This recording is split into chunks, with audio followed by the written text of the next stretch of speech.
All right, hello everyone and welcome. Gussapolooza 2024. This is the Indie Distributor series of seminars held here at the MTAV Bar and Stage. MTAV is the multi-tech audio-visual, a great production, full-scale production company that's sponsored all the equipment that you see here, and they're doing live streaming for the folks at home. So thank you and welcome. It's great to have you all here and for the folks at home. So I'm going to introduce Harley Olivia, who comes from Toronto's vibrant music scene.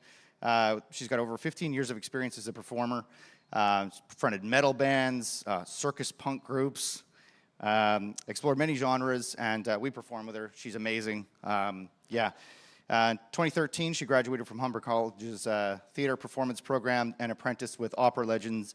I might get this pronunciation incorrect, but Fittis Crooker? Okay, yes. She's a dedicated voice teacher. She teaches my daughter. And she shares her knowledge of voice science and songwriting with students at OI Art.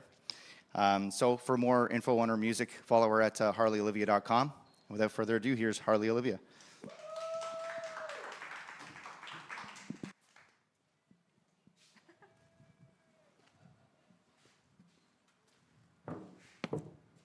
Thank you, Kevin. It's actually harleyoliviamusic.com, but you're fine. Hi, everyone, and hello, everybody at home. Like he said, I am a singer and a vocal coach. I'm obsessed with singing, so I've pretty much immersed myself in it for 15 years. And today I'm going to talk a little bit about how to keep your voice safe, how to warm it up, how to cool it down, how to prevent any kinds of tension, and basically preventing vocal injury. We're at an indie music festival, so I know a lot of us are really hoping to do long tours, a lot of athletic performances, so this is really important to keep your voice safe. So the main thing that I like to start with is the fact that our body is a living instrument. So unlike a guitar that you just hang up on the wall, our voice is part of our everyday life. So even when you're not singing, you're picking up tension. And some of those causes of tension are the physical stressors. So it's really cold out, you get all tense.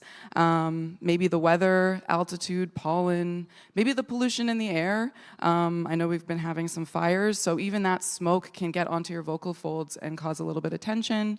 Your hydration level, alcohol consumption, smoking, acid reflux, hormones, sleep cycle, etc. These are all physical things, but I find the hardest things to avoid are the mental stressors. So that's grief, depression, anxiety, any kind of limiting belief you have. If someone told you that you are tone deaf when you were 10, that might stick with you and you might turn that into a core belief and believe it, even though that's not true. And you can imagine that's going to cause tension when you try to go and be vulnerable and try to sing. And then we also have improper technique. So if you're using your voice incorrectly, you're using the wrong muscles. If you're not using the correct ones, they're not strong enough to do the singing, what's going to happen is your extrinsic muscles, the ones that are holding your head up, are going to take over. And those are the ones that, if we strain, can lead to things like muscle tension dysphonia, which is pretty hard to get rid of. So it's worth doing the warm-up and the cool-down, right? And then we also have vocal fatigue. So I'm going to touch on this a little bit later, but not cooling down your voice is really going to hurt it. If you don't take that extra 15 minutes after a show to cool it down, you're going to get vocally fatigued, you're going to cause some tension. And then, yeah, that can lead to swollen cords, raspy voice, nodes, and the dreaded MTD. So I like to start with this because the mental stressors are definitely probably the hardest to combat. It's easy to turn the temperature down or go inside when there's pollution, but you can't really run away from your brain. So the autonomic nervous system is something that every singer should be aware of, and it is the system in your brain that controls all of the, functions in your body that we're not consciously thinking about. So this is digestion, your blood pressure, saliva production, wound healing, your body temperature. You can't actually control these by thinking about it. And one of the other controls or functions in this mode is breathing. But you can control your breathing. So by controlling your breathing, you're able to kind of control these functions as well. So the autonomic nervous system has two main divisions. There's the sympathetic mode, which we call fight or flight, and then parasympathetic mode, which is the rest and digest, which usually nobody knows what that is. We only ever hear about fight or flight. But the rest and digest is very important to a singer and a person. These are good life skills too. So when we're in that rest and digest mode, we're feeling calm. This is where you're at home and you're with your cat and you're watching Netflix. You're like totally at ease. You got a sense of calm. You've got slow, deep breaths, full vision, decreased heart rate. So you can imagine starting off a set when you're going to go sing in this mode would be ideal, right? The other thing too is in your brain. This is when you get to use your frontal lobes to make decisions, and these are the parts of your brain that take everything into account, your experience, your wisdom. This is you making logical decisions. But when we enter fight or flight mode, which you'll realize is technically performance anxiety, that frontal lobe part of your brain no longer is in control. It gets disabled and something called the amygdala takes over, and it is this structure in your brain that makes decisions not based on rational thought. And it's said to be, I think your IQ drops by 30 points when you're in this mode. So you can imagine being about to start a song, you're really nervous. If you can't control your breathing and control which mode you're in, your performance is gonna be a lot more difficult. You're gonna have a little bit more tension. And there's one other thing I want to touch on about this fight or flight mode. I have all the symptoms of it here, but if you notice near the mid there's one called hearing loss, which is technically auditory exclusion. So when you're really, really nervous and your body is focused on this perceived threat, something crazy happens. Your brain can't perceive sound the same way. And so if you hear three tones, you may only hear the top tone, the low tone, but you may not hear mid-range. So I get a lot of singers coming to me thinking that they're tone deaf, and it turns out, no, they're just anxious and they're in their fight or flight mode, and they can't perceive tones. So as you breathe and as you calm down, your singing gets better, your pitch gets better, and it's actually very, very rare to be tone deaf. I think only 2% of the population is tone deaf, and that's actually called amusia. You can look it up. All right, so ways to combat this fight or flight mode from ruining your performance is to access that breathing like I talked about. Because when we control our breath, we control our autonomic nervous system, and we get to keep it into that rest and digest mode.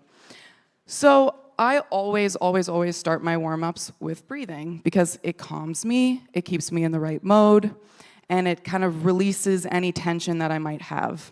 So I was at the fire pit last night, I had a couple drinks, so I need to release some of that tension, right? So I always start off with a sigh breath. This is also called a sigh of relief. I always put my acting skills to work and I really pretend that it's a sigh of relief. And it should feel good. Can we all do a sigh of relief in the room? I want you to feel how good that feels. Right? Just feels damn good. And then the other way to kind of control my breathing is you can do the 4-7-8 method, which is breathing in for 4, holding for 7 seconds, out for 8 seconds. Now, the other cool thing about this is we're extending our exhale. And when we extend our exhale, we keep our body in that rest and digest mode. So if I was to breathe with a shorter inhale, extended exhale, watch how relaxed this is. But then if I do the opposite, long inhale, short exhale, right? I could give myself a panic attack in front of you right now if I wanted to, but I'm not going to. So we want that extended exhale. And also yawning. Yawning is sometimes called the yawner's cocktail because it gives you a lot of really happy, relaxing chemicals in your brain like serotonin and dopamine. And it also stretches out some of those muscles that tend to tighten up when we're vocally tense. So the next part I do when I warm up my voice is I'll do extended long tones. Just to bring it back to the sigh for a second, singing is technically sighing on pitch. So you want to be really released with it, and you want to really get into that ebb and flow of inhale in, exhale sound. So when you are out of air, you technically should stop singing, because when you run out of air, tension is what keeps the sound going. So we think of yourself as like a car, and the air is the gas in the car. So you wouldn't try to then push the car up the mountain with brute force. You get more gas, right? So I like to do long inhales, exhales, and soft belly breathing. I'm sure you may have seen this before, but when you breathe in, your belly should come out. Right?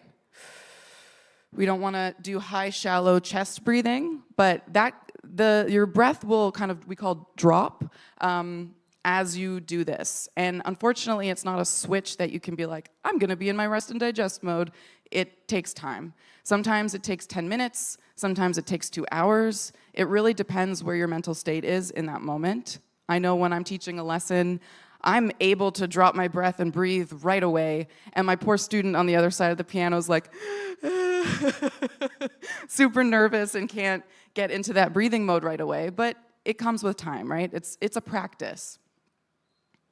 And then I get into something called SOVT exercises. Now, you've probably seen, I don't know, theater kids always get a bad rap for these, but doing their like lip trills and things. I used to think they were kind of silly, and then I learned the science on it, and it totally changed my mind. So basically, SOVT stands for semi-occluded vocal tract. So that basically is a fancy way of saying that my mouth is partially closed. And what I do is I take in the air, it comes down through my vocal cords, which if you saw my slide at the beginning, you can kind of see them. They sit right where your Adam's apple would be, like this. The air comes down, and then when I go to sing, it comes back up. Now, if I'm singing with a lot of volume, I have a lot of what we call subglottic pressure. So there's all this air coming up through my vocal cords, and they have to do their dance while this air's coming up. Now, if I'm not prepared for that, if I'm not warmed up, that can put a lot of pressure on your vocal cords, and it can cause injury, or it might cause your voice to crack during your performance. So when you do a semi-occluded vocal tract exercise, that air comes up, and then you're not letting it all out, so it reflects back off the lips and comes back down. Now you've got 2 air streams. You've got one coming up and one coming down. They cancel each other out, and you're able to have your vocal cords move in a way that you can get pretty athletic with. You can go high notes and things, and you won't have as much pressure on them. So these are really great. These are a great way to play around in your higher vocal range and play around with different techniques. So, like I said, these are going to help prevent your vocal strain. You can use these exercises to help your stamina and your range. So I would recommend, if you're trying to stretch your range, do it on a SOVT. So this could be lip trills, tongue trills, or if you have a straw, you can get like one of those Starbucks cups, fill it about this much, and blow into the straw, or it's more like humming. So you'd basically be like, ooh, into the straw. That water is going to cause resistance, which is going to then help with that back pressure. They also make fancy straws. I have one called my singing straw. It's rose gold, and it comes in a little case with a little cleaner, and it's really, really cute. I love it, and I bring it everywhere with me, so that's another thing you can do. They're also great for touring because they're quiet. So if you're in a hotel room, if you're in a bathroom because you don't have a green room, they're a really great way to warm up your voice without feeling silly and standing in the room being like, although there's nothing silly about it, and we shouldn't be ashamed to do our vocal exercises and warm-ups in front of people. Anyways, and then there's also, you can do partially closed sounds like DZ, so zzz. Anything that gives us that sort of resistance is going to help even out that pressure. All right, next thing I like to do is, I call them slides, but they go by many names, sirens, rainbows. You're basically moving through your whole range. So who's heard of like chest voice and head voice? Yeah, okay. So that's like a pretty basic way to explain the lower register and the higher register. The jury's out on if we're still using those terms, but I feel like that's the way that people relate to it, and that's how, it's an easy way to kind of access that information. So the chest voice is actually controlled by a set of muscles called your thyroarytenoid muscles, and your head voice is controlled by a set of muscles called your cricothyroids. And so when you're singing through your whole range, so just say you're singing a song and you're going through all these different ranges and notes and it's bobbing up and down, you're using two different muscle groups. So you need to learn how to utilize them and work them together. Otherwise, it's going to be crack city. So I like to do the oo slide, which is where I start in my chest voice, go to my head voice, and back down. And what I'm trying to do is smooth out that natural break and make it so that there's not an audible break. So I'll show you what I mean.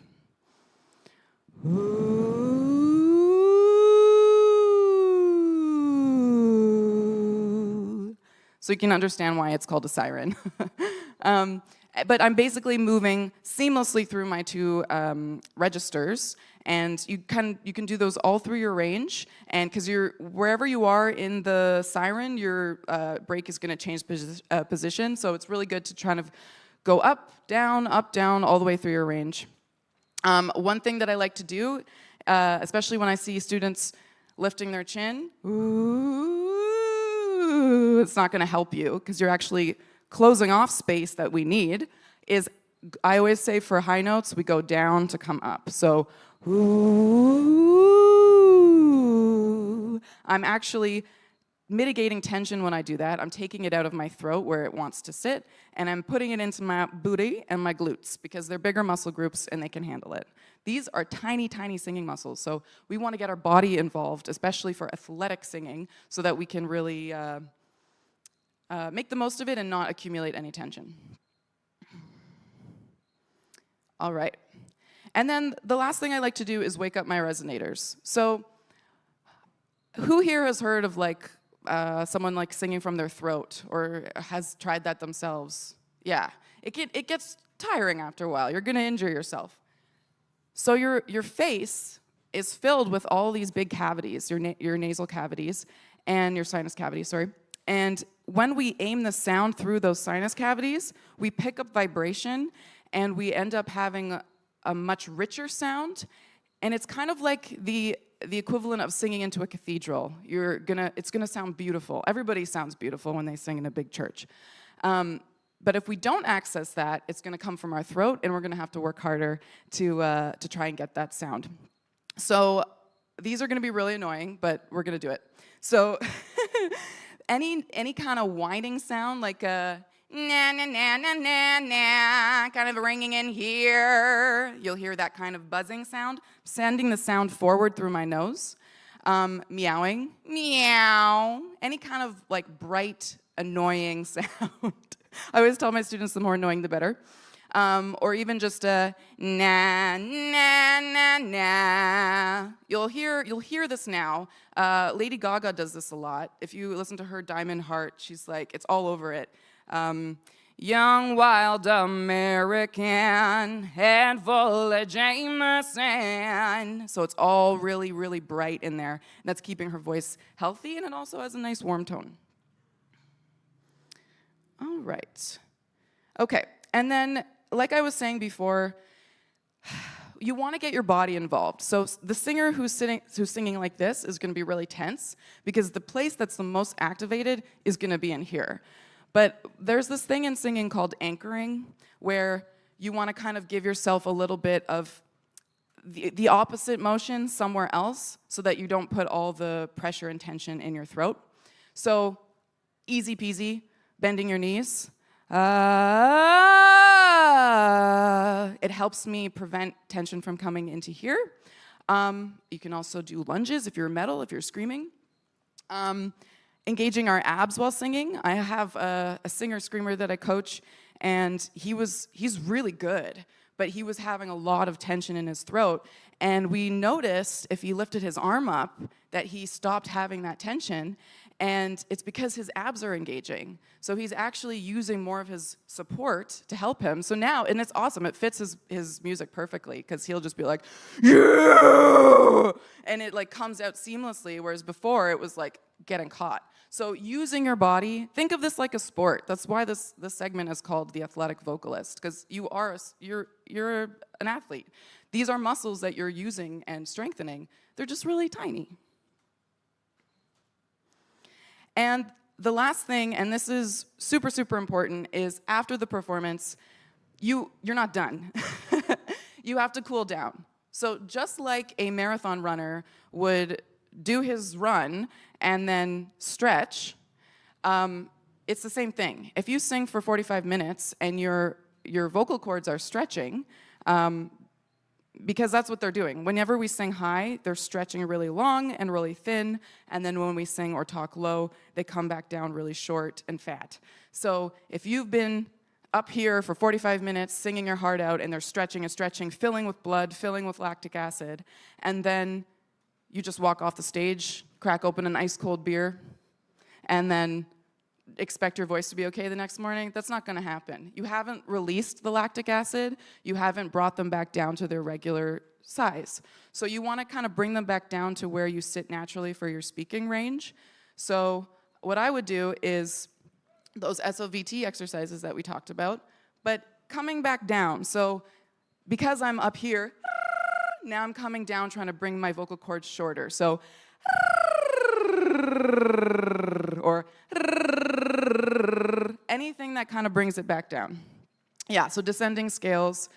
Yawning and sighing, again. I know I mentioned muscle tension dysphonia before, and that is usually muscles in your neck here. You'll feel the tension right here. And yawning and sighing, that's usually what gets stretched. There's also something called the platysma stretch you can do. This is great for screamers as well, because you can see their necks bulging on stage a lot of times. And I'll just show it here. And it gets it right here. And that was given to me to my voice doctor, because I actually did get muscle tension dysphonia when I was in my early 20s, and I was screaming in a band. My technique was perfect. I was warming up my voice, but I wasn't cooling down. And so I had to go see a voice doctor and learn how to undo the tension that I had done. And when you get muscle tension dysphonia, basically what happens is you haven't been taking care of your voice gets so tense, your larynx and all the surrounding muscles get so tense that they actually shift. So your larynx is supposed to sit like this, and mine was shifted backwards. So I was working extra hard to try to make sound because I had so much tension that I wasn't relieving out of my throat. So really, really, really important. It's worth taking the 10 minutes to cool down your voice. Please do it. Don't learn the way I did. And then also, if you're thinking about doing this professionally, I really, really suggest getting a steamer. I mean, if you think about it too, if we go back to the marathon runner, having a hot bath after a huge run, you can imagine how good that feels on your muscles. Same thing. These muscles have been working really, really, really hard. Taking that steam in is going to release some of that tension. It's also going to offer topical hydration. So instead of having to drink a cup of water and wait the 60 to 90 minutes for it to get to your vocal cords, goes right on those babies, keeps them moist, keeps them happy, and it takes about 10 minutes. So steaming is really, really important. And tongue stretches too. So just making sure you're really treating it like a sport. And all of these can be applied to any kind of vocalist. There's no differentiation. So if you're singing opera, if you're singing rock, if you're screaming, it's all the same. I'd say like the main takeaways here are make sure that you're really using that ebb and flow. So the air comes in, sound comes out. When there's no more air, you stop. That's when you're going to really, really hurt yourself. And warming up and cooling down.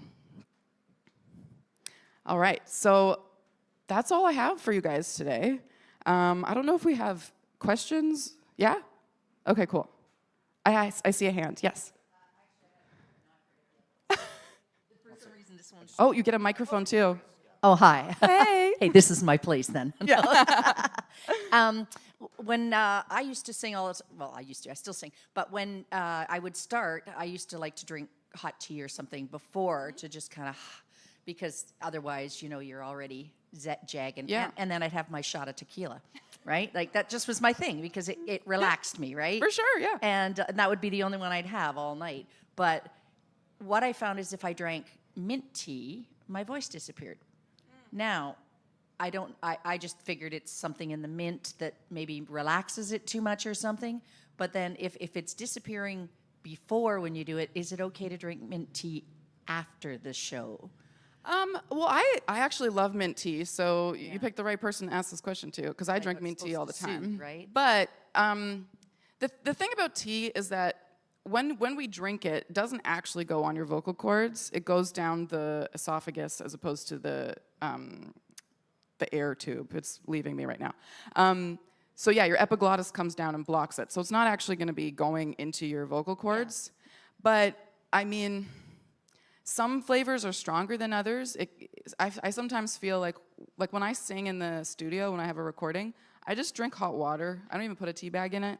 Because sometimes I feel like, I don't know, it's like, it could be mental, I'm not sure. But I feel like there's like a residue there, and it's like kind of, I don't know, it just doesn't clear it as like much. My voice gets airy. Yeah, I mean, I'm not sure, because like it's not really, like I said, touching your vocal cords at all. Yeah. But so there should be absolutely no problem drinking it after. That would be my answer for you. It's weird that that's happening, but listen to your body, right? Yep. So I just didn't know if it was something I should just stay away from. No, I mean, I know chamomile is supposed to have some relaxation properties, so that might be a better choice for you. Because mint's a pretty strong flavor. Yeah. Cool. Any other questions? Thank you. You're welcome.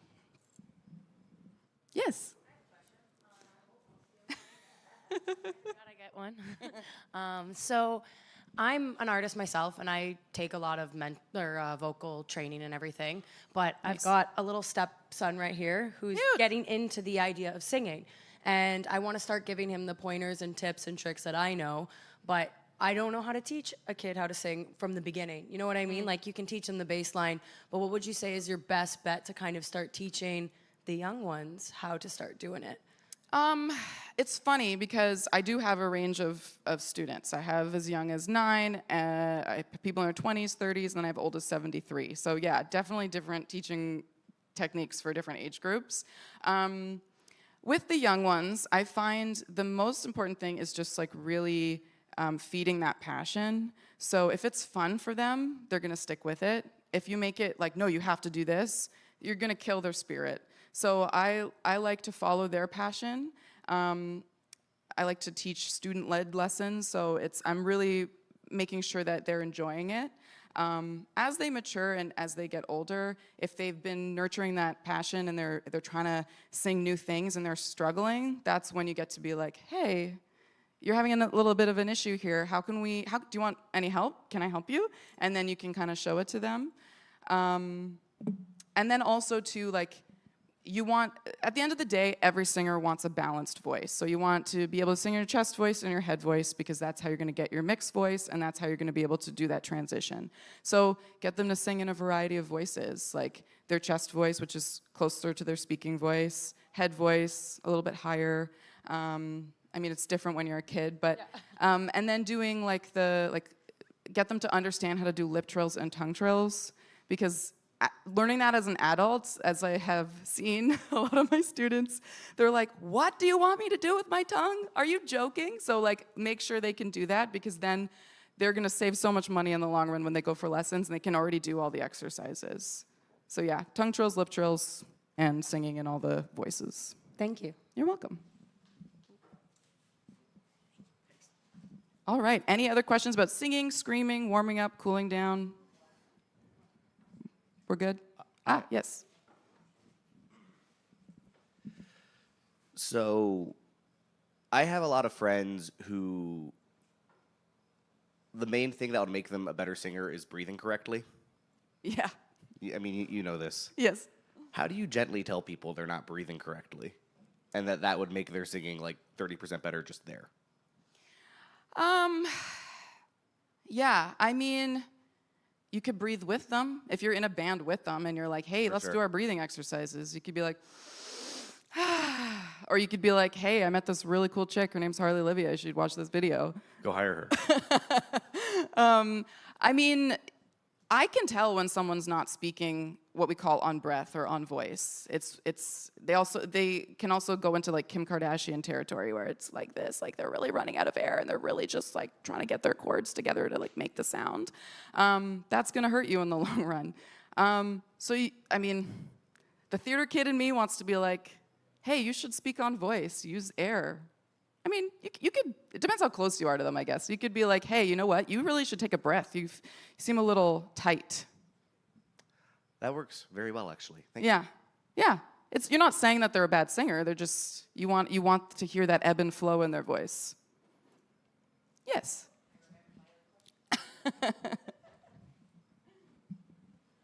Just when you said that, that reminded me of my other question, Perfect. which was when you were talking about the sound through your nose. And see, growing up, we were all taught, oh, don't sing through your nose. Like you should learn to sing with your nose plugged and all this stuff. But you're basically saying go for it. So different vocal styles and different ranges in your voice are gonna need a different recipe. Mm-hmm. So yeah, if you're singing more operatically, nothing's happening in there. It's all coming out my mouth. But if I'm belting, the secret sauce for belting is nasal resonance. You cannot belt without nasal resonance. It all needs to come forward. So you can hear it.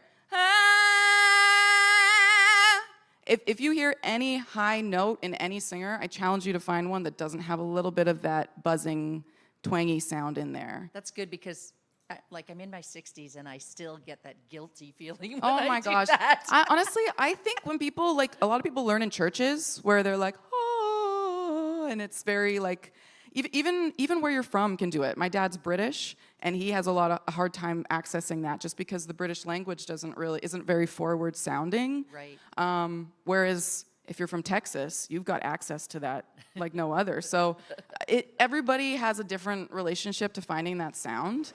Yeah, I've even had a student who had, it was really hard for him to find it because he gets nosebleeds, and he revealed to me that he's had his nasal passage cauterized like 10 times. So sending that sound forward was traumatic for him. Yeah. So everybody has a different relationship to it, but singing higher, you definitely want to kind of access that.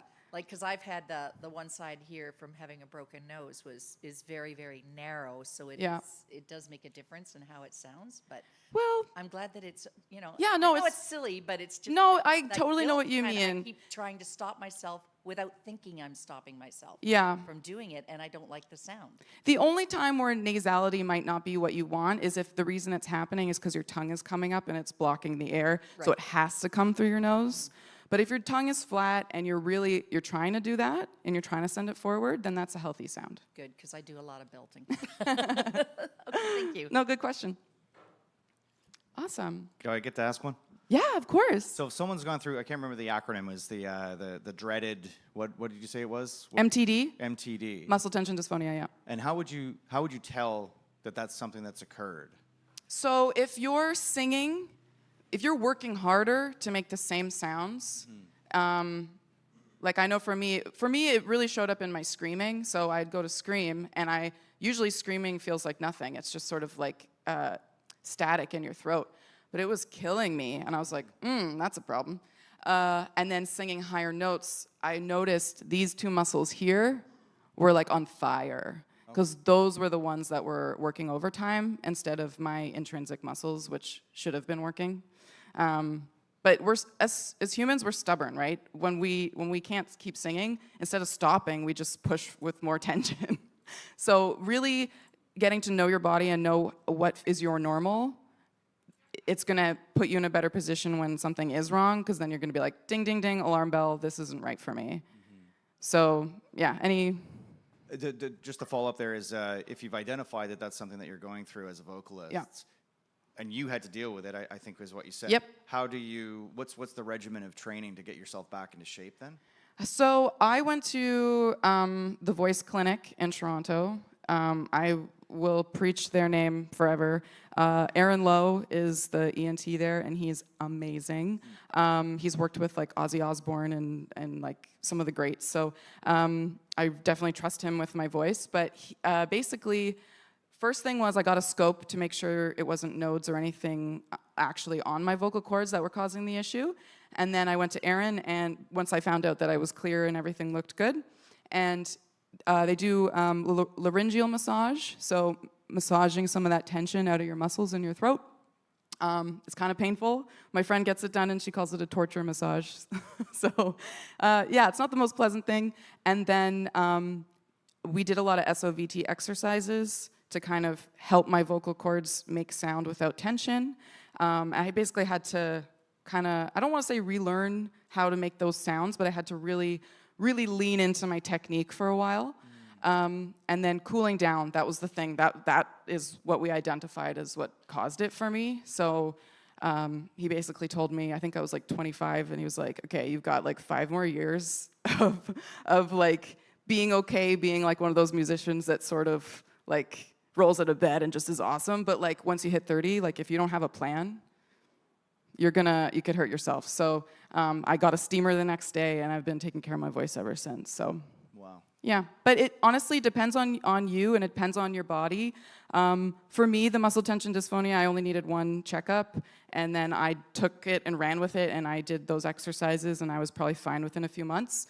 But then I know people who it took a year because of their age or because of whatever reasons about them. But anyways, yeah, so it's really dependent on who you are, how your body is, and how long it's been going on for. Yes. Thank you. You're welcome. Yeah. Sorry. This question is, because I know a few people have asked me about this, is how does snoring affect your vocal cords? Because I know some pretty heavy snorers, and they wake up and you actually feel like you have a cold and a sore throat every morning. Yeah, it's funny. My partner's here, and he snores, and I want to be like, it's terrible. You should stop. Honestly, if you're breathing through your mouth at night, you're probably drying it out because you're not filtering it through your nose. So you're definitely going to be drying out your vocal cords overnight, which is maybe why you feel like they have that discomfort and feel like they've been using their vocal cords all night, because they have. I'm pretty sure the actual sound of the sound of the snore, that kind of whatever, is actually the folds above the vocal folds. So I don't think they're actually moving. But yeah, it's definitely going to be drying, which your vocal cords are covered with this sort of wet layer called an epithelium. I always think of like chicken breasts, like that weird layer. That's kind of what's on it, and it needs to stay moist. So if it's dry, they're gonna then work harder the next day to try to move because they don't have enough moisture to like work properly. Okay, thank you. You're welcome. Hello. Hi. I know you mentioned 10 minutes to cool down. Yeah. What do you know what the right amount of time is to warm up? So, I mean, general rule, the harder you're going at your performance, the longer you want to stay at the spa. So if you're like really belting, really screaming, or even just like singing for a long period of time, you're going to want to do a little bit longer of a cool down to release that. And even warm-ups, like you might want to do a little bit of I want to say longer warm-up, but I don't mean like athletic warm-up. I mean like breathing, getting yourself ready. Yeah, I would say I generally do about 15 minutes. My steamer, the one that I showed in the last slide there, the Pure Mist steamer, it holds a charge for 30 minutes. So it's perfect. For my warm-up, I breathe into it for 15 minutes, do my like lip trills in it, or whatever, and then I use it again for 15 minutes and do my cool down. So it's kind of timed out for me, which is kind of nice. Yeah. Thank you. You're welcome. And Kevin is gone. Oh, no, you're there. Okay. Thank you, Harley. Thank you so much. Yeah. If you have any other questions, I'm here all week. I've wanted to say that forever. Thanks.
right, everybody. Thank you so much.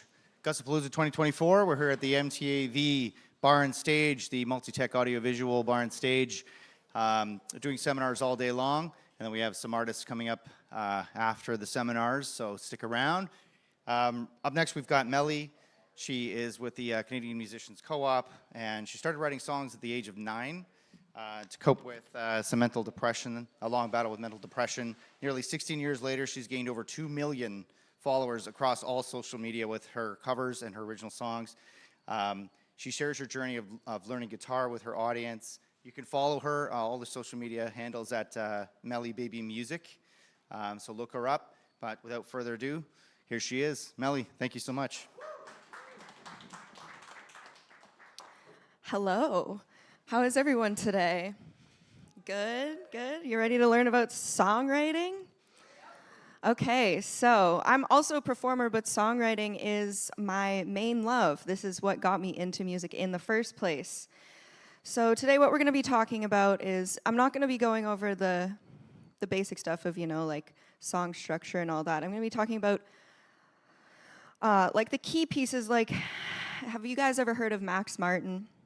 He did like Hit Me Baby One More Time and a million other songs. So he's got a lot of, I've studied his work a lot, and so I'm going to be touching on a bit of that stuff, as well as I had a songwriting mentor in LA named Symphony Green, and she taught me about the what and the why of songwriting, and also how to shake off writer's block and devising your own songwriting philosophy. So the key pieces of songwriting, obviously, are melody and lyrics. But melody is king. So you want to make sure that the lyrics are serving the melody. So whether you have lyrics first or melody first, the melody is the most important part. So that doesn't mean that you want to like discredit the lyrics, but if you have to change something, you don't want to change the melody to fit the lyrics. You want to make sure that you're changing the lyrics to fit the melody, basically. And part of melodic math is you don't want to make like if the verse is wordy per se, you don't want to make the chorus wordy as well, because then that's just a lot of words. So you want to have like a kind of opposite structure. So, for example, if the verse is wordy, you want to make the chorus less wordy. And so, like, vice versa, so on and so forth. So, you don't want to make the melody too complicated, though, in any of your songs. So you want to fit the syllables to lines of the melody.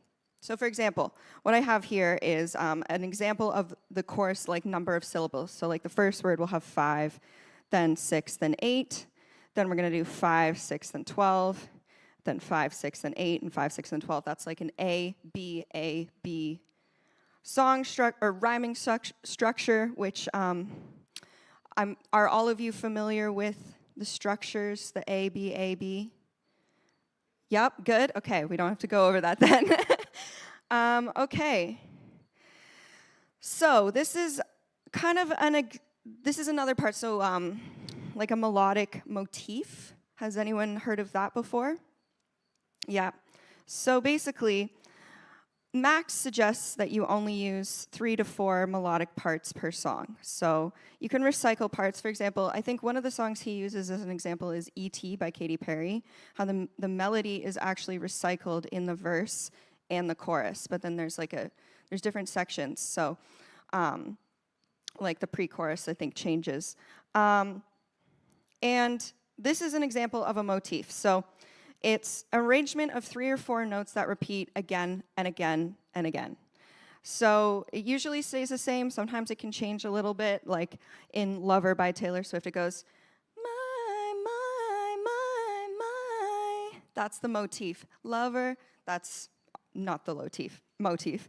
But it's usually the catchy part, the part that you remember. So I, those are the notes. Now, for lyrics, you want to make sure that the chorus hits before the 1 minute. So you can either start off the song with the chorus or the chorus comes in later. But usually for songs that are popular on the radio, you want to make sure that the chorus hits before the 1 minute mark. Because if you don't, then people will probably lose interest, or they're going to get lost in the song. They're not going to know what the catchy part is. And especially these days when people are kind of they have a shorter attention span due to social media. So every hit song has the what and the why. So the what is what is the song about? And then the why is the song about that? So the what could be, today I am very hot, okay? Why? Because it's sunny outside. That's just a very basic example. So usually in the hook is where the what and the why is, but even in other songs that are structured AABA or AACA, where there's no chorus, it's just verse, verse, bridge, verse, which an example is Yesterday by the Beatles, for those of you who know that song. But the why always comes after the what, because you have to explain what is happening before. You can't be it's... you could, but usually it makes the most sense to the listener if you say what the what is before the why.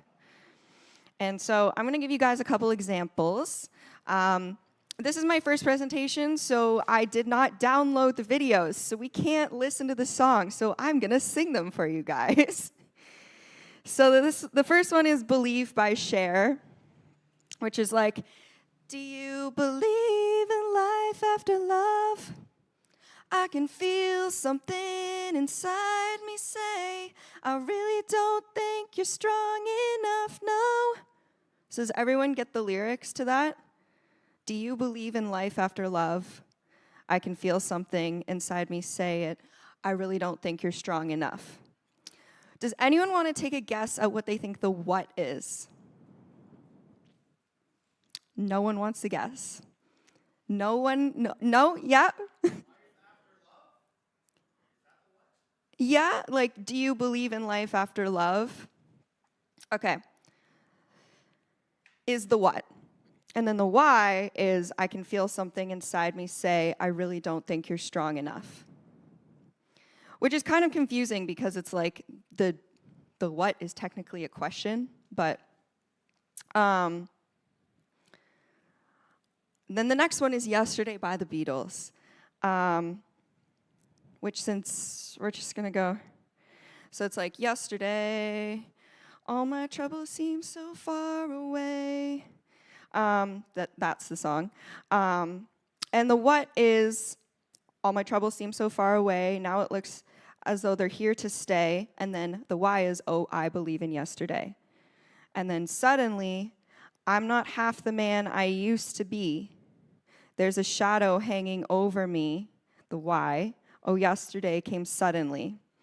So does anyone have a song, a popular song, that they want to tell the crowd, and we can kind of pick out the what and the why as an example? No? Yes? Maybe? You look like you know a song? No one knows a song that's on the radio right now. Yes? Oh, great. It doesn't have to be on the radio right now. Oh, yeah. So, hey, yeah, hey, yeah. I said, hey, what's going on? That's interesting. I would have to look at the lyrics because I feel like the what is what's going on, and then the why is probably in the verses. Because every song, sometimes the what is the catchy part, and then the why is the verses. So, my phone's over there, so I can't look at the lyrics, but thank you for that song suggestion. But that's going to be my guess, is that the what's going on is the what, without looking at them, but don't hold me to that. Okay, so writer's block. I have actually experienced writer's block a lot in my life, at different points in my life. And I've talked to a lot of different people about what they do or strategies they use to kind of like get over that, okay?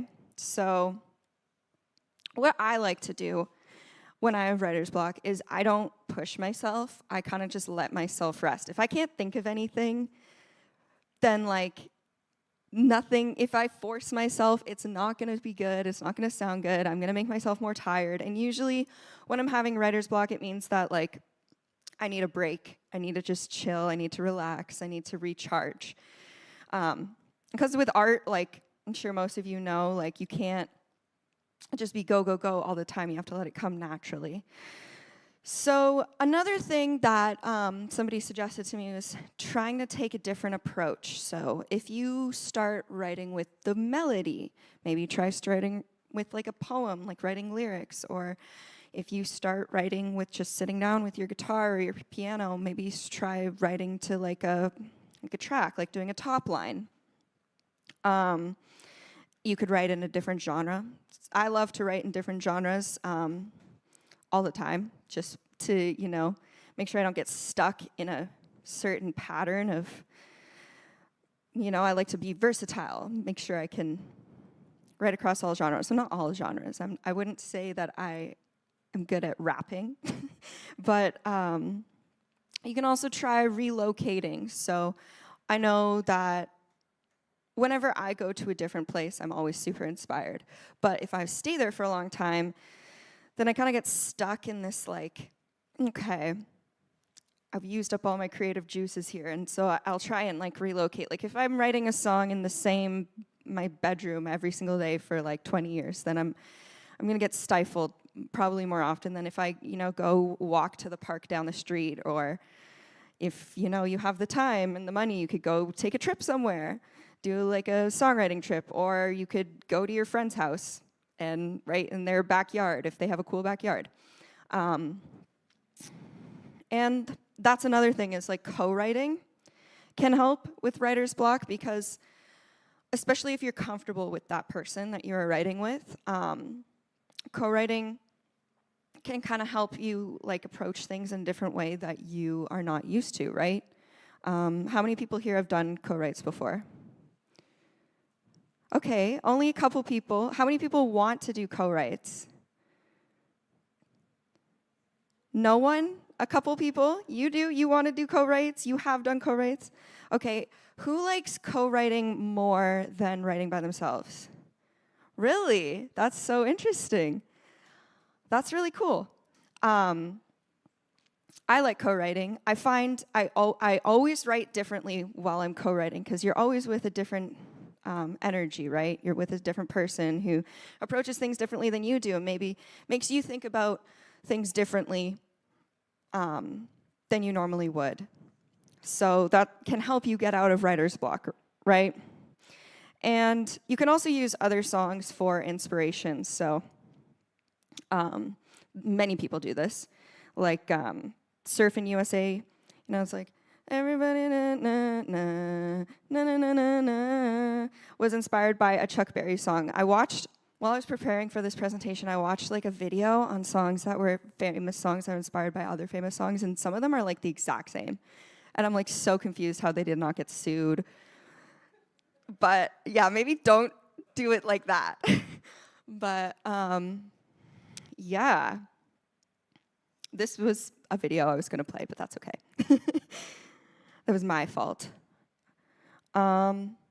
So you have to always do what works for you. Songwriting is a very personal thing, and what works for you might not work for someone else. And also, just because you get along with someone doesn't mean you're gonna write the best song together, or you're gonna have the best co-write. But also, just because you don't have a good co-write doesn't mean you won't have a good co-write next time. You know, art is strange. It's never the same. You know, you can never paint the same painting. Just because you write a song one day doesn't mean you could write the exact same song the next day. And so you shouldn't be afraid to try new things, even if you have an approach that works for you, or you know what works for you and you're like, okay, this is what works for me, this works every time, I'm gonna do this. Don't be afraid to try something else that somebody suggests where they're trying to pull you out of your comfort zone, especially in a co-write. And never be closed-minded to trying new approaches for songwriting, because you never know what might happen. And yeah, this was a lot. I feel like a lot of information at once. I tend to be a fast talker. So does anyone have questions or anything they want to talk about more? Yes. Yeah, there is. Hi, thank you for coming and doing this. I wanted to ask you about splits. Yes. And so, when does the discussion come up? When do you decide who gets what? Because obviously that's not something you want to Yeah. afterwards, after the song's been recorded and released. So yeah. So there's two different ways you can go about it. Usually, what I like to do is I like to do kind of just whoever works on the song gets an equal split. So if it's me and my friend, we get 50-50. No matter, especially if we're writing together frequently, because one day I might give 90% and she might give 10%, but the next day, she might give 90% and I might give 10%, so it'll even its way out. Or you can do, how much you feel that you contributed to the song. So if you feel like you did 60%, then you're like, hey, but I would say you should pick which one you're going to do and discuss that with your co-writer at the beginning of the co-write, not after the song's written. Just in case, because what if you write this amazing song and then you're not on the same page, right? Then nothing can happen with that song. So I would say if you are clear on which way you kind of want to go about it, then you discuss that at the beginning, and then if you choose the one where you pick the percentages, then at the end, after the song is written and done, then I would sit down. And also make sure no matter who it is, it could be your best friend, it could be your cousin, you want to make sure it's in writing. Yes, thank you for your question. The verbal agreement it rarely works. No, yes, does in my not work. experience, Yeah. Yeah, Especially if it does well. Well, that's just it, right? And I've had situations where, so I'm a record producer, but I've had producers, add a line or change one melody, and afterwards, after everything's been done, they ask for a percentage point. And so to me, that is almost the wrong time to be discussing it as well, because it should be discussed right at the time when you're, but as a producer, you also have, responsibility to inject a certain amount of, the song structure. You're doing certain things that are part of your job, which you're already being paid to do. So obviously you don't, Yeah, I think it's definitely something that you want to make sure, if somebody is going to add in a line or or a word or something, I think kind of maybe not in that exact moment, but very soon after, whether it's later that day or the next morning, be like, hey, by the way, do you want a percent for this? How much? And make sure that that's clear, right away. And I think songwriters need to understand that that's also something that happens, as opposed to, well, you didn't do anything, or you just changed one line. That's not, but that is still songwriting. So everyone needs to be on the same page as to, I agree, and I think that whether you see it as one line or not, that could be one line that makes or breaks the song. So I think it's a very uncomfortable thing, especially for songwriters who are very emotional people, to talk about business and money and splits. So I would encourage you to not be shy, because in my experience, I respect people who are very upfront about that. So makes my life easy no one wants to start that conversation, but it makes my life easy to be like, oh yeah, okay, we can talk about this. Thank you. Yes? I'm going to ask the next question for you. So, as someone who loves doing co-writes, I find that a lot of people who I initiate the co-writes with are always a little nervous. I find, especially in this city, a lot of people tend to be anxious about songwriting and co-writing with other people, because they're like, what if the session doesn't go well, or what if something doesn't come out? So I would love to hear your perspective on, let's say you're in a co-write with somebody and it's not really, there's not really much happening. Maybe you don't write a hit that day, which I know you don't always do. But what's your advice to somebody who's in that co-writing session who's like, oh, we're not getting anything? How can you navigate it to make it a little bit more positive, so that even if you don't get a hit, or how can you maybe navigate the conversation to start writing something different and make it a more positive experience so that people don't leave discouraged, Yeah. Okay. Well, I think what I like to do when I'm doing a co-write is I never do the co-write the first time I'm meeting the person. I always like to, like, you know, grab coffee or do something that's like I get to know the person and who they are as a person. They get to know me. But then when we're doing the co-write, if one idea isn't exactly working, I just simply say, hey, do you want to try a different idea? And we can come back to this idea if, you know, we're inspired to come back to it, or if we think of something for it. Just so that, like, you know, like, if you get through a couple ideas, and also, like, it's hard because you want to make sure that that person feels comfortable to, like, come back to you and be like, you know, like, you can't base the first co-write off, or the person and how well you write together off the first session, right? So I know everyone wants the first session to go well, but if it's not, then I would say, yeah, just be honest and just be like, let's try a different idea. We can come back to this one if we feel like it. You know, this is a great idea. I love it. But I can't think of anything else right now. Let's try something else. Or you could always, like, try suggesting, like, relocating. Like, if you guys are in one room, maybe try moving to a different room, or going outside, or coming inside, or something like that. Or taking a break. Maybe going out, getting coffee, getting a snack, depending how much time you have. And then, because that can also, like, help, like, break up the part. You guys can actually have conversations about your life. Like, you know, you'll get to know them more, and they'll get to know you more. So, Can I just does add that help? one? Yeah, it does. And just because I think it's a really good thing to hear these kind of conversations, because like I said, so many people do get discouraged. Can you give one piece of advice to somebody? Let's say nothing happens from that session. What's one thing you could tell an artist to not discourage them to continue to co-write? You know what I mean? That happens to everyone. Everyone goes through a co-write where nothing happens. Everyone. And if you don't, please tell me what you're doing, because I would like to know. But everyone experiences that, and I would say 9 times out of 10, the person that you co-wrote with is not judging you for it. They're probably feeling the exact same way you are, regardless of what level they're at. They're also probably feeling like, oh, this person's never going to want to write with me again, like blah, blah, blah, blah, blah. They're probably in their head too. So try and keep that in mind. And yeah. Yes? Perfect. So I was wondering how you deal with, if you're doing a co-write, kind of artists wanting to go in kind of different directions, or where they think the music should be going. How do you deal with, like, differences of opinions in that? I think that depends. It really depends on who you're writing the song for. So sometimes in a co-write, you can kind of just write a song, and then you're like, oh, okay, like, this sounds more like you. Or, like, if you're not an artist, it could be like, this sounds like this artist, or sounds like it's for this artist, or whatever. But I would try and be clear at the beginning, like, your intention for the co-write. Like, if you're like, okay, let's sit down and let's write a song for you.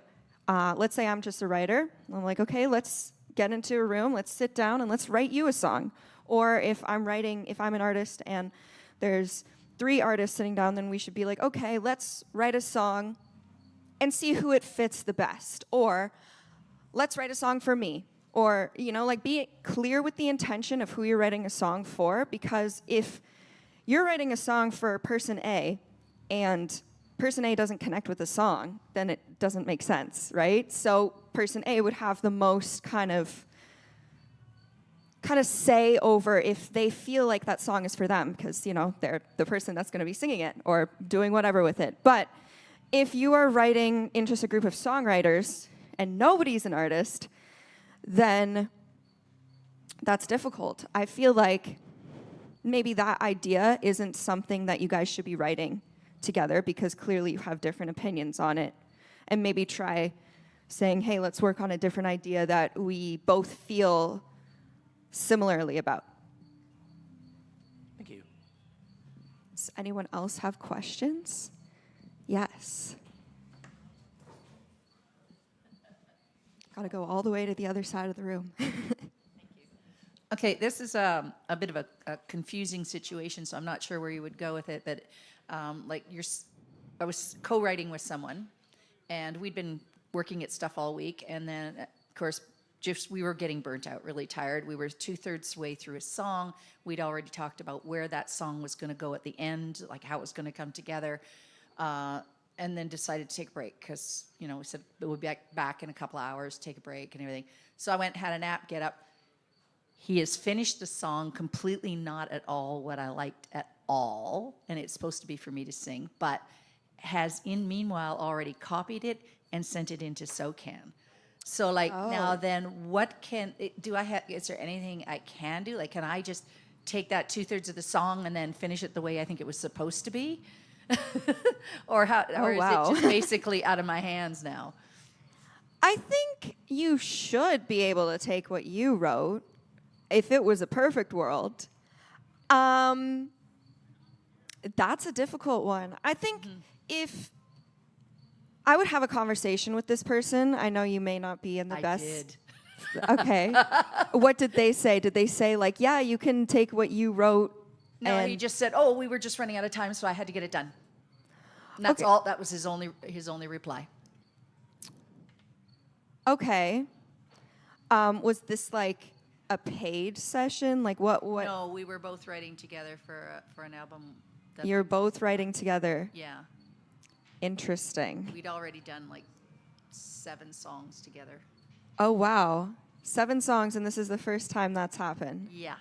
It's just like. And you didn't like And it, it's so cliche at the end. and It's you so communicated that you didn't like it. Very much so, yes. Okay, but you liked what you had before. Yeah, I liked what we wrote before. Okay, so I mean, what you could do is you could try finishing the song your way and submitting it to him and seeing what he thinks. Or you could, that's weird. It is. It's really I'm weird. so sorry that happened to I you. think he's losing it, but I can't say that for sure. Yeah. Yeah, and the song is like totally cliche ending, which is like not normal. Yeah, here. Maybe you have an answer. I just didn't know. Yeah, if anyone else has an answer to that one. What would they be open to, just saying, well, that's a rendition of the song? Because sometimes there's multiple renditions or applications of a work, right? And say, like, that's that interpretation of the song, but we're going to release multiple, and so you can register, you know what I mean? Your interpretation of it, because I think... That's true. Right? Yeah, you could do multiple renditions of it. They didn't send it for distribution, did they, or just through SOCAN? So the good thing about SOCAN is that's just for like he said, the renditions. Those are just for your writing, right? So it's not actually distribution. That's just the creativity aspect. So what you could do is just say, okay, look, I personally didn't love that song. This is what I think our royalty should be for that version of it, and then create the other one the way you want and do that a 50-50 situation. Because I understand why he threw it on SOCAN. It's probably just because we wrote the song, it needs to go up there so that no one ever steals our work, and it's there, right? So he just put it on there. If it was distribution, it would be a totally different story. I'd be like, absolutely not, take it down, that's not what I want. But if it's something like through SOCAN, I would just say, it's a rendition that's written. You now have that kind of legally bound to you, but you can take what you feel you deserve from that and give what he deserves, and then you can create the rendition you want. Kind of like how Taylor Swift did her new thing, where it's like Taylor's way, you know what I mean? So that would be my best recommendation. Yeah. That's great advice. Thank you. Yeah, that is not a situation I have ever come across, but I guess that is definitely something that is good to know, and you're probably not the only one that has experienced that, so. Yeah, don't do that again.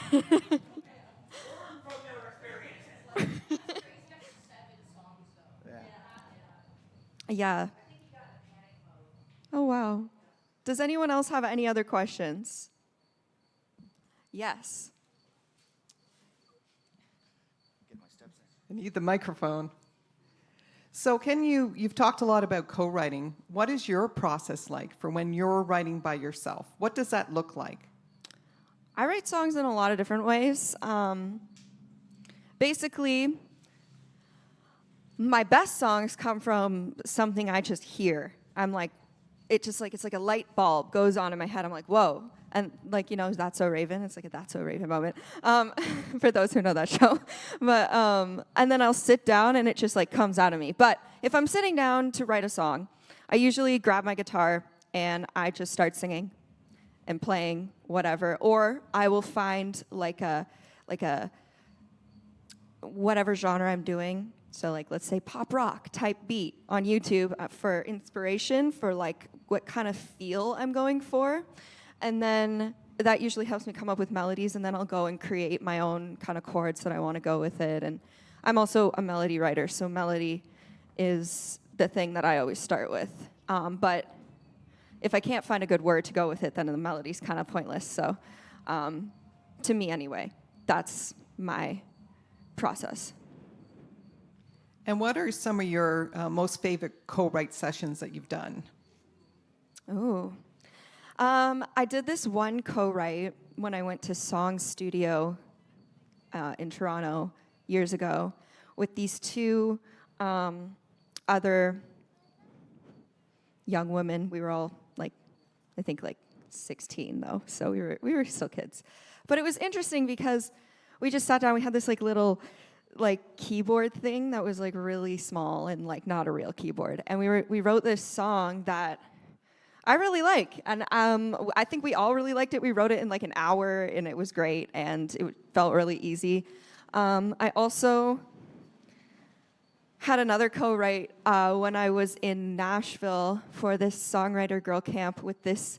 I think I was 15 at the time, and this woman was probably a bit older than me, and so I was like, how is this going to work? Also, I hadn't done a lot of co-writes at the time because I was 15, and we wrote this hilarious song. It was a joke song because at first we were like, okay, what do we write about? Because they had put us in groups, right? And they were like, everyone's going to present these songs at the end, and everyone wrote all these serious songs, and we just were we wrote this joke song, and we thought it was hilarious because we couldn't come up with anything that was that we liked that was a serious song. So we're like, all right, let's just write the silliest song we can think of. So I guess that's another thing you could do if you're in a co-write and nothing's happening, is you could just write a joke song. You could write the silliest song that you can think of, and then that also that's something you'll remember years later as well as a positive experience. Thank you for that question. Does anyone else have other questions? Have you used AI as a songwriting tool? And if you haven't, someone's had to ask this. And if you haven't, what do you foresee its uses in the future? I used it once just to see what it would do, and I didn't like it. I thought it came up with good good lyrics, but it was very repetitive, and every time I put in a different prompt, it was the exact same kind of flow per se. I think in the future, it's learning, I know. I personally don't really love that idea, but I know that it will be something that we're going to all have to adapt to and use in the future.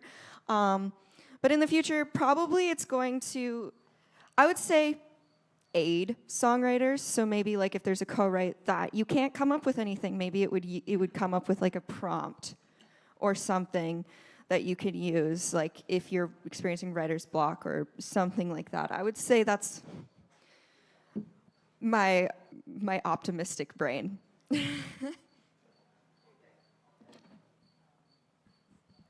Just going back to your process, do you have any advice for when an idea comes to you, but you're out and about, you don't necessarily have your guitar or anything to capture the melody in your mind? I personally try to repeat it. I tell myself, yeah, I'll totally remember that later, and I never do. Yeah, I know the feeling.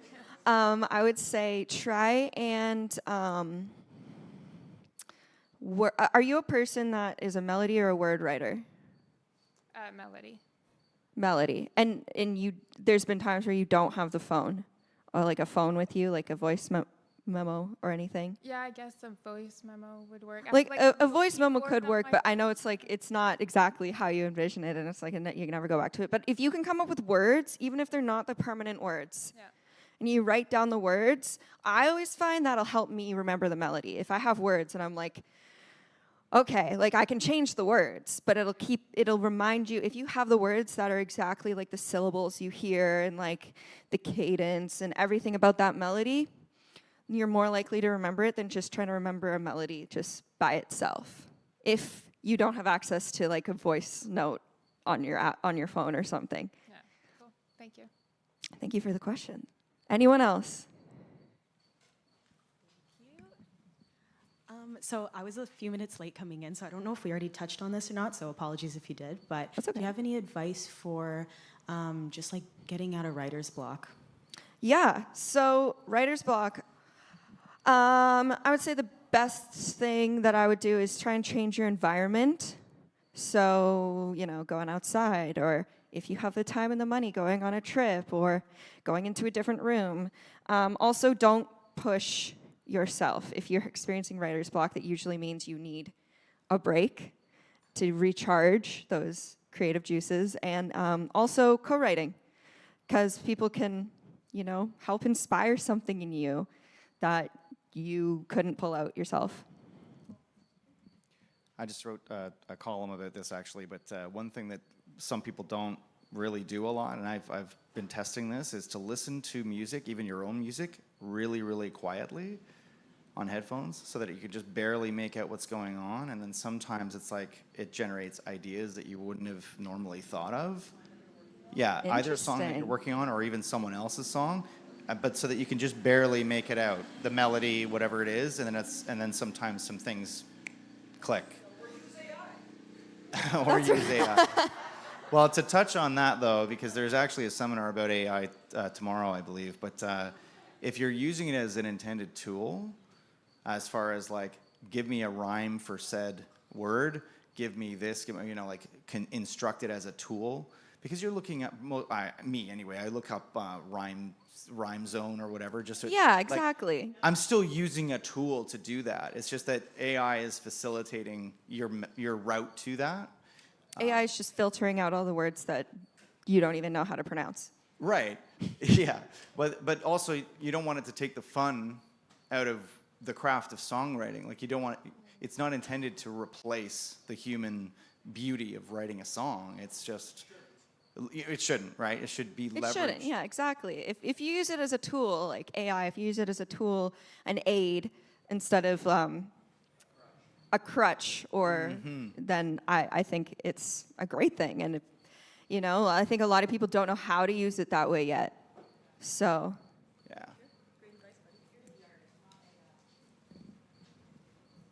This is a put it on the spot question. Have you Okay. ever gone to write a song but couldn't write it, or didn't want to finish writing it even though you knew it was a good song because you were afraid you were going to hurt somebody's feelings because you knew they'd know who it's about? oh, okay, no. Yeah. I've written a lot of songs about people. And yeah, they usually know it's about them. But most of the time, if I'm writing it, like sometimes people never hear it. Or usually if I'm angry enough to write a song, I am not worried about hurting their feelings. Well, it isn't always done out of anger, but you know that if they heard it, Yeah. hurt their feelings. Yeah. Don't use their name, or do, but yeah. Okay. Well, thank you guys all for coming. And if you guys, since I know we talked a lot about co-writing, I'm with the Canadian Musicians Co-op, and we are doing our first songwriting week in 2 weeks. If you guys want to come, you can come talk to me. I've got some information about that. So thank you guys for coming, and thank you to Gussapolooza for having me. Have a good day, everyone.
All right, Gussapolooza 2024. Thank you. Welcome, everybody.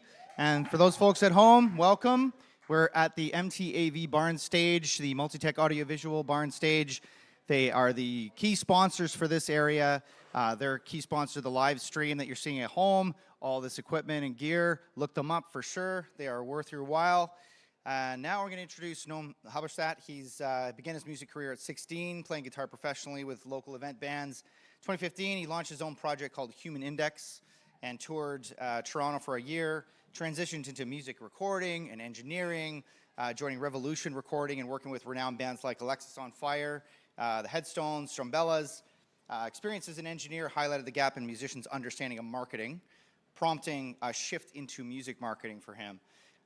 He now specializes in music marketing, driving innovative campaigns and exploring the intersection of AI creatives and music advertising. So make sure to connect with him on LinkedIn and look him up on his socials.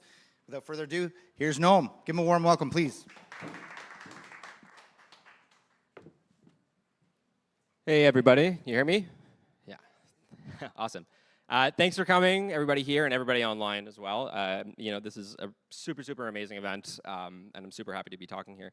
I really just want to kind of dive in. That was a terrific introduction from Kevin, so thank you. What we're going to be talking about today is kind of how, basically our approach to investing within your own releases, the different types of tactics and the different types of things that are available to musicians now, and what works at what level. So the first thing that I really, really want to talk about is PR, because for a lot of people, they don't really quite understand what the purpose of it is and how to use it properly and really at what level to bring in a PR campaign. What is PR? It's basically public relations, essentially getting your name to specific people within specific niches. That's essentially how I see it. So really, it comes down to things like playlisting, blog pitching, radio pitching, anything that you basically be speaking to an individual about your music. That's kind of PR. So some of the biggest advantages for PR happen to be, of course, it's because it's a niche, right? Like you want to get your name into a specific blog. And within that blog, you have obviously very specialized readers who will now take this information and act on it. That is typically like the premise of all of this. And it's great. It can lead to some serious exposure, really get you some new listeners, some new follows, and some new streams. That kind of leads to the disadvantages of basically what this all is. And really what it comes down to is the consistent investment of PR, which, can be very, very difficult for people that are budget conscious, especially, in the indie music scene. Amongst other things, there's probably one of the main issues other than that would be actual viewership and readership. Like blogship has gone down like crazy. We're not living in the same world that we were 10 years ago. So really, it's a very, very different sort of understanding of how to get your name out there. And PR, again, it works, but doesn't always work for people who are just up and coming and tends to be very, very, very expensive. And really requires sort of a long-term understanding and a long-term investment of that. So really over years of investing into this sort of concept, this sort of ideology of where you have people kind of coming to blogs and reading it. And really at that point, you start to see some sort of increase in your overall audience. A big part of PR is playlisting. So much so that I'm pretty sure it's the most common question that I get asked when I'm talking to prospective clients. The first thing they ask me is, do you pitch me to playlists?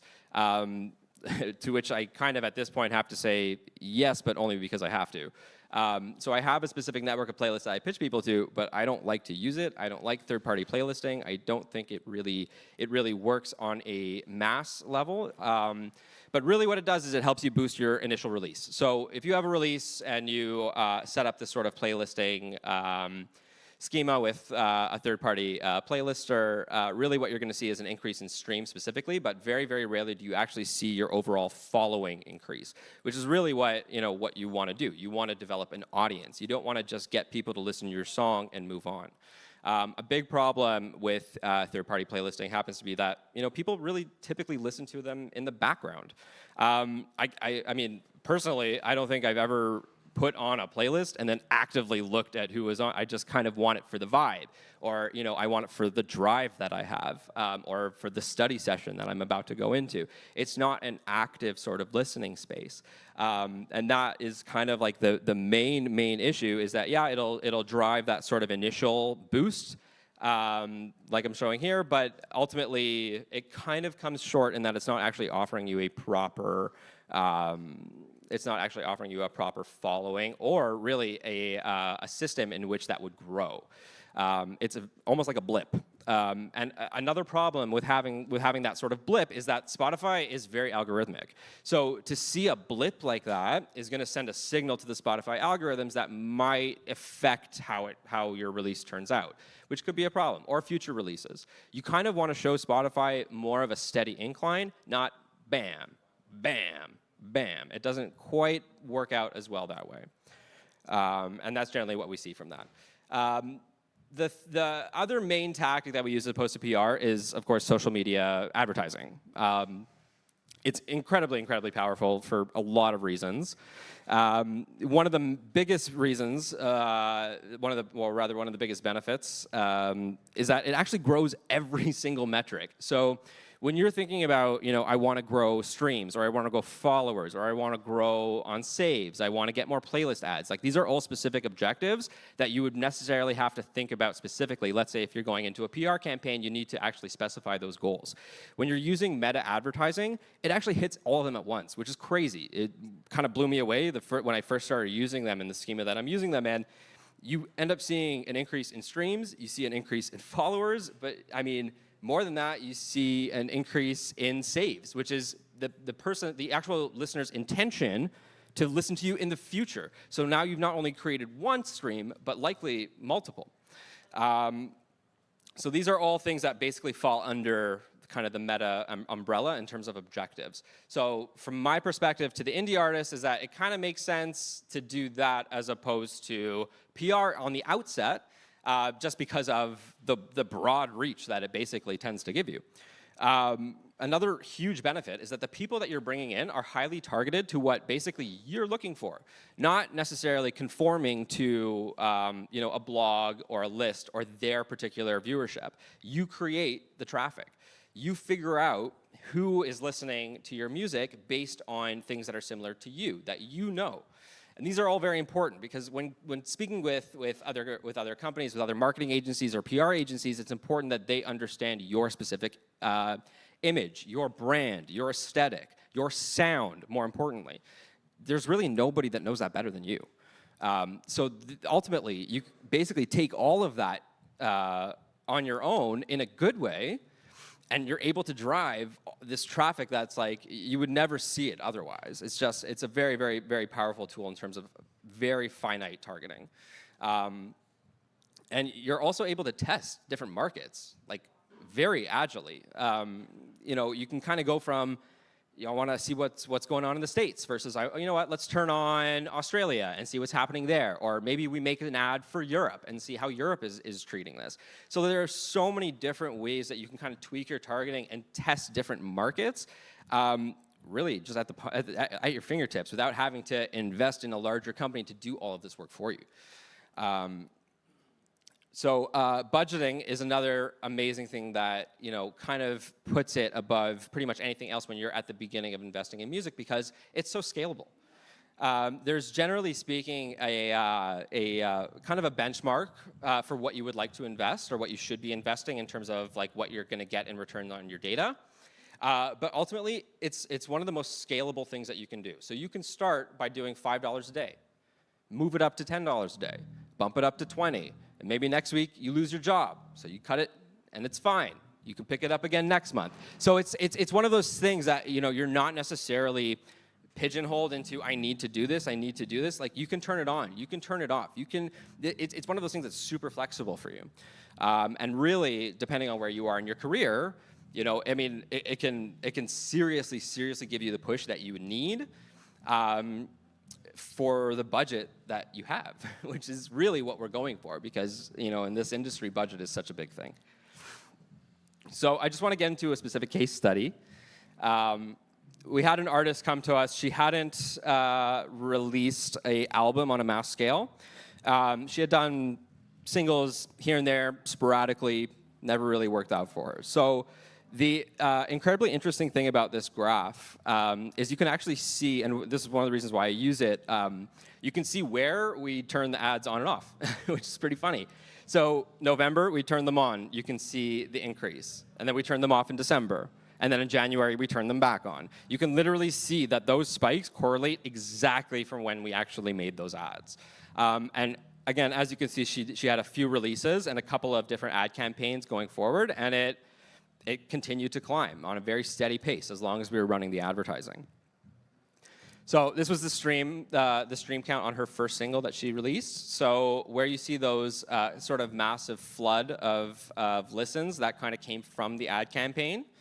And eventually what it did was it triggered the algorithmic playlist, which is another huge benefit from meta advertising. As long as you push enough traffic, the algorithm will pick you up and you'll start going on algorithmic playlists, which is why you're still seeing a steady amount of streams even after we were running those campaigns.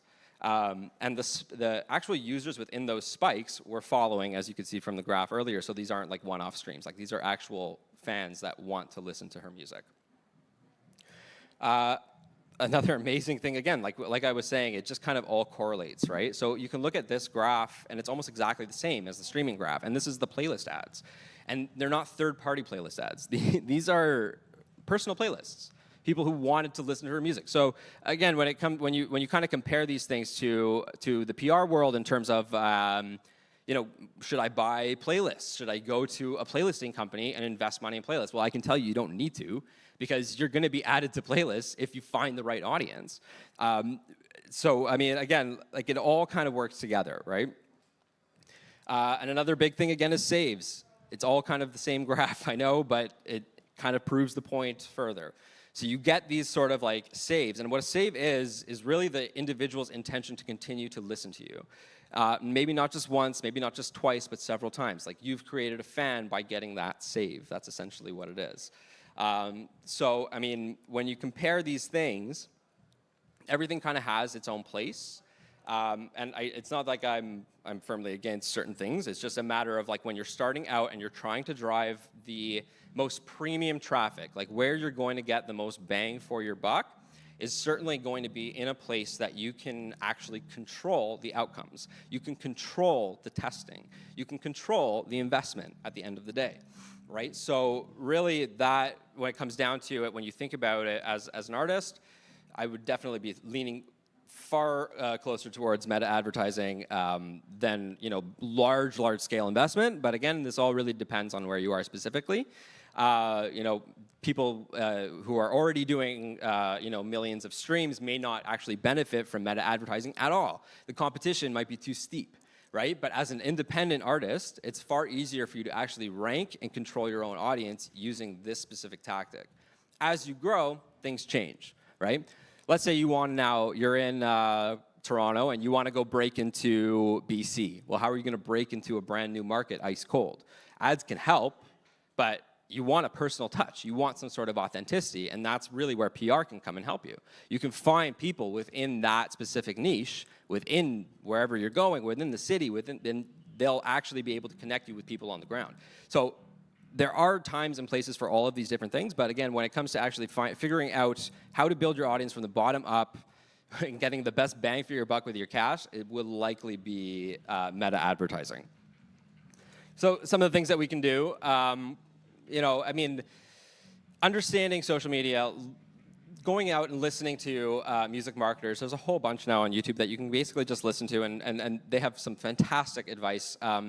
Meta advertising is not the only form of paid advertising. There's Spotify ads as well, TikTok as well. These platforms, while also incredibly powerful, in my experience, and it can be different really for any artist, they can also be incredibly powerful tools just as much as meta. So really the first few steps that I would take as an independent artist is develop a plan, figure out exactly what you want, Are you building an artist? Do you want to just boost your release? Are you, trying to build a following for shows? These are all things that you need to be considering when you're actually trying to, at the outset of all of this. And make sure you're testing. Take that ad budget, chop it up, invest it in different places. You don't always have to necessarily go for one big thing, but even a small test of just a couple of bucks here and there can give you a good indication of where everything is going to go in the future. And then you can kind of double down on whatever is actually working. Okay, and I think that's pretty much all I have, and I'm happy to take questions if that's a thing. Yes, sir. So can I ask a question about format? Because you mentioned, getting into meta, but what do you see that there's a sweet spot in terms of the format of advertising that would work better? Is it video? Is it stills with carousel ads? Or what yeah, it's a super interesting question. Carousels are very, very finite in terms of what you can accomplish in terms of objectives. But video content, performance content, people want to see you perform. That will do the best, for sure. The problem with that becomes, again, budget. So how do you hire a whole film crew and try to figure it out? There are other options. AI has become a very, very popular alternative to things like that. It tends to work very, very well just because from my theory is that because it's consistently changing, consistently moving, you're immediately drawing the user in and basically getting a click from that. And if they continue to click through, like I send people to a landing page, if they continue to click, so really the expectation is they click 3 or 4 times so that you kind of know, okay, this person is actually interested in my music. So much so that they're clicking through this sort of click thing to get to the end, Mm-hmm. Exactly. Does that make sense in terms of like creatives and agility and all that? Yeah. Yeah, exactly. Do you have a question? Yeah. Yeah, I was curious. I've been told in the past that like 5,000 is just for the stream. Hi, how do you do? Randall James. I've been told in the past that it's around $5,000 to do a campaign, if you will. You mentioned a budget. Do you have a recommendation based on the Meta platform? Where to start? Yeah, so again, it's really about what you want to accomplish, and then essentially you would basically break it down from there. So like if you wanted to run a meta campaign specifically, I usually recommend similar to Spotify, it's about $250 to $300 per track to advertise something like that, and with that you'll generally get enough data in order to make any sort of like concise decisions going forward. If you want to do anything extra, again, you have to just understand that you'd have to flex that budget out, right? So if you have a YouTube video, for example, that's an additional budget. If you want to promote that video on Facebook specifically, that's additional. You know what I mean? Like, so it's very, very dependent on what you want to get done. So like a full-blown campaign, you want to do music video promotion, all of that. I mean, I'd probably think you're getting close to $5,000. It's good the way you break it down, though, because it gives you a chance to be, pick the right thing. You can choose it, right? Yeah. Like it's kind of like I'm interested in this and this right now, so that's Some people don't always come out with a music video, or they don't have a music video to the quality that they would want to necessarily invest, a couple $100 in. You can skip it. Just you got to think about budget. It's all about what you can do. Yes. You got to pass the mic. Can you get classes on how to run that meta thing? Because it just never works the way I try to get it to work. And then they change it when I figure it out. Yeah, that's the thing with meta. It's always changing, and it's glitchy beyond all belief. I'm certainly happy to chat if you want afterward. Cool. Yeah.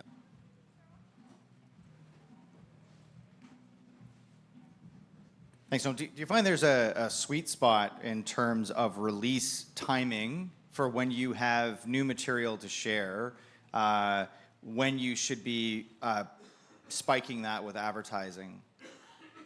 So it's a great question. In general, the way that I like to kind of do it is I like to kind of see what happens organically. So I generally wait a few days just to kind of see what I can do on my own or what the artist can do on their own. And then at that point, let's kick in the ads because ultimately it doesn't matter. And in reality, it doesn't actually matter when you start the ads. it's going to be effective regardless. Like if let's say you have an older release that no one ever listened to that you love, put an ad on it. It's going to do well. You're going to get traffic. It's the way it goes because, in the user's mindset, for them it's new. For them it's brand new. And when they see that ad, it's like, oh, this is a new song for me. Like it doesn't really matter when it's released.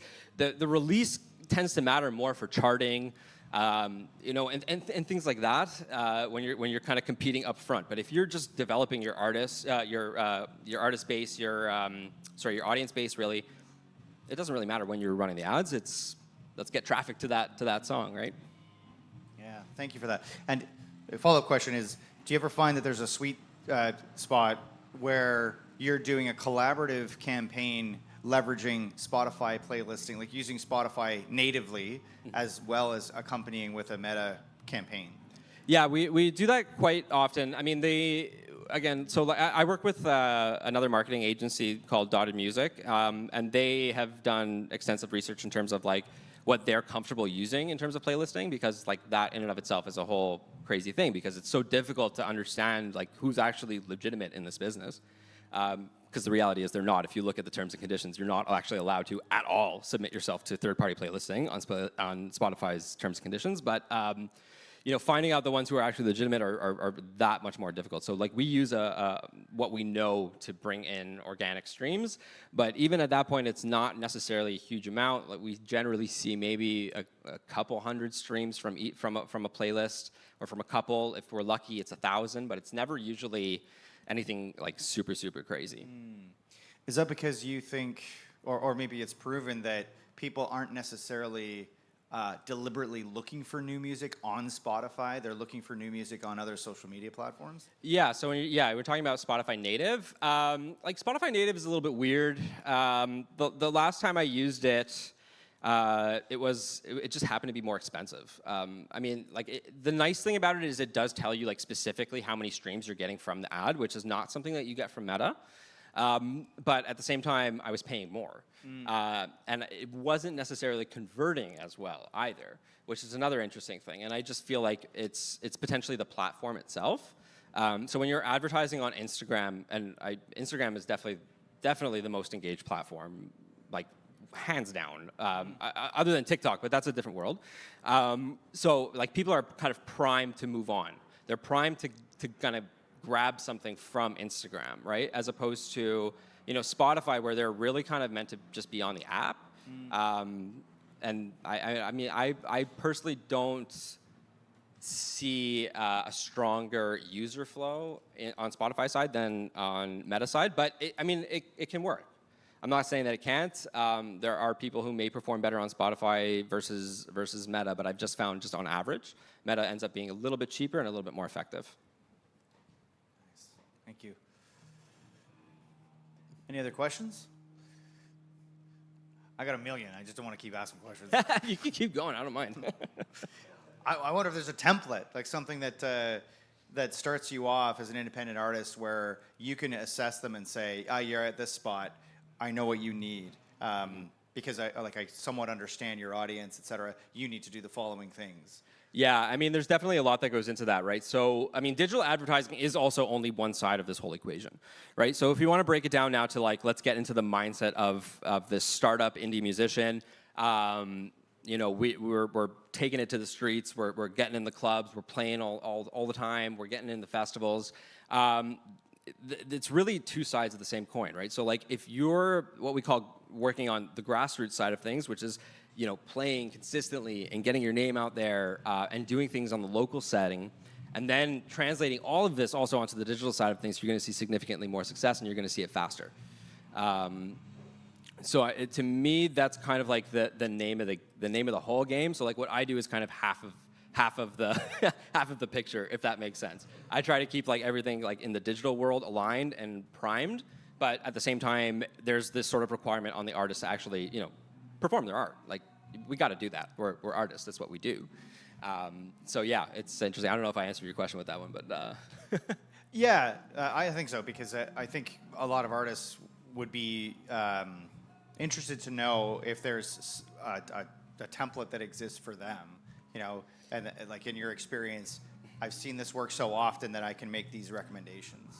Yeah, and that's a good question. It can be difficult to assess on the surface level, just because it really does depend on what you're doing and what platforms you're using and where you're at within those platforms, like what your goals are specifically, like how far do you want to take it? Because I work with artists that sometimes they have perfectly great day jobs and all they want to do is get their music out to as many people as possible, versus I have artists, indie artists, musicians that are from the ground up that really want to get kind of break into the scene and develop their audience and develop all of this stuff. So it's kind of, I would say it's kind of difficult to assess like right up front, but at the same time, there is this sort of like threshold, and I think you can feel it even as an artist, where it's like, okay, things are really moving, things are happening. But in terms of a template, I do feel it's tough.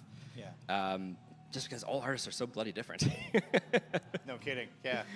And that also relates to advertising. Like I've seen, even with the same artists, with each release, we have to choose a new audience because the audience doesn't necessarily translate to the different songs, right? Even though it's the same artist. So, yeah, it can be a slog to kind of figure out where you are. But again, ultimately, I feel like really, unless you're doing like tens of thousands to hundreds of thousands of streams per day, you're in a spot where, PR, like basic PR, basic social advertising is going to be incredibly beneficial for your audience development in general. Yeah. That's great. Thank you. Any other questions? Hello. Hi. In terms of PR and outreach, what would you say would be the best strategy? Like, would you find publications that fit your niche Absolutely. And then, yeah, let's say you're releasing a single, like what would you reach out to them a month before? I know there's like press kits and stuff that you can send them. Yeah, so definitely a month is a good, it's a good place to start. The earlier you prepare for PR, the better. In my experience, so like the more you have your pitches kind of like, and actually this is interesting because it's kind of like part of the intersection that I use kind of with AI, because AI really helps with pitching and takes a lot of that slog away. Yeah, I would probably say a month is a good place to start, and certainly, don't be pitching yourself to people that have no interest in your music. Research, find your niche, and invest strategically. Because yeah, the PR world is tough. It's very difficult, and especially to get an immediate return, it can be an issue. So yeah, research is definitely very key. I have a question when it comes to populating Meta specifically, I guess, about your audience demographics. If you as an artist have collected an email list, et cetera, but you're not really sure, like just from that information, what the demo is. Do you have recommendations on how to pull that into Meta? That's super interesting. I don't particularly with an email collection, but there is another form of data collection that would really help with Facebook, and it's utilizing your Facebook pixel. So the way that I run Facebook ads, I may as well break it down. We run it through, basically what we do is we set up what's called conversion campaigns. So a conversion campaign would be something like a sale or a lead or anything like that's very specific and that can be tracked. So the way that we end up doing this is we do it through a landing page. So from the ad, we send the user to a landing page that has our Facebook pixel encoded in there, along with the conversion API token, which is also incredibly important, but maybe just skipping over that for now, because that's a rabbit hole. We then basically, the landing page that we use actually has like this sort of like already custom conversion for Facebook. So like I don't really have to do anything there. It's nice and easy. I drop in the pixel and you're good to go. As soon as you click on the, let's say we're doing a Spotify ad, I will only put Spotify there just to kind of hone in the focus. We target specifically Spotify, like people who are fans of Spotify as an interest on Facebook. And what we do is we basically force the user to click 3 times. We click first on the ad, we click second on the landing page, we click third on Spotify. So that 3 times, number 1, roots out bots. Number 2, tells us that the individual is actually interested in what we're doing because they click through 3 times. I hate clicking through stuff, so if I do it, I generally like you. from that point, that's sort of structure that we have, and then we would basically be looking at the metrics to see exactly what's happening. So like our average cost could be anywhere from like 90 cents to 20 cents, really depending on the popularity, of the creative or of the song. And within that, there's so much that you can test, right? Like you can test different parts of the song, different aspects of the video. And essentially, it's part of like now the best practices is that you're using 3 or 4 creatives and you're testing them against each other in order to see what's actually working. So that's kind of like the whole structure of it. Nice. Sorry, I'm going to keep going just because I'm fascinated by this. But in terms of retention, the artist ultimately needs to retain the relationship with the... Yes. Right? Sorry, I missed. I went on a tangent and then I forgot where I was going. But I found out where I was going. So essentially what we're doing is we're collecting data. That's the important part here. And that's the thing that artists don't really think about in general when they're advertising. They just kind of see the money fly away. But really what you're purchasing is intent. You're purchasing the user's intent. Like you have now this pool of individuals that you can what's called retarget. And you know, if you have merchandise, you can sell them merchandise. They gave you a stream. They followed you on Spotify. The very least that they can do is buy a t-shirt from you. You know? Like that's sort of the idea. And it does work because these are individuals who are actual fans that want to support you. Right? And that's part of what the meta advertising does in terms of targeting and all of that. And yeah, in terms of data collection and retention, audience retention, stuff like that, like it's so key. And if you want to start, you know, getting an early return on your investment, start collecting your data now. And you don't necessarily have to do that with like Spotify conversion ads, but you could do that with boosting your posts. $5 here, $5 there, seeing what comes in. At a certain point, you're gonna develop this sort of mass of data of interested people who like your content, who like your music, right? That's, to me, that's like probably the, in this indie world of the battle against, you know, indies versus the labels, that's gonna give you the biggest edge, for sure. Because when you think about, you know, like advertising budgets and things like that that labels invest, you're looking at like tens of thousands of dollars, which is just, you can't possibly compete at that level, right? So you have to try to find ways to kind of create these other revenue streams, and data collection is so crucial in that. Thank you. Hello. Hey. Do you have any lessons that you learned from campaigns that might not have gathered the results that you were hoping for? Definitely. Actually, I'm running a campaign right now that's been particularly difficult. To give you kind of a primer on what's going on, we have a French artist. He's from France, and he basically plays like kind of classic country, sort of what they call like the Tulsa, Oklahoma feel. So kind of akin to John Mayer or certain aspects of Eric Clapton. Similar to that genre, which is not super popular in France, unfortunately. It's more of like a party, you know, sort of vibe. So it's been quite difficult to find the correct audience for him, and we've gone through several stages, and we've seen growth. We're just not happy with the amount of growth we've seen with that particular account.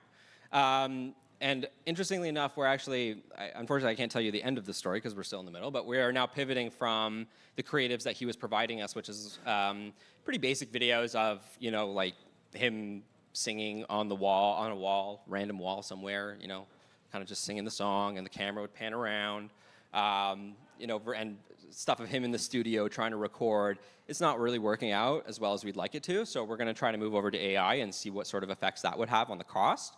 Yeah, there's really what I'm trying to portray with that particular story is that testing is incredibly important. You know, you're not always going to find your audience on the first shot. Sometimes you might not find it on the second. But it's important that you kind of keep testing and keep pushing because there is an audience. You just got to find it. That's all. Thank you. All right. Any other questions? That was fabulous, Noam. Thank you so much. Thank you all so much.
All right, welcome everybody here. Gussapolooza 2024. Thanks for coming out. Yeah, let's hear it, right? All right.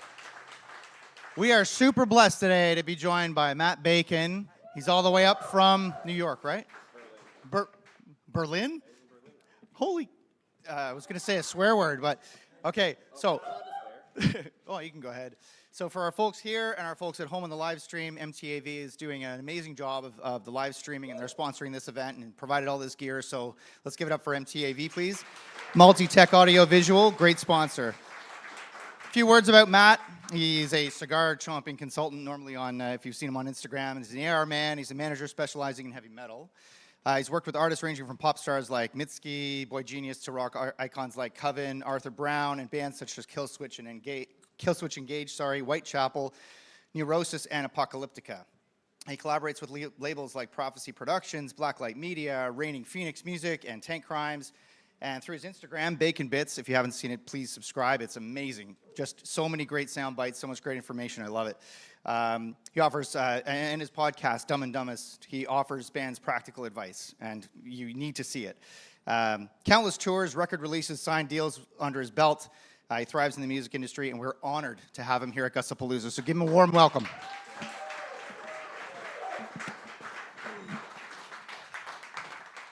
Howdy. Is this hot? Okay, cool. Hi. Thank you, seriously, for being here. This is very surreal. Anyway, are you sick and tired of posting Instagram reels that get like 25 views and spending all this time on posts that get like 3 likes and just continually creating and feeling like you're posting into the void and just wondering like, why doesn't anyone fucking care? We're going to talk about that today. And by the way, for y'all outside, if you want to come in, we do have some more seats. You can also just like bail if you need to bail, it's fine. Anyway, so for those of you who don't know me, which I think this is mostly a Bacon Spits watching crowd, but hell yeah. But I was born in France. I lived in New York for a really long time. Now I live in Berlin, as we all just learned. But I think the really important thing about me is I'm a DIY lifer. Like, I've been doing this, I've been coming to events like this and putting on shows and all that stuff since I was like 14. Like, in high school, I was running a label, I was writing reviews on a blog, on multiple blogs, you know, interviewing bands. I like had a whole like almost famous life as a teenager. It was very weird. And eventually, that turned into creating Bacon Spits. After a friend of mine was like, you know, if you make a video every day about what you do for work, your life will change in a year. And my life did change, and now I get to do stuff like this. And, you know, just the other day, I hit 95,000 followers, so it's becoming a thing, you know, to say the least. But today what we're going to talk about, today what we're going to talk about in terms of content creation is how all you need is a value strategy. And what this means is we're going to talk about how to create meaningful content that resonates with your audience. And we're going to talk about how to use that content to blow up your band, the same way many of your favorite artists who've broken in the last 10 years have. Anything from Chappelle Roan to Bridge City Sinners to Lorna Shore. All these artists who sort of fundamentally understand how social media works and how to use it to become a focal point of the scene. Artists who've sat down and been like, oh, okay, here's how I connect with the audience. Here's how I take that audience to a higher place. And here's what we do to kind of elevate them and the people around me. You know, and that's what I really want to break down today as we get into it. So what we're not going to focus on today is a few things. First of all, we're not going to worry about the nitty-gritty. We're not going to worry about, like, here's exactly how you set up meta conversion ads, right? Like, we don't need, that's too complicated for this 35-minute talk, right? And we're also not going to talk about, like, the consequences of big data and these powerful corporations and all that other stuff. Like, that's scary, but I don't really have an answer. And yeah, it's bad, but like, this is the hand we've been dealt. So let's go from there, you know? Because what we are going to be talking about today is focusing on overall approach. And this idea that people and platforms, you know, people stay the same, platforms change. And a lot of the concepts we're talking about today in terms of marketing, in terms of how to promote yourself, all of that stuff has been relevant for the last 60 years, and it'll keep being relevant. You know, with AI, with whatever changes, with any new social media that comes up, it's all the same shit. So the value strategy comes down into a few core concepts, right? And what this really means is the fact that, first and foremost, is that people only really care about themselves. They care about content they find engaging. They care about content that educates them. And most importantly, people care about status, right? They care about finding things that elevate them socially, be it like, oh, hey, I'm part of this cool in-group, and that's really important, right? And you're communicating that with your content. They also care about stuff that educates them. That's why a lot of y'all watch my videos, you know? But they care about things that help them get to a higher place. We're gonna talk about how to do that with your content more than anything else, right? And what that means is you're focusing on the value of the content. You're focusing on, okay, this is who I am, this is what I do, and this is how we're going to connect with people in a way that brings them value, right? It's not this idea of me, me, me. It's this idea of you, you, you. How do we reach out to fans individually and make them feel the love and make them feel like, oh, hey, this is going somewhere deeper. Do you know what I mean? And like I said before, people don't change. A lot of these marketing strategies, some variant of them was used in the 60s. You know, some variant of them will be used in 2035, right? It's just that the platforms we use to create the content, the platforms we use to market ourselves, those things change. But what I can confidently say is right now, it's never been easier to get the word out about yourself as a musician because there's so many tools at your fingertips. And because, as we're going to talk about later, a lot of your favorite artists, their entire content strategy is based on CapCut and a cell phone. You know, and we're going to talk about exactly how to do that and how to resonate with people just using tools like that, tools that we all have that are free. So there we go. My epiphany with a lot of this came from doing bacon spits, because for a long time before that, I had been doing music marketing, and that was cool, but I hadn't really thought it through on like a fundamental level, if that makes sense. That is to say, I was putting out stuff that looked like this, you know, me and my cat hanging out. It was a good time, but it didn't really communicate who I was or what I was trying to do. It was just me and my cat. His name is Jim, if you were curious. Anyway, so my epiphany with this really boiled down to like the fundamental law of marketing, which is ask what your audience wants and then give it to them. And it's really that simple. And it's, for me, it was educating people. But for most artists, right, it's about understanding that music is a consequence-free, emotion-altering drug, right? We listen to happy music to kind of augment a good time. There are songs we listen to on the road to create, you know, a sense of, like, there's like travel albums that I think we all have in our lives, you know. I heard Simon & Garfunkel's America earlier. That's like a travel song that augments that emotion. You know, if you're going through a breakup, you listen to Woods of Ypres. Like, all this stuff, yeah, that was just for you, Sig. You know, but we listen to music because it alters emotion. And so that means, again, what does your audience want? To have some sort of emotional impact. How are you going to give it to them? How are you going to make it clear to them, this is what we're doing, is we're altering your emotions? So there's a few false beliefs I want to knock down before we really get started.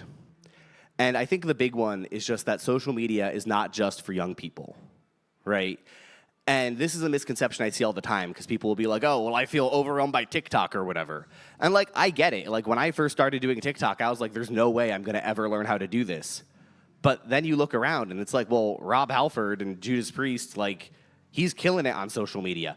Jinx from Coven, who like literally invented this in 1969, is killing it on social media. You know, you see people all the time in their 50s, 60s, 70s, 80s who have figured it out, right? There is no sort of age limit on it, right? It's just about understanding what does your audience want and then giving it to them, right? The other big thing I want to talk about is you don't need ads to succeed. We'll be talking about ads a little bit later in this presentation, but I think a lot of people have this kind of fake idea of, oh, well, every artist who blows up, they just spent thousands of dollars on their Instagram and now they're famous. And it's like, That's not really how it works, right? Because ads are fuel on the fire, but they're not the fire itself. Do you know what I'm saying? Like with Bacon's Bits, which again is like 95,000 people now, 95,368 if you were curious. Yeah, right? Like I've spent like less than $500 on ads on that, and that was mostly like weird tests to like try different things. You know, the people you see blowing up, a lot, like very frequently I'll be working with a pop star and they'll have never run ads before, right? And it's like, oh, okay. But because ads don't work if there's nothing further to dig into, and we'll dig into that later. Third is this idea that the market is not oversaturated. I think as a musician, it's really easy to go, oh, well, there's, 30 million other artists in my genre. What the fuck am I even doing, right? But if you're creating stuff that people actually want, asking what the audience wants, and then giving it to them, you will cut through. Look at a band like Kiss. Like, I own Kiss air guitar strings, right? There's so much weird Kiss shit out there, but the market has never been oversaturated because you can't overwhelm your audience. If you're continuing to give people things, they will go down that rabbit hole. We all love discovering a new artist and going down the rabbit hole. We all have favorite artists where we can keep learning more and more and more. And the more you do that, the further you go. People aren't getting overwhelmed. If I can post 5 times a day and keep growing, if you can post more than once every 2 weeks. So let's dig into that later too. But there's 3 secrets I really want to talk about here as we get going. The first, like we said before, how to create value, how to create content that people really resonate with, how to create content people engage with, and going from there. The second is that production quality is not the key, right? Is that you don't need to be having some sort of fancy camera. You don't need MJD to be making every piece of content if you're trying to break through. It helps, but it's not crucial. Or it's not life or death, I guess. And finally, we'll be talking about how to get people to pay attention. So you've created the content, you understand how it works, here's how we get it out there, here's how we engage with more folks. That's the breakdown of what we're getting into now.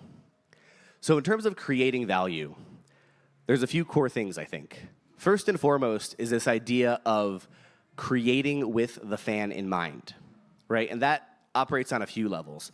First and foremost, it means creating content that actually makes sense on the platforms you're creating on. Right, which is to say, we all know that guy who's posting on Instagram the worst formatted shit you've ever seen.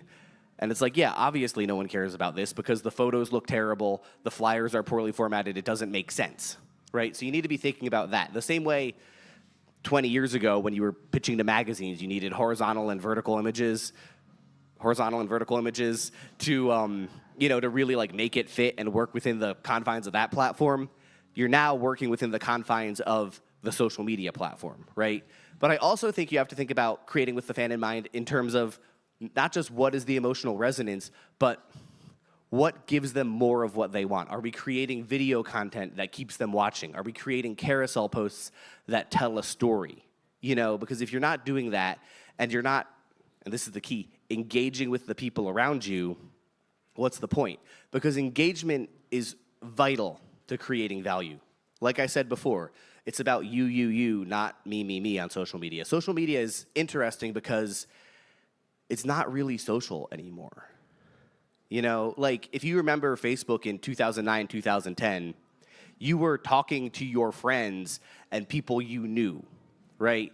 Now, if you open up your phone, you're looking at like talking heads like Ya Boy or like musicians trying to get you to check out their song or influencers or memes or whatever, right? There isn't this personal connection anymore. It's this one-to-many platform. But if you turn around and make it a one-to-one platform, suddenly you're going to get moving somewhere quickly. If you're replying to every comment, replying to every DM, you're suddenly making this sort of anonymous, almost faceless feeling thing into a thing that's dramatically more intimate and dramatically more effective in terms of getting people on board with who you are and what you're doing and going to that next place, But also, when you're building out your audience initially, that engagement is really crucial, which is to say, going, where do my fans hang out? And then going there. I talk a lot about this 100 comments a day strategy, where like, if you want to start getting in front of fans in your niche on TikTok or Instagram, go comment on 100 relevant posts a day on either of those platforms, and people will start to check you out. Because if you go on your For You page on TikTok and start dropping comments, people are going to start to go, oh, who the hell is this guy? And they'll go check you out.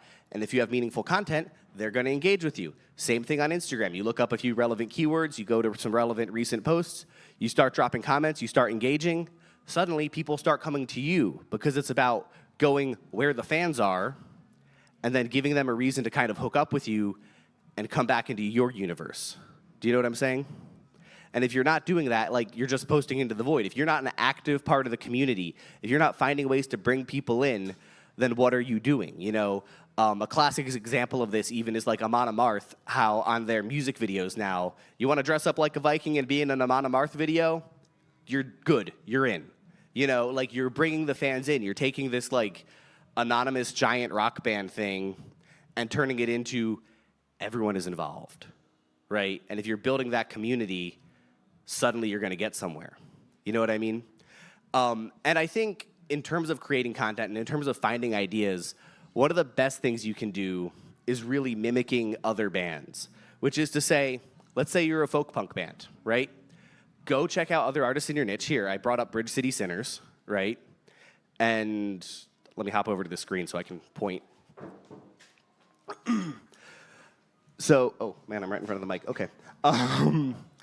You know, and literally just going to their Instagram and going like, oh, okay, here's the type of content they're making. Let me use that for inspiration. Let me go, oh, okay, this is what's working for other people, and going from there. And not just like going through similar artists' Instagrams and trying to get ideas, but also realizing the data is out there. It's just not necessarily yours, which is to say, okay, you looked at their Instagram, you got some ideas, but then you look and you go, oh shit, this one has 200,000 views compared to what they normally get.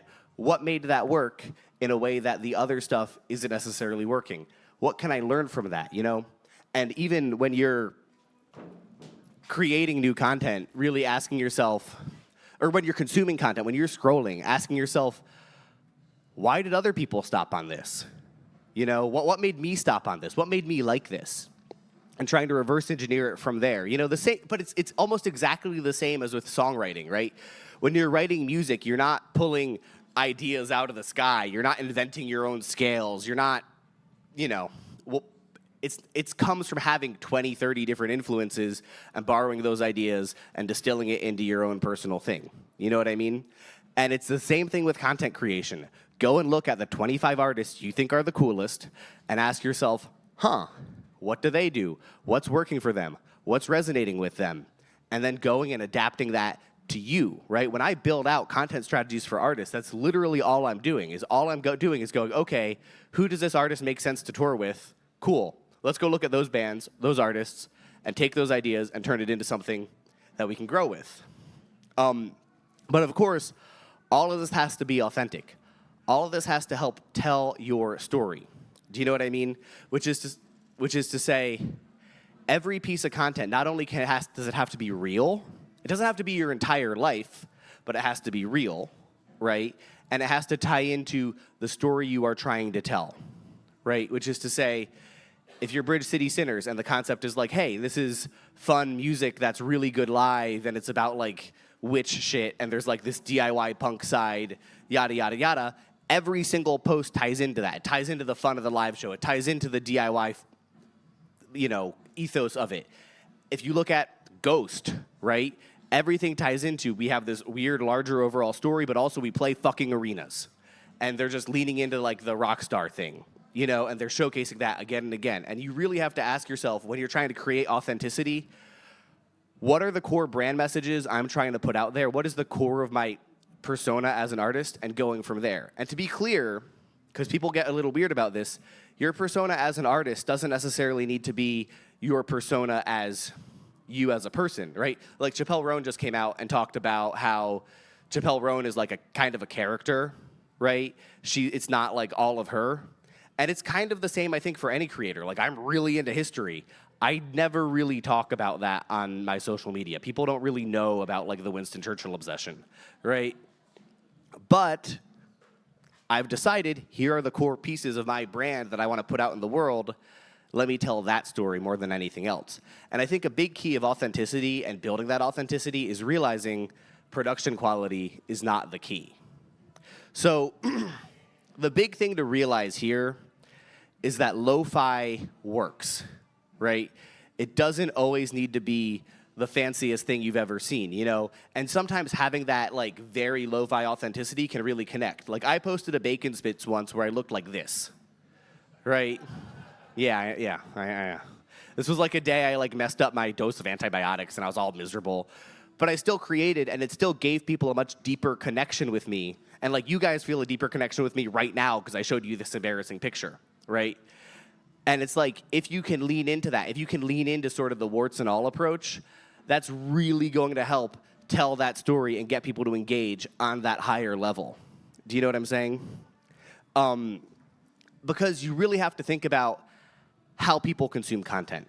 You know, this idea that like, well, wait a second. A lot of people are scrolling Instagram while watching TV, or they're supposed to be at their jobs. That means they're not spending time like identifying every minor little issue you might have. They're instead being like, oh, wait, this is cool. Let me look at this longer. What is hooking them in, right? Consistently asking, what is hooking them in? What is making them want to spend more time on this, right? And that ties into the secret of the algorithm, which we'll talk about in a second. But there's kind of this key here that happens when we start to have this conversation about quality versus quantity of content. And like I said a few minutes ago, you don't get better at social media by posting once every 2 weeks. It's the same as songwriting. You don't become a better songwriter by writing 2 songs a year. If you talk to Grammy-winning songwriters, pretty much all of them sit down and write a song every day. Doesn't matter if they use it for something, it's just about practicing writing a fucking song, right? And it's the exact same with your content output. It's like building a muscle. It's only gonna get better if you're doing it consistently, and it's gonna make you go create it faster, right? Right now, creating content might feel like this very time-consuming, overwhelming thing, but if you keep doing it, you're gonna start to quickly figure out, oh wait, this is what connects, this is what makes it work, this is how I can start to kind of speed up my workflow a little bit and have it make sense. The other piece, I think, within quantity versus quality, people will bring up like, oh, well, if I post once a week, it gets 200 likes, and if I post 5 times a week, each post only gets 50 likes. There's 2 things to remember here. First of all, 5 times 50 is 250. That's way more engagement, right, rather than just the 200 likes once. But also, if you're trying to really win over an audience, you need to establish omnipresence. You need to constantly be in their faces. You need to constantly be showing up. You know, there's this thing in marketing about how people need to see something 7 times before they act on it. You know, like think about how you check out a band. Like I mentioned Bridge City Sinners. Cool, whatever. You're probably not gonna go listen to them now. But if I mention them, and then you see a social media post tomorrow, and then in a few days you see what are the tour dates because they're coming here in November, I think, you know, and then you have a friend say something to you, then you're gonna be like, fuck, I need to check out this band, right? Because they kept showing up in your life. You're hacking that with social media. You're creating omnipresence. You're creating a sense of, I am always here. I'm always around. Like, how many of you see my face every day? Yeah. You know, like, it's because I'm constantly there. I'm constantly putting myself out there. There's no reason you can't do the same. There's no reason, you know, and just because you can't afford a fancy PR campaign or you can't afford a radio campaign or whatever doesn't mean you can't be in people's faces by just looking at other people's content, using that to create your strategy, and then just showing up again and again and again and again, and establishing that omnipresence, that sense of being everywhere, right? Because that really ties into the concept, the final concept I want to get into here, which is getting people to pay attention. One sec.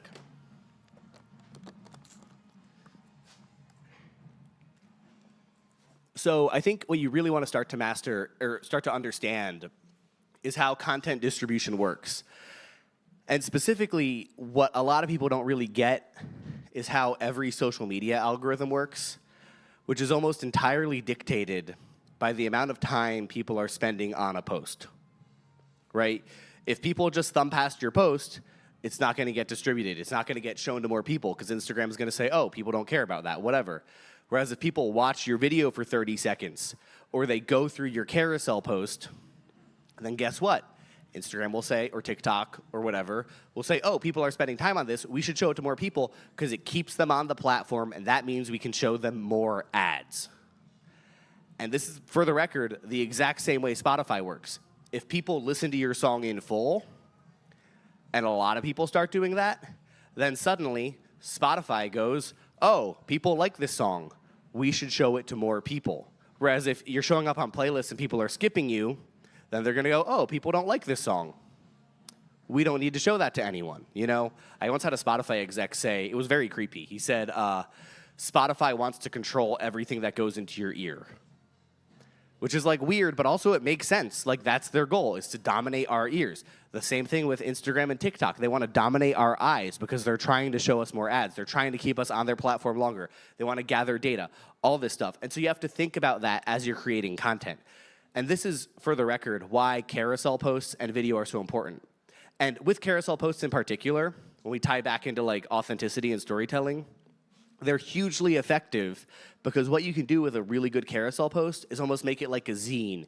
A carousel post on its own can tell a story because what you can do, and this is really key to understand, is you can put up like a really good live shot that just looks good on your feed. Because think about how people create content. You discover a new artist and you just kind of, first thing you do a lot of the time is you just thumb through their Instagram to understand who they are and what they're about.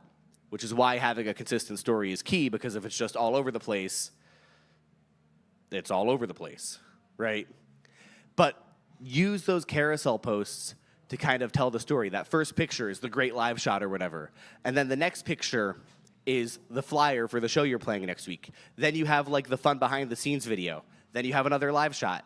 Then you have a relevant meme. Then you have another flyer. And then you suddenly use those 20 posts you can put now in the carousel, and people are spending more time on it and realizing, oh, the people who swipe through that carousel, they're the super fans. So you can give them a little more. You can give them the weird behind-the-scenes tour picture where you don't look your best, because that helps build the relationship with you as a creator, with you as an artist, right? And that's, I think, really the core of distribution that people are missing out on, is understanding, why aren't people spending more time on my posts? How do I get them to spend more time on my posts? But also realizing, how can I tap into other people's audiences? How can I tap into other markets? You know, how can I go, wait a second, what if I do a collaborative post with another artist in my niche and create something with them that's really powerful and effective, right? Because again, if you're building that community, if you're reaching out to other people, you're gonna get somewhere. Whereas, and this is important to realize, if it's not directly tied into your music content-wise, you might get more distribution because you posted a cute picture of a dog or a really funny meme or something. But those people who like you because of the dog or the meme or whatever, they're not there for your music, right? You created something that might have gotten a lot of likes, but it didn't get the right people liking it, or it didn't get them liking for the right reason. So the algorithm's gonna be like, oh, that meme is really funny and you did a great job on that. Let me show it to more people. But it's people who don't care about the songs. So what the hell? You know? What does work in terms of mastering distribution is gratitude. Is, again, if you want to tap into other people's audiences, what can you give to them? What value can you generate? Can you lift up someone else? You know, maybe you have 2,000 Instagram followers. Do something with your friend who has 1,000. That's different people than who follow you, right? You're getting in front of them now, right? How do you express gratitude to your fan base? One of the most effective tools for that is just running giveaways. And not just doing giveaways where you on your own are giving away a shirt, but doing something like they did with Gussapolooza, where you get a bunch of people tied into the same thing to give something away. So if you want to, instead of you just giving away a shirt, you find 3 other artists in your niche, right, who all kind of do the same thing, and you all go and give away shirts as one big package, and suddenly you're growing from their fans, they're growing from your fans, and you're getting in front of way, way more people. And by the way, that's like the best way to collect emails for your list. And that's like one of the most important things to mastering distribution and getting people to pay attention. Because with an email list, even if your open rate isn't awesome, what does happen is everyone sees the subject line. So everyone knows, oh, you're going on tour. Oh, you have a new song out, whatever. And those are your super fans. And you can give them things via that email list that you can't easily do on social media. You know, you can give those people this weird unreleased song you don't really think about, but here, download it. Why not? You know, you can give people sort of advanced information or make them feel like part of a larger club. And again, build up that community, build up that sense of connection, and help bring people forward. Email lists are one of the most important things to understand and to have if you're building that distribution, and just reaching out consistently to people, because they're going to keep showing up. They're going to keep knowing about you. You're establishing that omnipresence. Not only are you on their social media, when they turn it on, it's in their inbox, which most people are checking every day, multiple times a day. You know, getting in people's faces, understanding that gratitude piece. You gave them something, you got their email, now you're getting somewhere. Now, the final piece I want to talk about is advertisements. And, you know, like I said, we're not going to get into the nitty-gritty. But the key thing to understand about ads on all these platforms is they are trying to get whatever goal you set for it as cheaply as possible. Which means if you're trying to get conversions over to Spotify, they're going to do that in the cheapest way possible within the targeting you've done. And so that means, let's say you're like a very underground cult black metal artist. You know, you could be marketing to Cradle of Filth fans, which is fine, right? But that's a much more mainstream band. If you're trying to do underground black metal put out by like dudes who operate out of caves or whatever, like, yeah, I mean, I know those people. Shout out Nico. But, you know, but you want to be targeting, you want to be thinking, how do I target the underground fans? How do I target the early adopters with my ads? Do you know what I'm saying? You want to be targeting the Fist fans rather than the Cradle of Filth fans when you're doing that. You know, you're going, not what is the biggest possible audience I can access, but what is the most relevant possible audience I can access. The exact same thing we talked about before with like, when you're marketing pictures of, when you're posting pictures of dogs, yeah, that might get more people to like it, but it's not the right people, you know? The other key with ads is that they're not a marketing strategy in and of themselves at all. If you have one post and you put $3,000 behind it, and let's say it's a perfect, amazing post and it's getting tons of conversions to Spotify, if there's nothing for people to engage with more deeply, if there isn't a larger universe, then you just wasted $3,000. Because they might go listen to your song a couple, 3 times, and that's cool. But like, okay, what else was there for them? There was no rabbit hole for them to go down. There was nothing deeper for them to engage with. You know, you just posted or created an ad, but it's not going to go any further than that. The artists I see who are getting further with ads are the ones where it's like, oh, I discovered this thing, and now I can go deeper. You know? And I really need you to keep that in mind before you end up wasting a bunch of money too early on. The real, like, strategy of promoting music, in my eyes, is first, like, have great songs, build a community around it, build great content around it that serves that community, those people you connected with, et cetera, et cetera. And then from there, then ads and all that other stuff start to make sense, right? And also realize with ads, they're way more powerful in terms of paid marketing than pretty much anything else you can do because you own the data, which we all know is important because you can retarget those people later and you can see what works and what doesn't work. And you can do the testing and optimizing, right? Or the person you hire can do the testing and optimizing. I think when you're hiring out for like music PR or something, or you're paying to get on playlists, you don't know if that's going to be the perfect right thing for you. You know, you can go and get in Consequence of Sound or what's the big Canadian one? Exclaim? Exclaim? Cool, I know about Canada, see? You know, but if you're the smallest artist on Exclaim that day, you're still going to get like 30 clicks on your post. Like that's not like people don't use music journalism to discover new artists anymore. It's really about deepening relationships with artists. You know, and it's kind of the same thing with like paying to get on playlists. Editorial playlists and stuff are great, absolutely. But if you pay to get on like a playlist that isn't really exactly right for you, and people start skipping your song, or you start getting sorted with the wrong types of artists, then you're killing yourself in the algorithm because people aren't going to be discovering you in relevant places anymore. If you're getting skipped, Spotify's going to go, oh, people don't like this music. We don't need to show this to anyone. And then you've shot yourself in the foot. And that's, I think, where ads really start to matter. So we've talked about a lot of different things in the last, how long has it been? Yeah, in the last 30 minutes. You know, this has been kind of like drinking from a fire hose. I know I get excited and I have a lot of examples and nah. But I also think that most of what we talked about here is pretty doable. You know, most of what we talked about isn't insanely high level. It's just understanding what does your audience want, where do they hang out, and then giving it to them. Because if you're not doing that, what the hell are you doing? Because really, again, what it boils down to is generating value by creating engaging content and engaging with your audience, taking social media from one to many to one, and using the tactics and stuff we have to do that, to create authentic content, right? To go, what's already working? That data is out there. It's not necessarily mine, but that data is out there.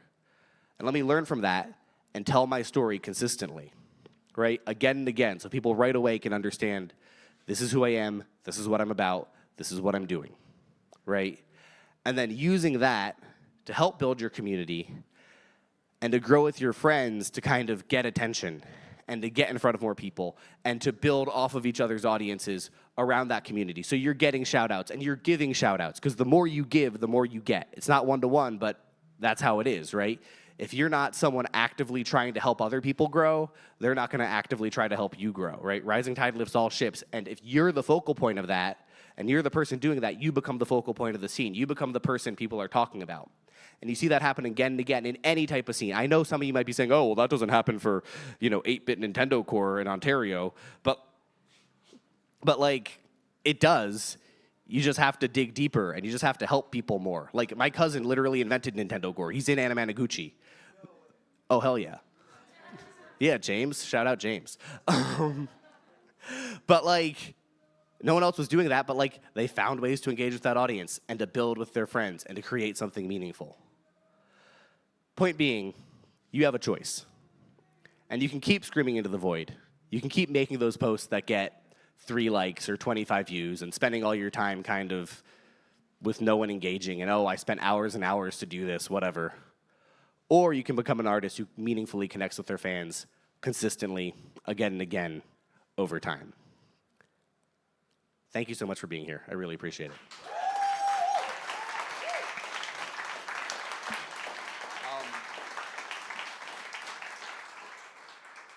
Let's do questions, and then after that, I have a cigar so we can take pictures. Yeah, what's up? Oh, do we have a mic? We have a mic. Wait, okay, I'm gonna drink some water. Of but course. Ask your question. Amazing. So I think I can speak for a lot of people by asking, oh. 1 second, Sig is trying to get me to. Oh, thank you so much, yeah. Oh.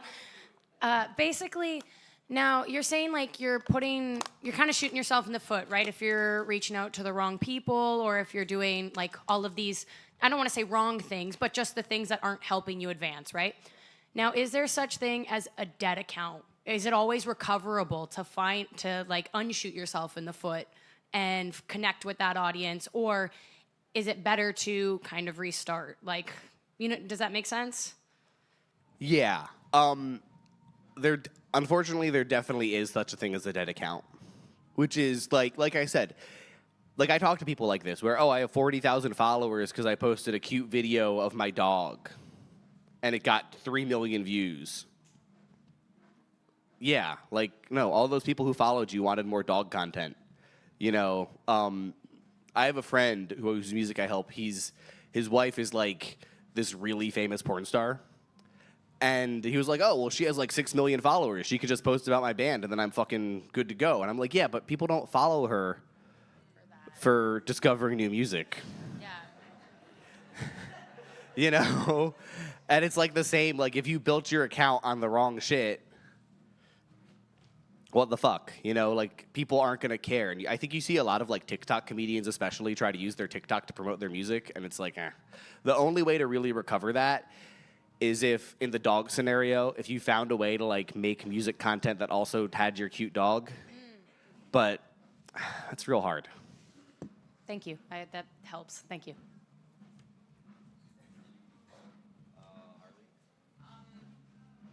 Right. Sorry, I forgot about that part. So I'm curious. So I make content for my music, obviously, but then I'm also a vocal coach. Oh my god, classy. And I also make content as me as a vocal coach. But I ended up privating those videos. Actually, that was something I was going to mention about your thing. Is like I think if you sometimes private the videos, you can maybe recover the account because now the algorithm isn't pushing it, isn't thinking it's a vocal coaching page. But my question is, I want to build my music fans, but I also wanted to build my vocal coaching work, and I wondered if you thought that was possible to have two possible goals with one page, or do you think it's better to just separate the two and live on TikTok because I have 2 accounts and I have to do it all day?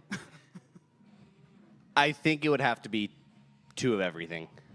Because I think that while, like, as an artist, you definitely can be, like if you're, like, a cool guitar band, you can definitely, like, have content out there sometimes that's like, here's my guitar warm-up, or here's my gear rack, or whatever. But that's kind of for, like, a super fan thing.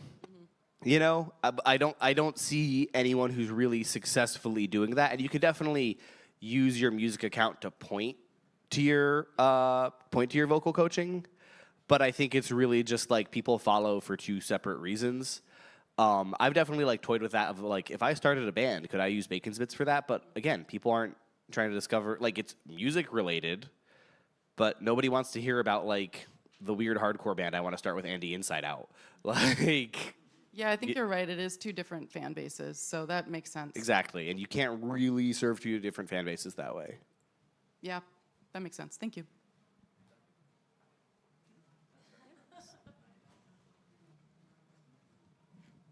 So there's this focus on authenticity that can't be ignored. And, you know, there are also, I think, a lot of trends that people are trying to follow because it worked for somebody else. Can you maintain your authenticity, or what is the best way to do that while also trying to get some of the groundswell from these trends, like the lip sync videos, that kind of thing? Yes and no. The trend, like the video you create has to be real to you, right? Which is to say, I used this example the other day in Colombia, where like, okay, so like Brat was like the biggest meme of the summer, right? And people were doing all this Brat content or whatever. If you found a way to tie that into your music, that got people to engage. But if you were just posting a Brat meme to post a Brat meme, whatever, right? So it always has to be an authentic perception on the trend. You don't need to do every trend.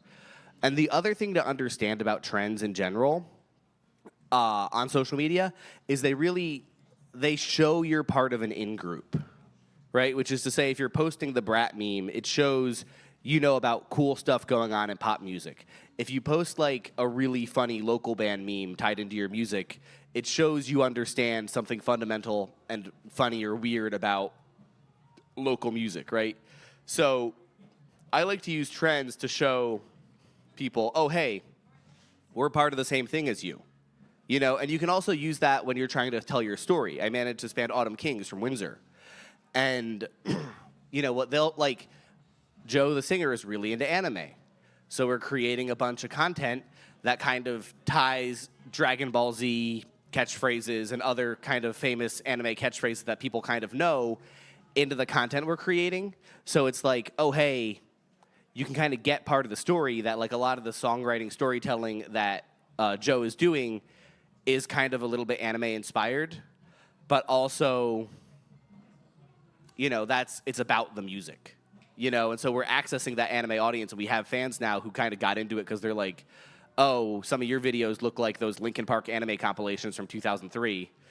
But like, that's kind of how it works, if that makes sense. Right, so it's not going so far into that trend or into that other community that it's taking the focus away from. Yeah, exactly, right? Like, because people can tell if you're just doing stuff to get attention, and they're not going to care, right? Like, it has to be clear that it's like, maybe this is a funny thing, but it's tied into what I'm trying to do, and it's tied into who I am as an artist. Right on, right on. We're making Kevin walk. We got a question over here.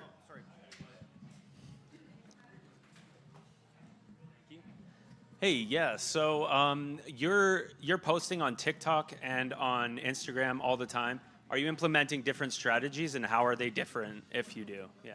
Really good question. I think with pretty much all content creation, if like the bulk of your content is vertical video, which it probably should be, but even like all photo carousel posts, which you can do on TikTok now too, what I do is I build everything first on TikTok, and then I kind of take that and I just run it everywhere else. I don't really worry about catering too much to the platform, because vertical video content is vertical video content, and it gets people to stop for the same reasons, you know? And trends that happen on TikTok are also happening on Instagram and vice versa, because it's all the same people consuming the same things, especially sort of in like the DIY music early adopter space. You know what I mean? Like they're all kind of looking at the same stuff. You know, so at least for music, I think it's fine that way.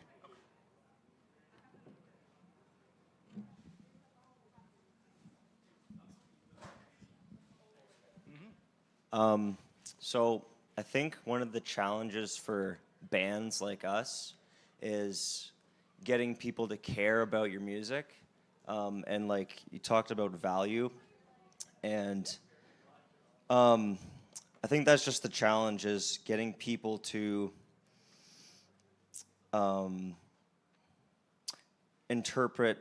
take value from your content if they don't know who you are or they don't know your music. So I guess my question is for bands, how do you find it is a good way to give value to the fans or people that are scrolling on TikTok or Instagram? So the core question is, what do you want people to get out of your music? Like, tell me, what do you want people to get out of Cut Bear?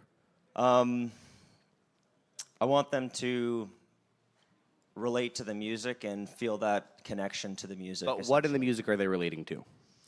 The emotion. Exactly. The lyric. Exactly. And what are kind of the core emotions of Cut Bear? I mean, I'm interviewing you now, but. Yeah.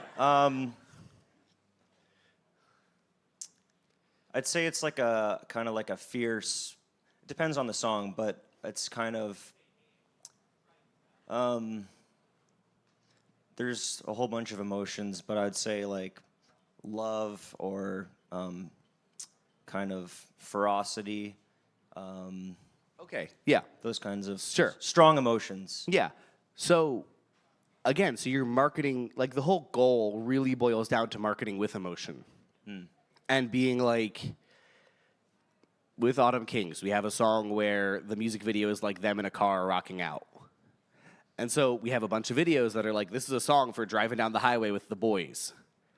And suddenly that establishes value, because suddenly it's like, oh, this is a song for driving down the highway with the boys. This is kind of what I want. You know what I mean? Or, oh, this is a song for like when you're feeling really fucking sad and it's going to make you feel a certain way, right? Because like that's the value you're bringing as an artist, is you are helping heighten or empathizing with people's emotions, right? And so the content needs to kind of tie into how do we make people feel that? But also it could tie into stuff like, I saw you guys play last night. It was really fucking fun. It was like a party, right? It was a blast. So you can create content that goes, hey, if you come to our show, it's going to be a fucking party. You're going to have the best time, you know? And then if you can consistently communicate that, people are going to start to come more. Like one of my favorite marketing strategies, full stop, what are the easiest things you can do to get more people to your shows? Probably should have put this in the main talk. Is film a really cool high energy live set where you're going to have a good time, like here, where people are rocking out or whatever, and then make like vertical video snippets of that and just start posting it. Because if you keep putting out in the world like, hey, this is a really fun show, and if you come, you're going to have the best time, and it's going to be a party, then people want to go to that. They don't want to go to shows that it's like, oh, they're all just going to stand there and be boring and whatever. You know what I mean? Like people want to go to shows, like people go to shows to have a good time or to feel an emotion, right? It doesn't even have to necessarily be a party. Like if you look at someone like Mitski, do we listen to Mitski in Canada? Okay, hell yeah, okay. So like that's a really emotional, sad show, right? But like they communicate with live clips that help you understand you're going to go see Mitski and you're going to cry, right? And it's like, that's what you're highlighting is what are the emotions you're going to experience at the live show? What are the emotions you're going to experience listening on your own at home? Because that's really what it all ties into. Thank you. Yeah, that definitely clarifies some things. Thank you. Right behind you. Over here, okay. I just had a question. So a lot of people's friends' bands that I know, they post like every day on TikTok trying to like discover a new audience and like help a new audience find them, like the post you mentioned, like this is a song for road tripping with your boys or whatever. But they don't post the same stuff on Instagram. Like, what are your thoughts on that? Like posting that daily stuff on TikTok, using TikTok to get people to discover you, but then keeping your Instagram for like your fans? I don't think it really matters. Like, if everything is on brand, everything is on brand. You can just keep running it. Like, because I think, first of all, that feels to me like kind of a dated strategy, because I feel like TikTok doesn't have the discoverability now that it did a year ago. It's working for the people I know. Oh, I know, but- I know. Okay. Like, it definitely still works for certain people. But I just think, like, you need to kind of be doing the work for the fans. Not everyone is on TikTok, and also not everyone is on Instagram, which is kind of why you need to be hitting everywhere. This is also why I think YouTube Shorts is really, really, really important, because that's where people under 25 consume video content, and nobody at TikTok wants to say that out loud. But, like, you know, I would just put everything everywhere all the time just to show up as much as possible. You know, like, yeah, you can get that discoverability on TikTok, and yeah, that works, but those algorithms work in functionally the same way. You know, there's definitely certain genres that do better on one or the other. Like, if you're making, like, weirdo hyperpop, like, TikTok is definitely your place more than Instagram. And if you're making hard rock, Instagram is much more your place than TikTok. But why not do both? I think we got time for one more. Sorry. Aw. Yeah, I'm sorry. We got to get a band in here. So, as a guy in multiple bands, and you know, having to play shows all the time is my main kind of source of, you know, making money from being a musician, but also needing to release music on a consistent schedule. How can I do a good marketing strategy for a single or like an EP while also doing a good marketing strategy for a show or a tour without mixing the messages? I mean, why not mix the messages? Like, one of the best ways to promote an upcoming show is to be like, we have a new song or a new EP that we're going to be playing for the first time live. You know, like, if you have a new song you're pushing and you also have the show flyer, okay, cool. We're going to just post the show flyer. We're going to put the song as the audio on the post, you know, or, oh, okay, let's take some old live footage, cut it up, throw the new song on it, and then in the caption be like, and come see us on September 27th at London, Ontario. I actually have a show on September 27th. Hell yeah, where? Ottawa. Is everyone going to go? You better. But yeah, but like, I feel like that would really be how I do it, right? Like, with the Squela Grind, who I manage, for example, like, yeah, they play like 200 shows a year. So, like, there's always a show strat marketing going on, but they've also released, you know, 10 singles in the last year or something. And it's like, we're just doing both. We're just posting a snippet of the video, and then the snippet of the video cuts over to the flyer, you know? And it's like, okay, because again, why are people coming to something? They are coming to something for new music, right? Or they're coming for the music and how it makes them feel, like we talked about before. So you need to kind of fuse those things. And people don't really care if the live video you're posting is completely synced up to the music, so, you know, fuck it. Okay, if anyone has other questions, we'll go over here and answer more questions and do pictures and all that good stuff, if that works for everyone. Thank you so much. Thank you, Matt.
Welcome, Gussapolooza 2024 to the MTAV Barn stage. How's everybody doing this afternoon?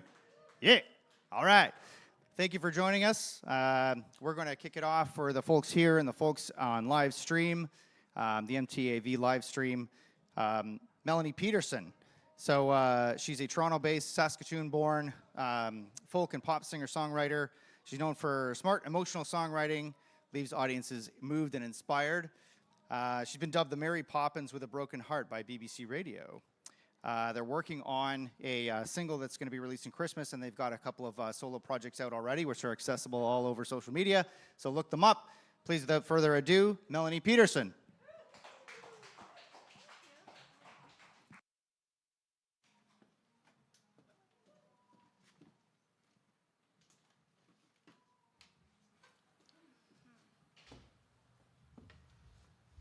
How are you guys?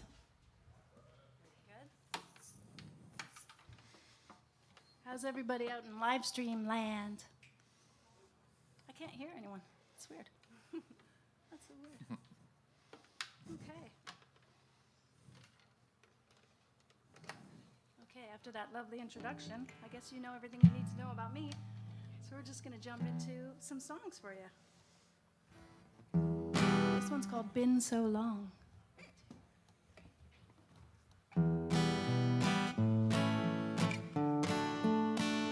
It's hard to say how this came to be, lying here with you, so close to me, caught up in your arms, tangled in your sheets, lying so close, I could feel you breathe. And I don't know how you did it, but you really caught my eye. No, I don't know how you did it. Once bitten, twice shy, you woke me up, brought me back to life, let me out into the sunlight. Been so long since my heart crossed my mind.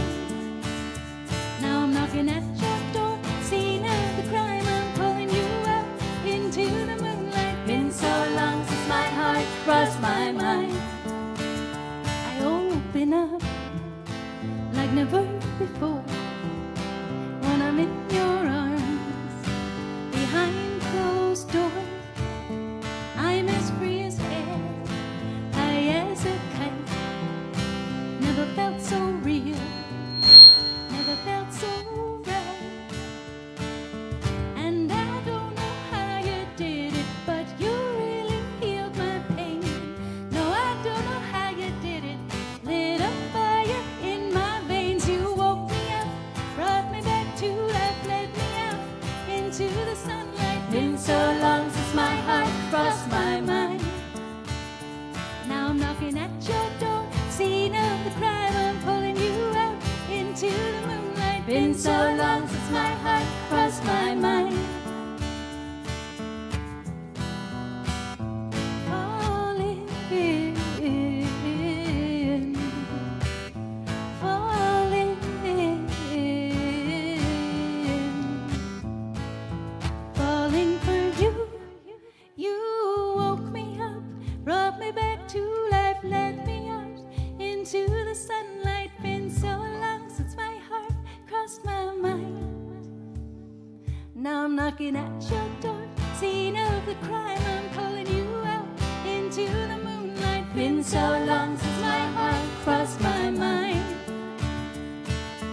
Woke me up, brought me back to life, led me out into the sunlight. Been so long since my heart crossed my mind. Now I'm knocking at your door, scene of the crime, I'm pulling you out into the moonlight. Been so long since my heart crossed my mind. Hard to say how this came to be, lying here with you, so close to me.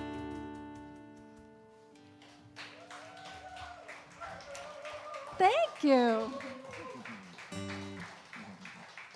So my name is Melanie Peterson, and I just wanted to introduce Jennifer Wakefield here on my right, and Paul T here on my left.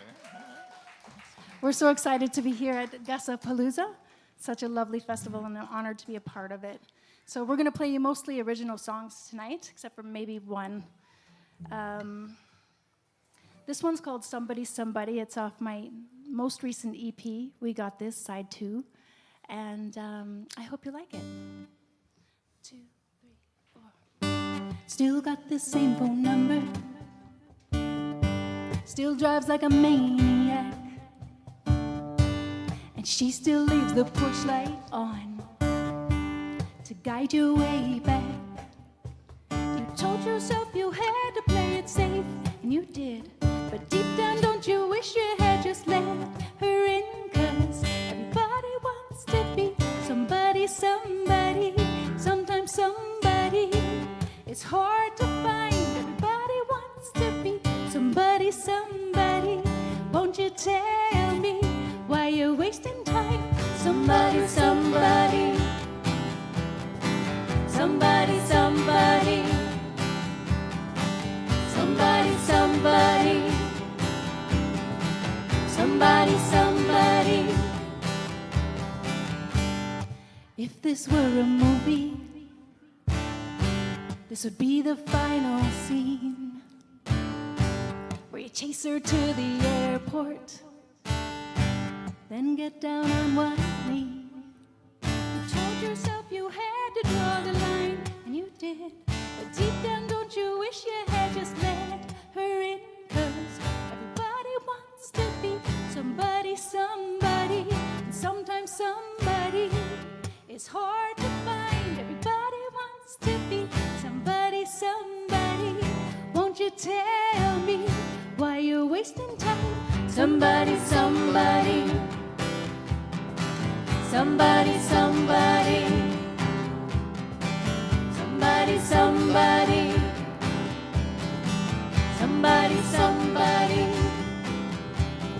Do you wanna look back and say, I could have had it all, but I was afraid. Do you wanna look back and know you could have had it all, but you let her go?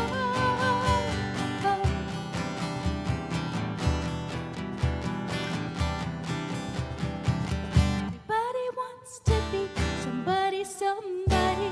Sometimes somebody is hard to find. Everybody wants to be somebody, somebody. Won't you tell me why you're wasting time? Somebody, somebody. Somebody, somebody. You are somebody, somebody. Somebody, somebody. Do you wanna look back and say, you could have had it all, but I was afraid.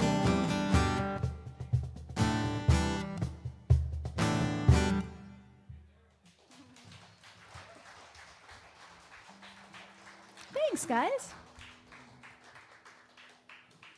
Are you having a good time so far today? How many people camped over? Anybody? Wow, how was it? Awful? Oh, okay. I like that answer better. Yeah. Yeah, how do you sleep at it? Good for you guys. This is a song about a busker in love with one of her passers-by, called Corner of Your Street.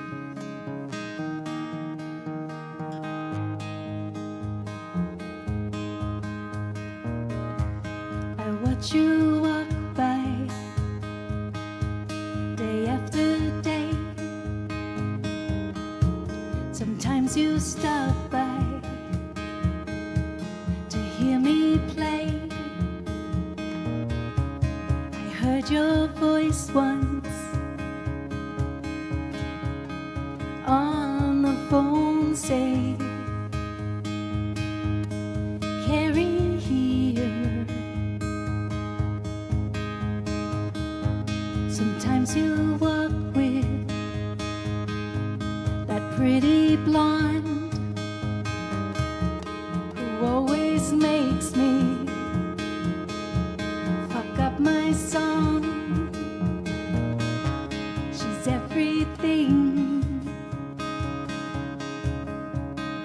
I could never be.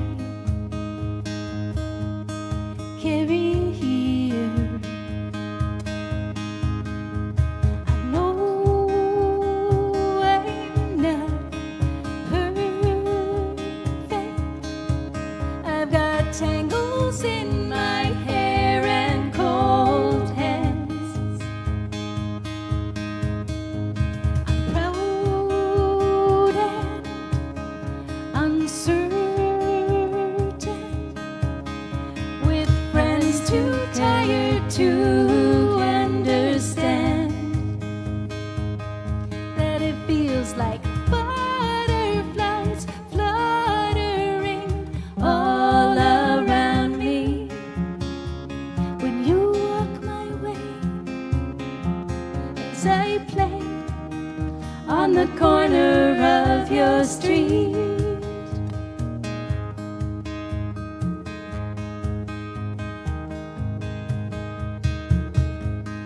I clam up when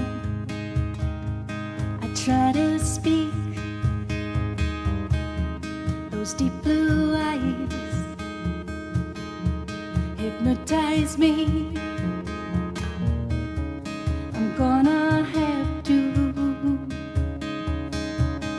sing my feelings in time. Carry here. I know I'm not perfect. I've got tangles in my hair and cold hands. I'm proud and uncertain, with friends too tired to understand that it feels like fireflies shimmering all around me when you walk my way as I play on the corner of your street.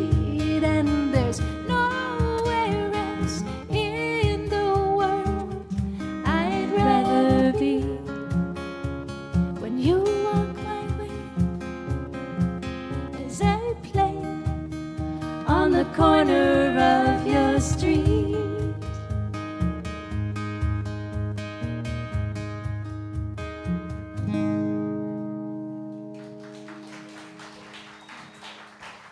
Thank you. Okay, so I was named after the folk artist Melanie Safka. Has anyone heard of her? Nobody? No. Woodstock? Woodstock, Melanie? No. Okay, my parents were into this song so much when it was out that they named me Melanie. So I think it's only appropriate that we play Melanie's song for you. I think you might recognize it, and if you do, feel free to sing along. It's called Brand New Key.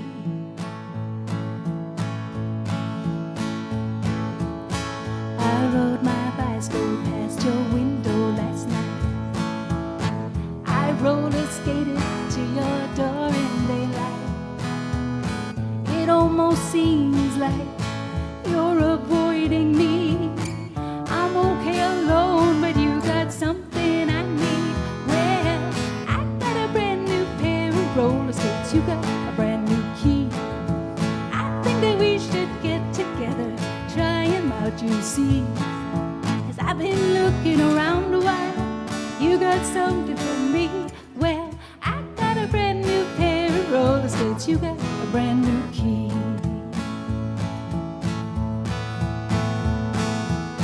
I ride my bike, I roller skate, don't drive no car.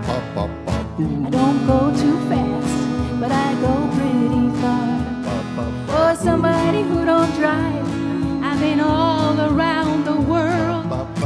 Some people say I done all right for a girl. Oh, yeah, yeah, yeah. Oh, yeah, oh, yeah, yeah.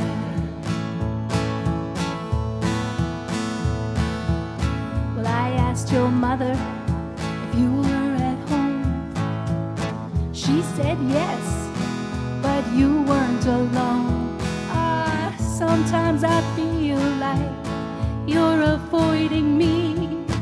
I'm okay alone, but you got something I need. Well, I got a brand new pair of roller skates. You got a brand new key. I think that we should get together, try 'em out, you see. La la la la la la la la la la la la la. Oh, I got a brand new pair of roller skates. You got a brand new key. I got a brand new pair of roller skates. You got a brand new key.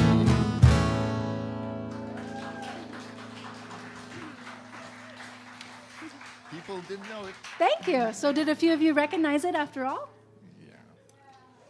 Yeah, she was singing all the lyrics. Oh, nice. I heard it was her least favorite of her songs. Yeah, wow, I love it.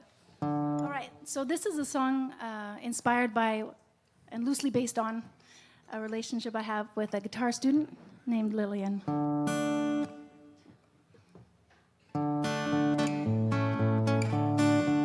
It was a dark and stormy day when I saw her standing in the rain. A young girl, hair of flaming red.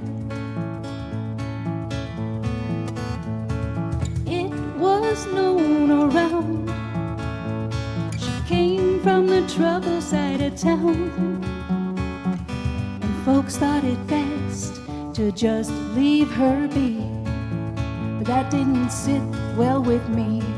Lillian, Lillian, take it from me, you don't have to be lonely anymore. Lillian, Lillian, when you need a friend, you can come round knocking at my door. Oh, Lillian. I asked her inside to warm up and get dry. She could see I meant her no harm. With a furrowed brow, she climbed 3 steps into my house, and before I could say pull up a chair, she was already sitting there. Lillian, Lillian, take it from me, you don't have to be lonely anymore. Lillian, Lillian, when you need a friend, you can come round knocking on my door.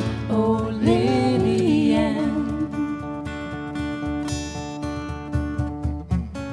Spotted my guitar, stared at it real hard, said she always wanted to learn how to play.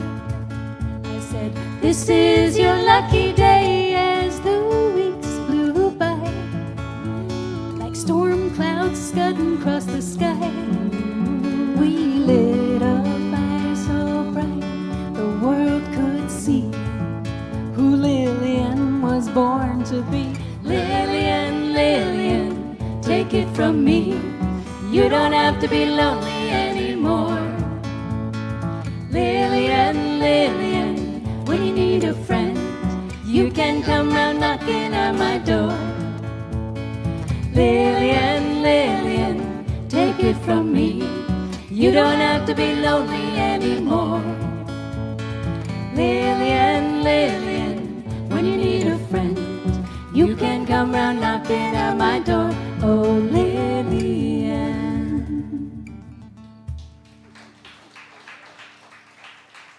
Thank you. I've got this fan blowing cool air. Are you guys really hot or are you okay? Yeah, right? You gonna make it? Lots of water.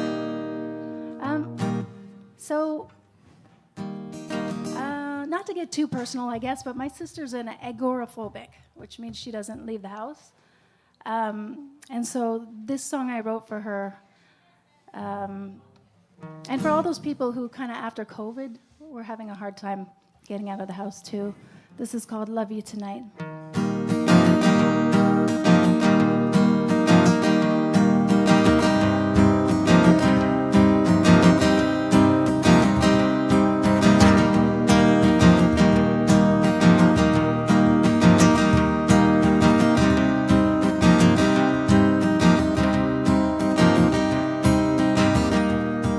It tears me apart. You shut yourself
your story, your life. You can climb a mountain or you can hide, you can settle for feeling just alright, or you can let someone love you tonight.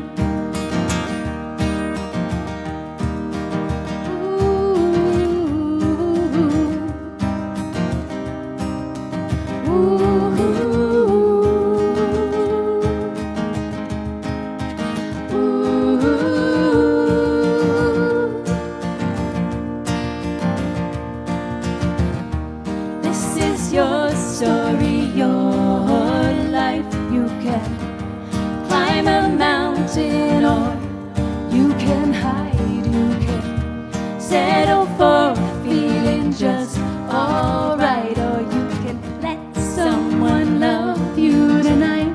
This is your story, your life. You can climb a mountain or you can hide, you can settle for feeling just alright, or you can let someone love you tonight.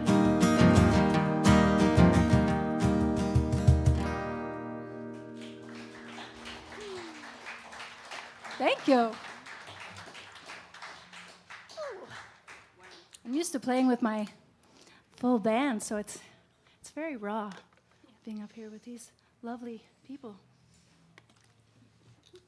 No, I can't really hide. Oh no. Okay, so this next song came from a bathtub epiphany. I was in the tub and I was like, wow, it'd be so cool if I got paid every time my heart got broken. Because I'd be friggin' rich right now. So I thought that could be a really cute little tongue-in-cheek song. Let me write that. It's called Living Large. 2, 3, 4.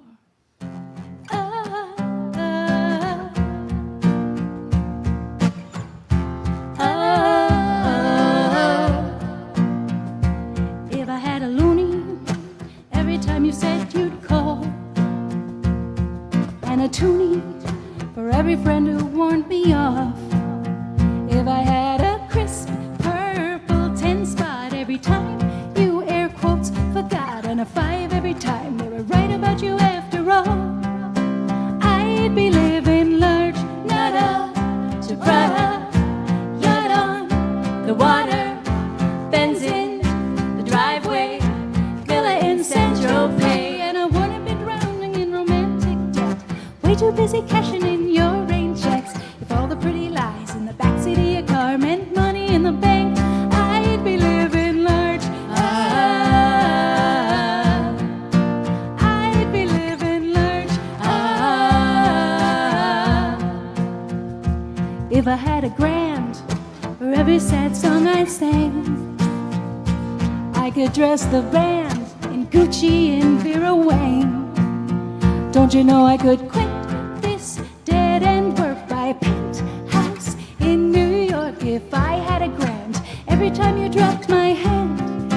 I'd be living large, nada to Prada, yacht on the water, Benzin, the driveway, villa in Central Pay, and I wouldn't be drowning in romantic debt, way too busy cashing in your rain checks. If all the pretty lies in the backseat of your car meant money in the bank, I'd be living large.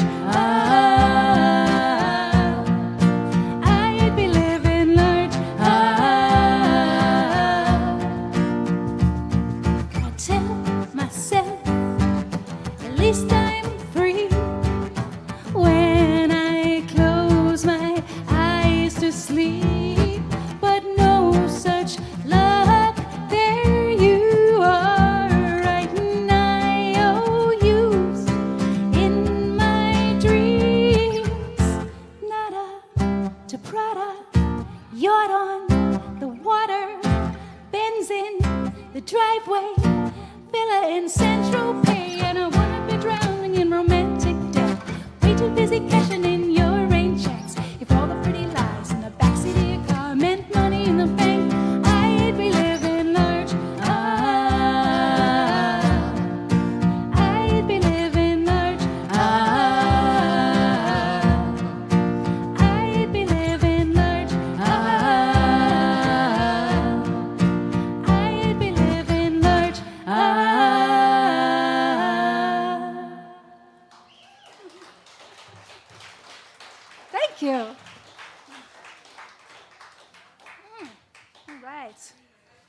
We do appreciate that. So this song got played on CBC a lot during COVID. It's called We Got This. And I think it's because a lot of us were struggling to keep the marriage together. And that's what this song is about.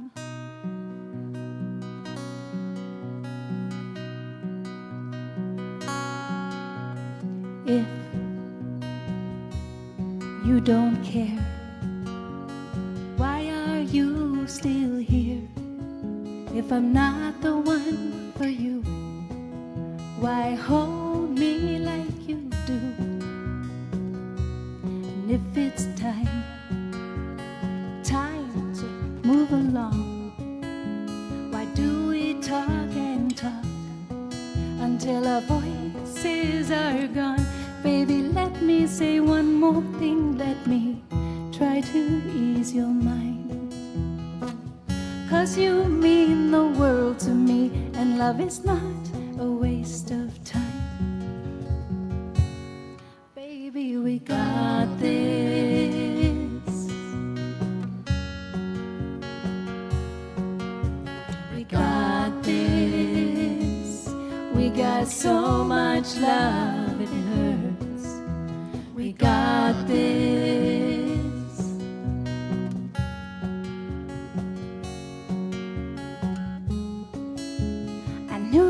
From the first, baby, we got this.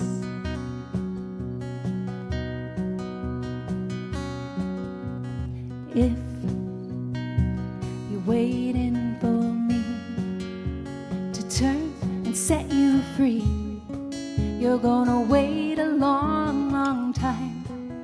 'Cause I want you by my side. Baby, put your suitcases down, reach over and draw the shade.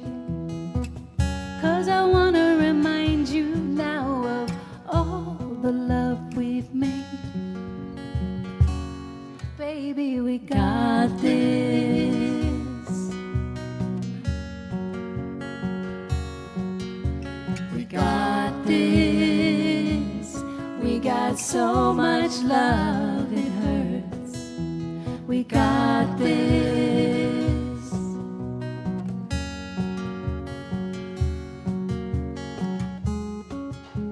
You knew it from the first. Baby, we got this. Step away from the door and hold me tight. 'Cause I don't wanna fight anymore.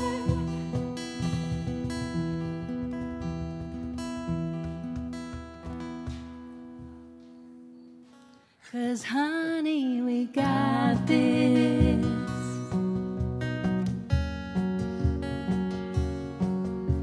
We got this. We got so much love it hurts. We got this.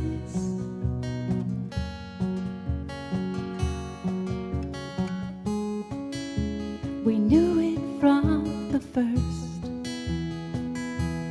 Baby, we got this.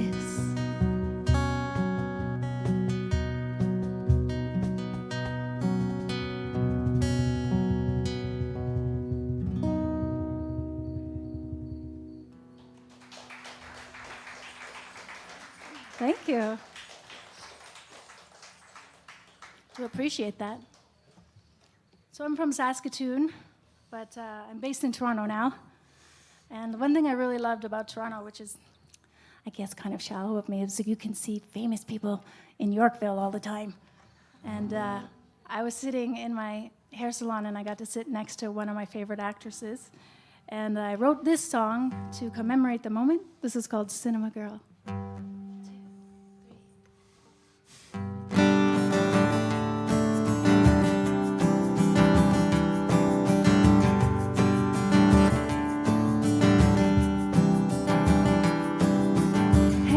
Cinema girl, loved your movie. That's how I broke the ice. She was sitting in the chair by my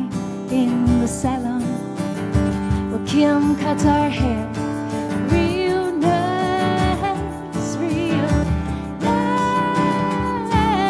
Hey, cinema girl, you're quite a vision.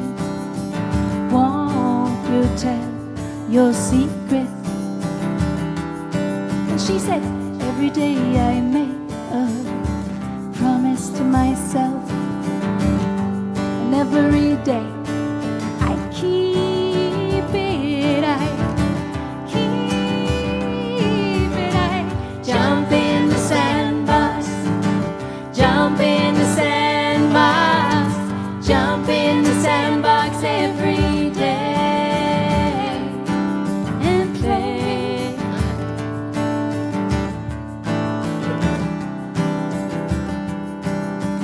Hey, cinema girl, you wrote the movie and you gave yourself the best part.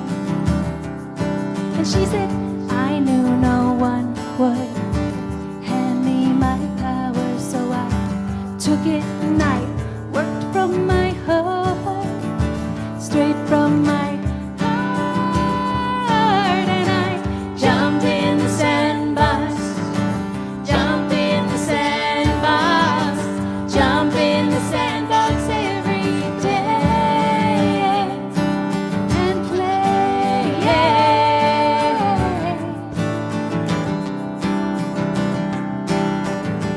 Well, I'm the star of my own movie, 'cause no one else does justice to me. When I jump in the sandbox, jump in the sandbox, jump in the sandbox every day. Jump in the sandbox, jump in the sandbox, jump in the sandbox every day. Hey, cinema girl, loved your movie. That's how I broke the ice.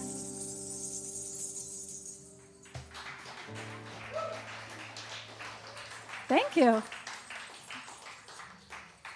What are those called, Paul? Jiggly things? Ankle bracelets. What? Ankle bracelets. They're ankle bracelets? Yes. All right. See, he's very, what's the word, dancing, practical? you know. Oh, yeah. All right. For dancing. Nice. Was that how you dance? Okay. Well. All righty. And on that note, On that note.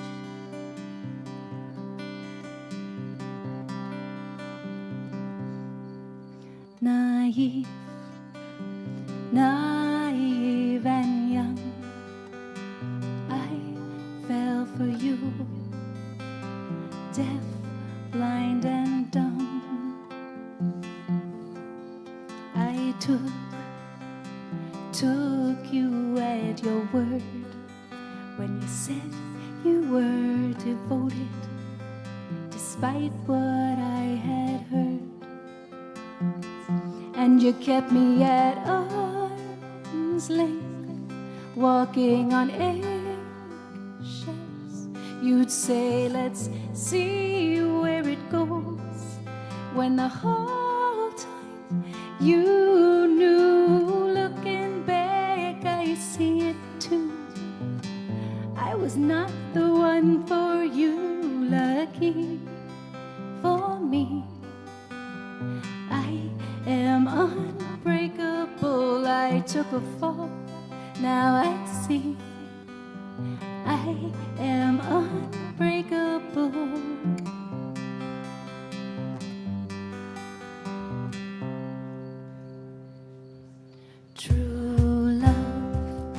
True love and destiny, it didn't interest you the way it interests me. You'd rather turn on your TV, turning out the light instead of facing me. You kept me at arm's length, walking on eggshells.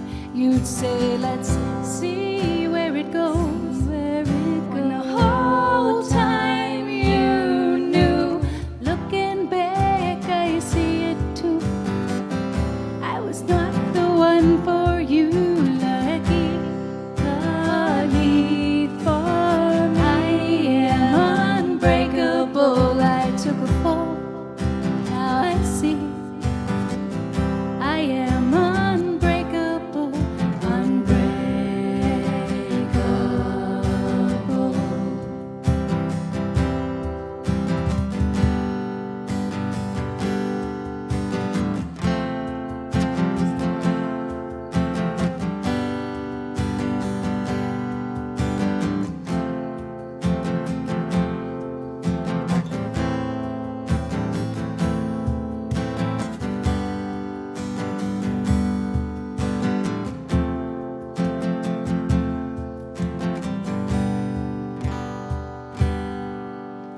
Looking back, I see it too.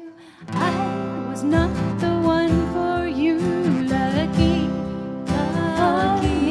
for me. I am unbreakable. I took a fall, now I see I am unbreakable,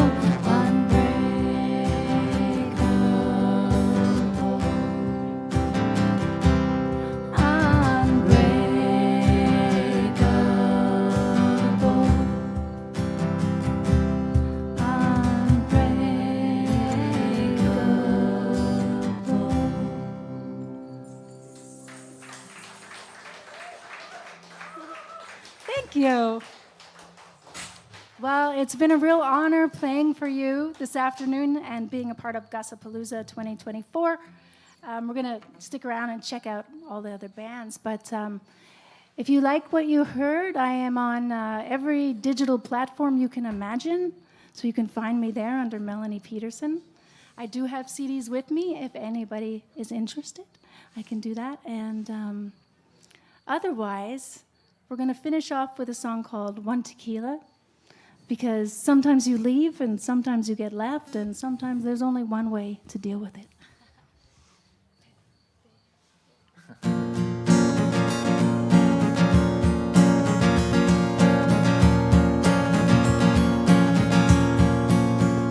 Pour me another shot. Don't have to be the best you've got. Line up a couple more, 'cause I don't wanna think about him anymore. One tequila, raise your glass. Two tequila, tip it back. Three tequila, four. Five tequila, aching head. Six tequila, empty bed. Seven tequila, floor. Pour out another round. Don't kick a girl when she is down. He was my favorite song, and I don't wanna think about moving on. One tequila, raise your glass. Two tequila, tip it back. Three tequila, four.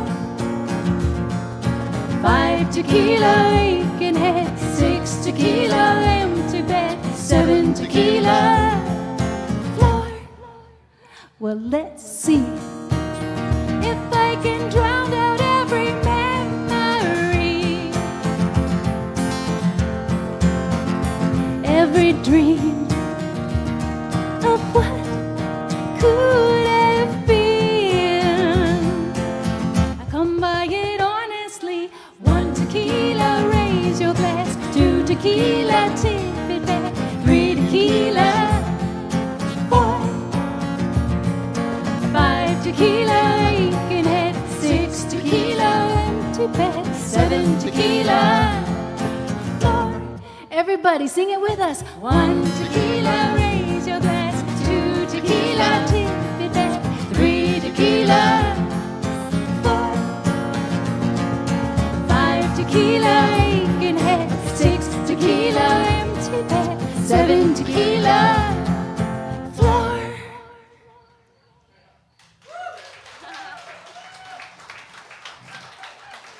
Thank you very much. Thank you so much. Thank you, Jen Wakefield, Paul T. Thanks for fabulous sound and great introduction, Kevin. And I hope you'll let us play for you again sometime real soon. Bye.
Yeah, welcome to the Gussapolooza 2024. Welcome to the MTAV Barn stage. You probably heard during sound check, but we have Wild Bloom here with incredible harmonies, Toronto-based folk artists, and they just released a single. They're releasing another one later this year, but let's please give them a warm Gussapolooza welcome. Wild Bloom.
Hello, Gussapolooza. How's everyone doing?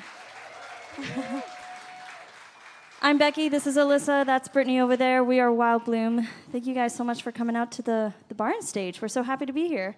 That first tune was an original of mine that I brought to the group. And this next one is a very special one. It's the first song that Wild Bloom wrote together. So it's very special to us. This one's called Closer Tonight.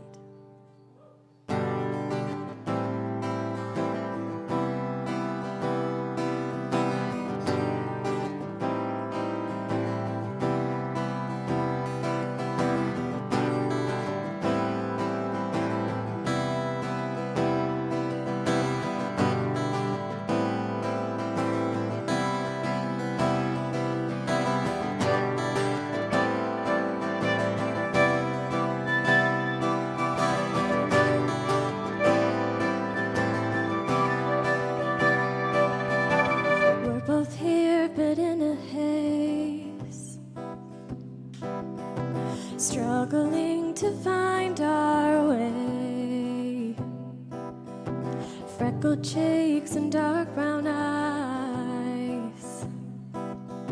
You never cease to make me smile. Walking in to find you there, woken by a phone call in the night. Face I know, ghostly pale. The fear of losing you was real. Oh, the thought of losing you came crashing down like a wave I can't control. Oh, if we get another chance to make it right, hold you closer tonight.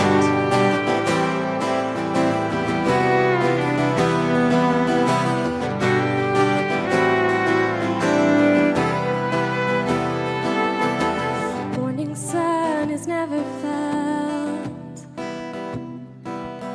It's heavenly with you by my side. You are light and you are home, safely in each other's arms. Oh, the thought of losing you came crashing down like a wave I can't control. Now, if we get another chance to make it right, I'll hold you closer tonight. Closer tonight.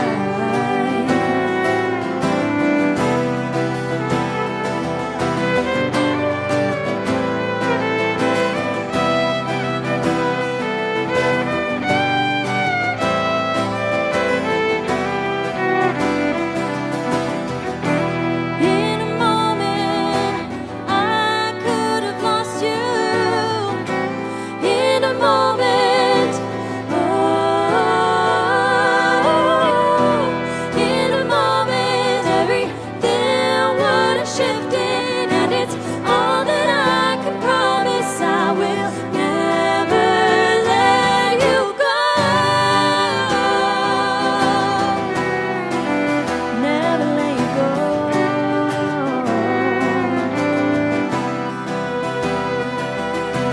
Holding you tight, closer tonight. Holding you tight, closer tonight. Holding you tight, closer tonight. Holding you tight, closer tonight. Holding you tight, closer tonight.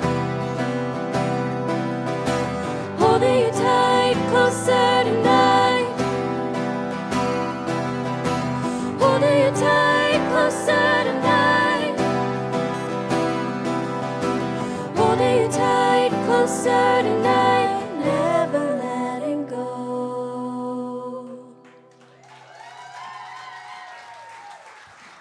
Thank you so much.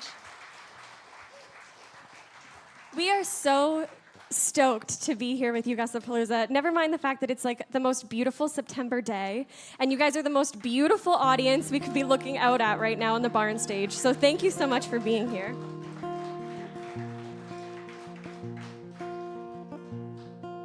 So we've been Wild Bloom for just about 2 years now, and it's been such a fun journey making music with my two best friends. And it's really kind of crazy, that we met, because we met several years ago at Humber College, but I'm originally from Little Ole, Ontario, just up the way in Midhurst there. And Becky's originally from Montreal in Quebec. Brittany's originally from Prince George, BC. So it's pretty wild that all of our paths crossed. And so we did a writing retreat last fall, and we wrote this song that we just released called Travel Song. And when we first started writing it, we thought it was about leaving a piece of your heart everywhere that you travel to. But as the song evolved, we've realized that it's also about our three hearts coming together and making this band. So this is called Travel Song.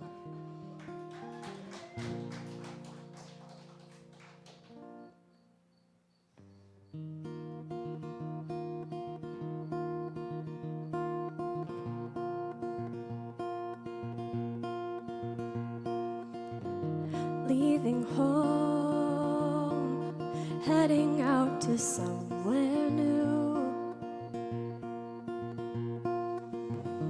On my way, my whole life is carried on my back.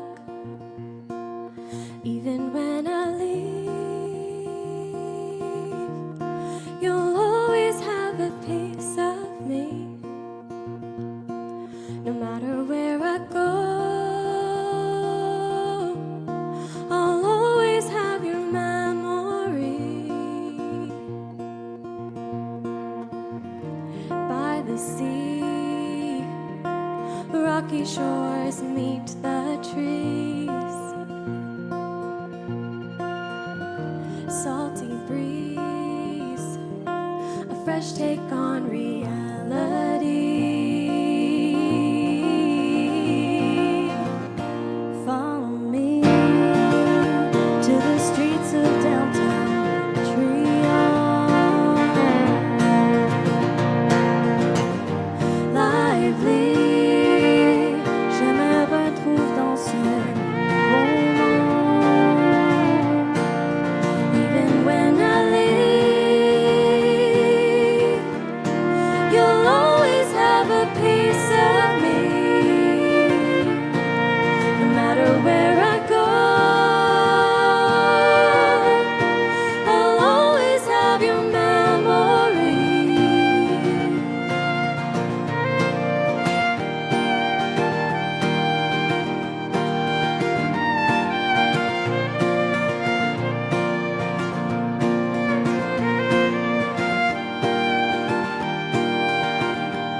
Driving through the canyon,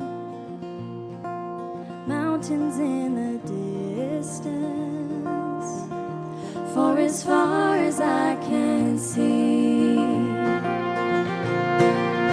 Even when I leave, you'll always have a piece of me. No matter where I go,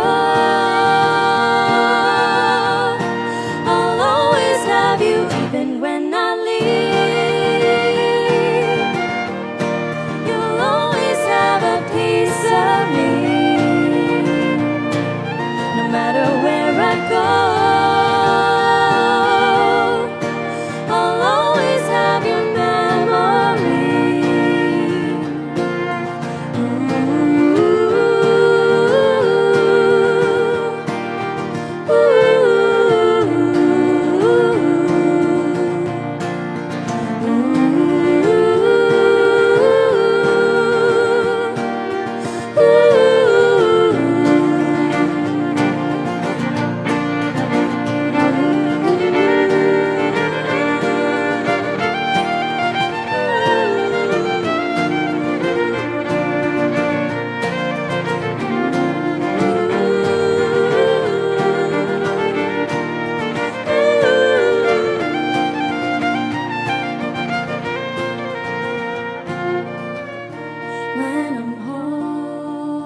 comfort in routine. Everything that I love surrounding me.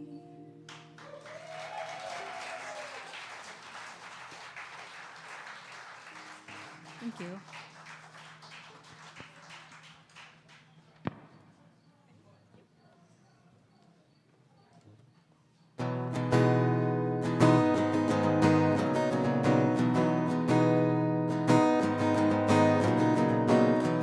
You don't think that it's alright. I don't wanna play this game tonight. I guess I'll just give you a smile. We'll stay the same and last a while. Take me away from this cycle I am in right now. I need you to know that I am worth this and much more.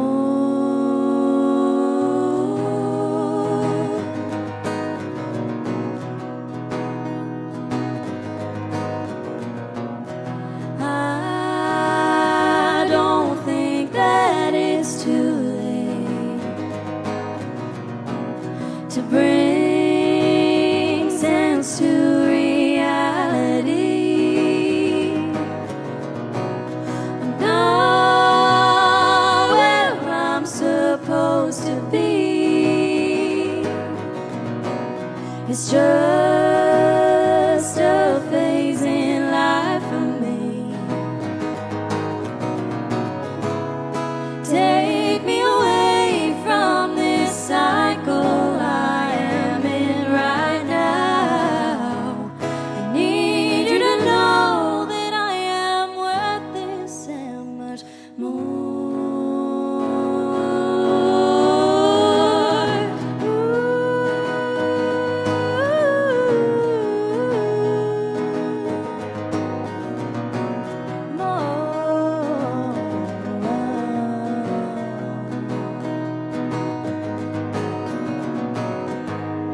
Don't wanna hear your words anymore. 'Cause every time that I walk through that door, you tell me everything's fine or nothing at all.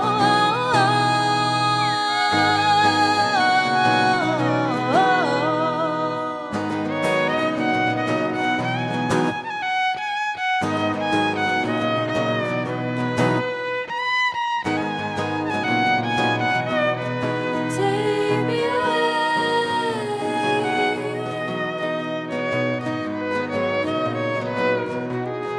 Need you to know.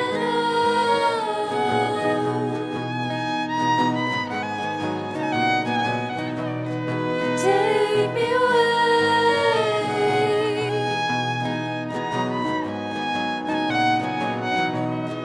Need you to know.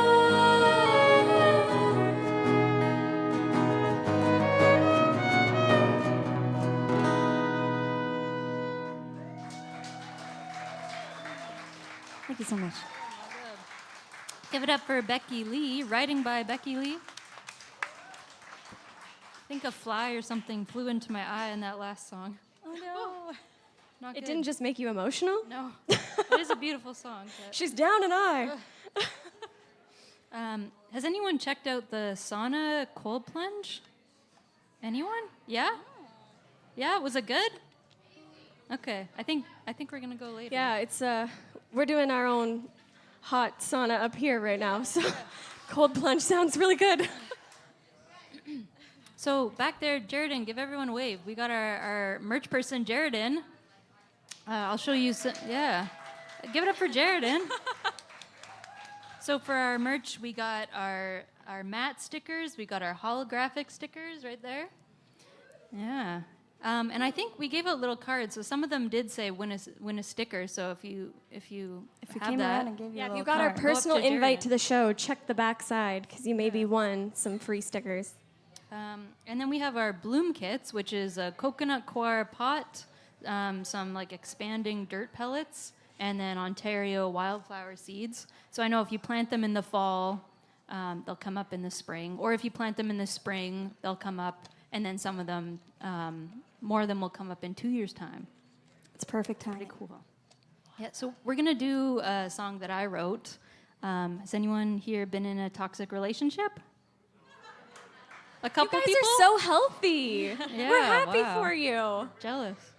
Yes. Okay, so this one is called Rising Ground.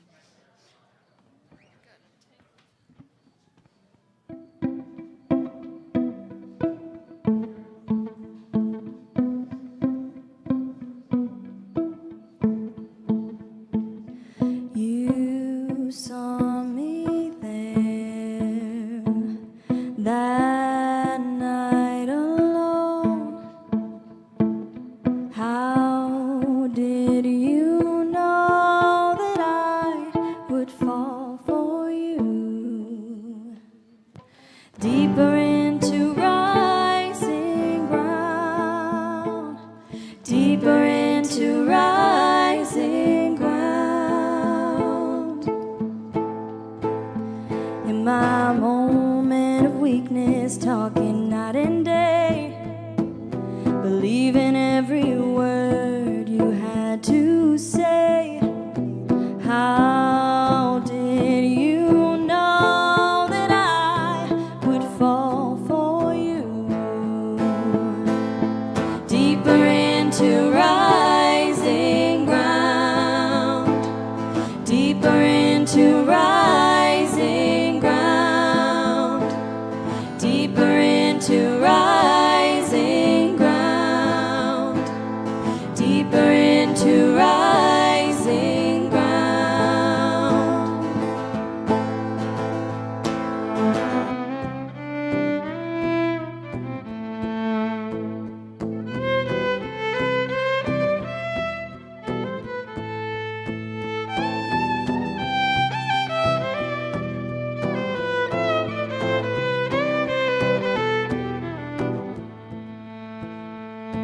I know that this will be the death of me.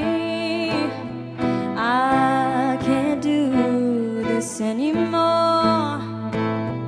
How did you know that I would fall for you? Deeper into rising ground, deeper into rising ground, deeper into rising ground, deeper into rising ground.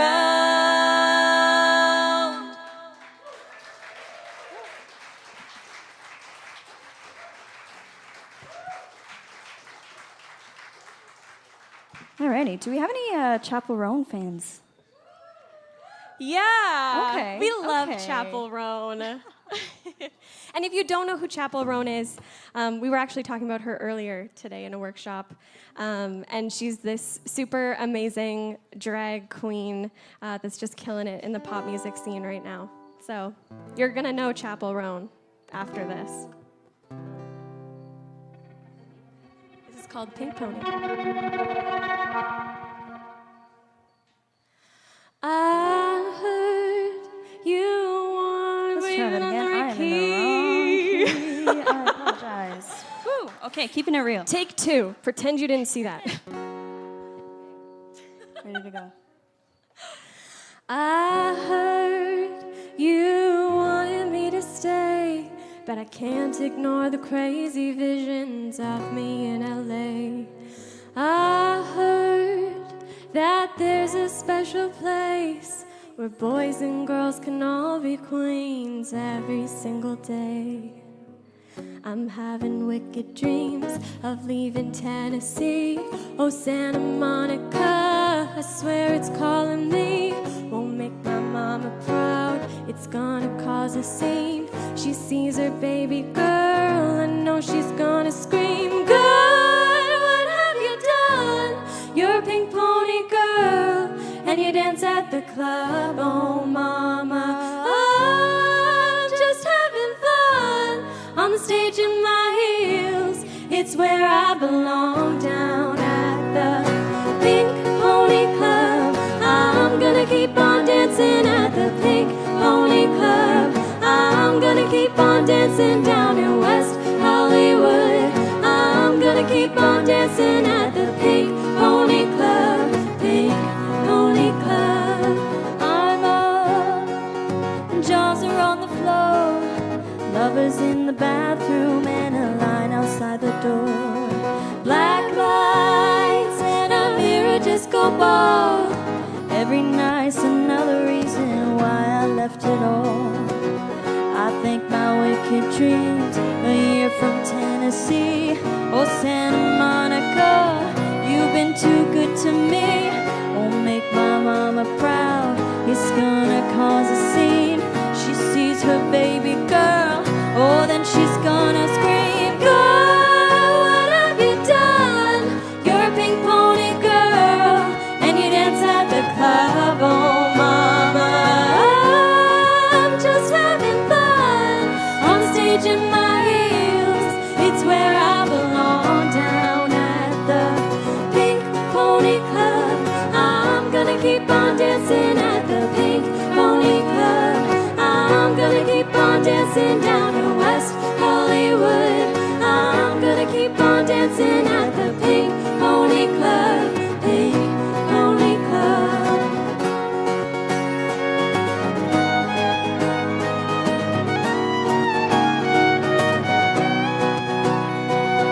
Don't think I've left you all behind. Still love you in Tennessee. You're always on my mind.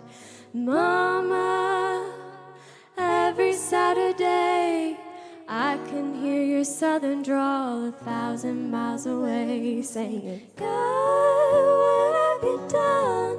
You're a pink pony girl, and you dance at the club, oh mama. I'm just having fun on the stage in my heels. It's where I belong, down at the Pink Pony Club. I'm gonna keep on dancing at the Pink Pony Club. I'm gonna keep on dancing down in West Hollywood. I'm gonna keep on dancing at the Pink Pony Club. Pink Pony Club. I'm gonna keep on dancing. I'm gonna keep on dancing. Pink Pony Club, Pink Pony Club.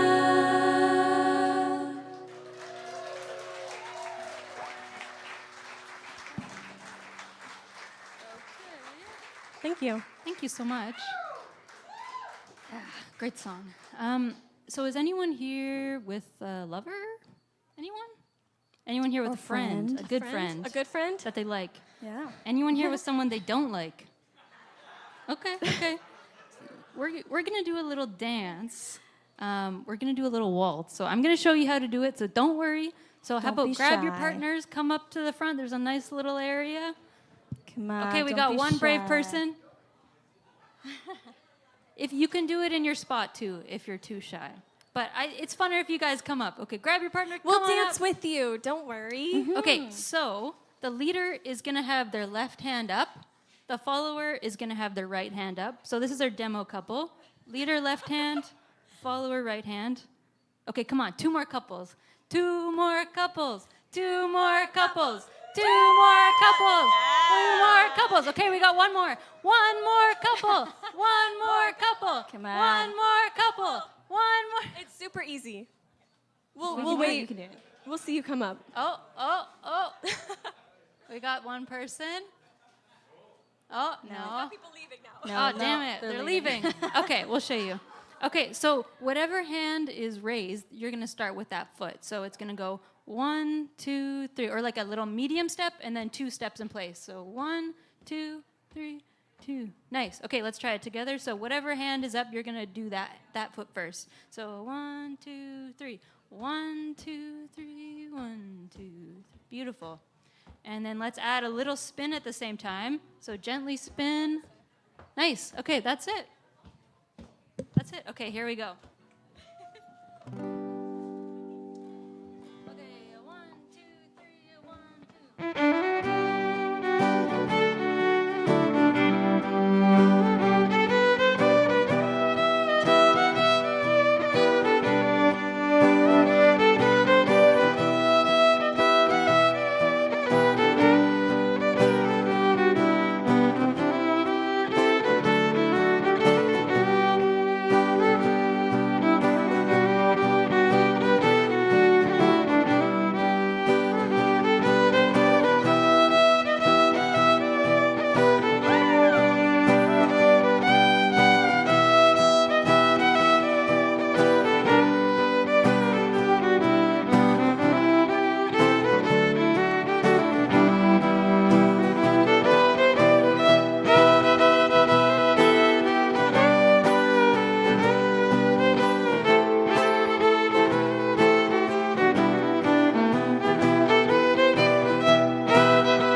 Thank you so much to our dancers Give out it up for front. our dancers. You guys were phenomenal. That was so amazing. Beautiful.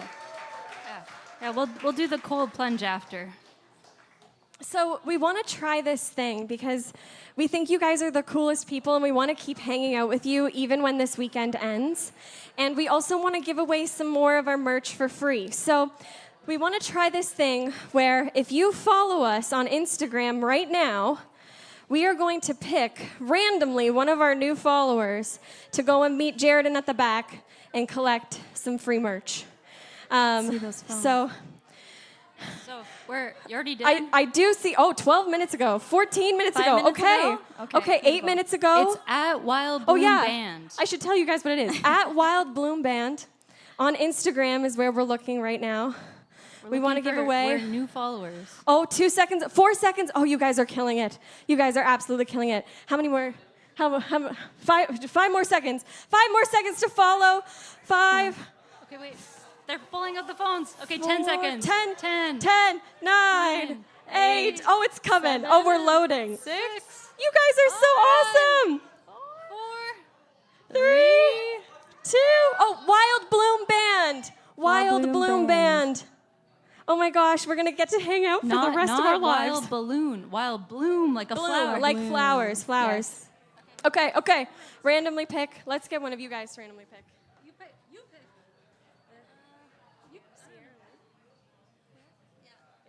Okay, just random off the list. 26 seconds ago, folks. Sierra Lee Thrifts. Yay! Oh my gosh. Congratulations. Thank you for so following much. us. So you can go meet Jaredin at the back, and he'll give you some do free you want? merch. And thank you all I for don't know. following us. What about a bloom kit, a sticker? A Bloom kit and a sticker. A Bloom kit and a sticker. And now we'll get to hang out and we'll get to see what we're all doing even after this awesome festival ends. So thank you so much for giving us a follow. Okay, time for the sad girl moment. Yes. With our resident sad girl. We always make the joke that Alyssa's the sad girl in the group. You'll see why. Long story short, this song is about noticing the absence of someone. This is called Shape of Space.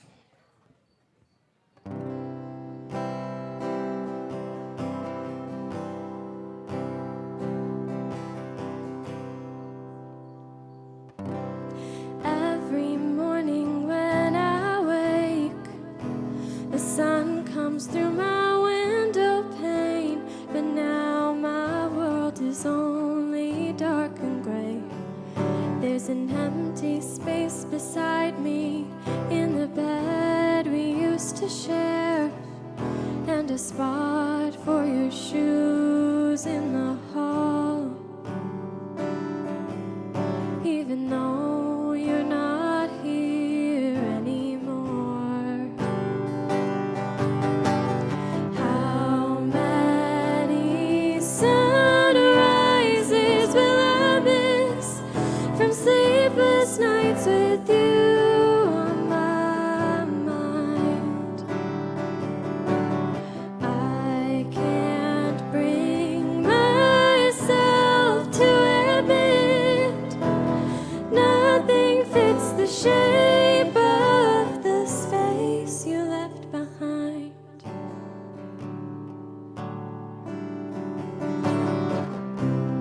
Moonlight spills across the floor and lights up every frame that holds the pictures of who I was before.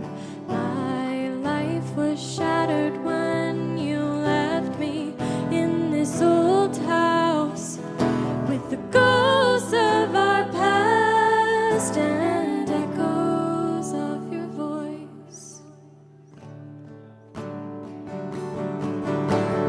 How many sunrises will I miss from sleepless nights with you on my mind?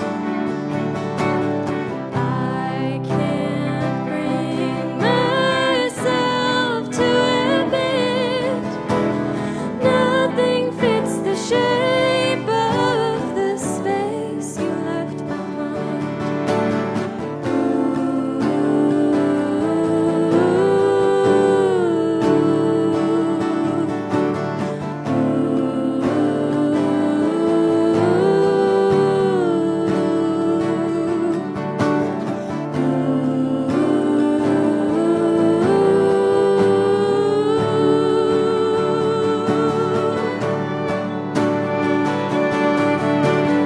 How many sunrises will I miss from sleepless nights with you on my mind?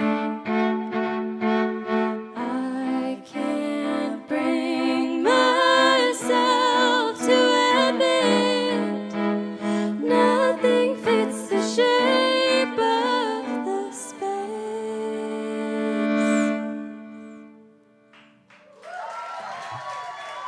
Thank you.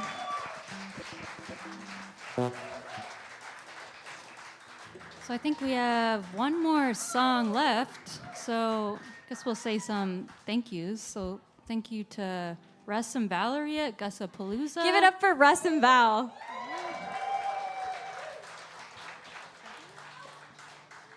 I also want to thank Karen and Vons and Zach and Kevin and the whole MTAV audio crew for literally making us have sound and sound good on top of that. So thank you so much for you guys keeping us afloat up here.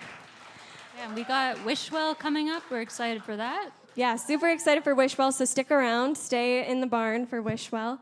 And we want to thank all of you guys, because this is like the coolest festival to ever exist, and it's really cool that you want to come to it and you want to support artists that you maybe have just met today. So thank you for coming out and hanging out with us, and we appreciate you being here with us so, so much. So big round of applause for you guys.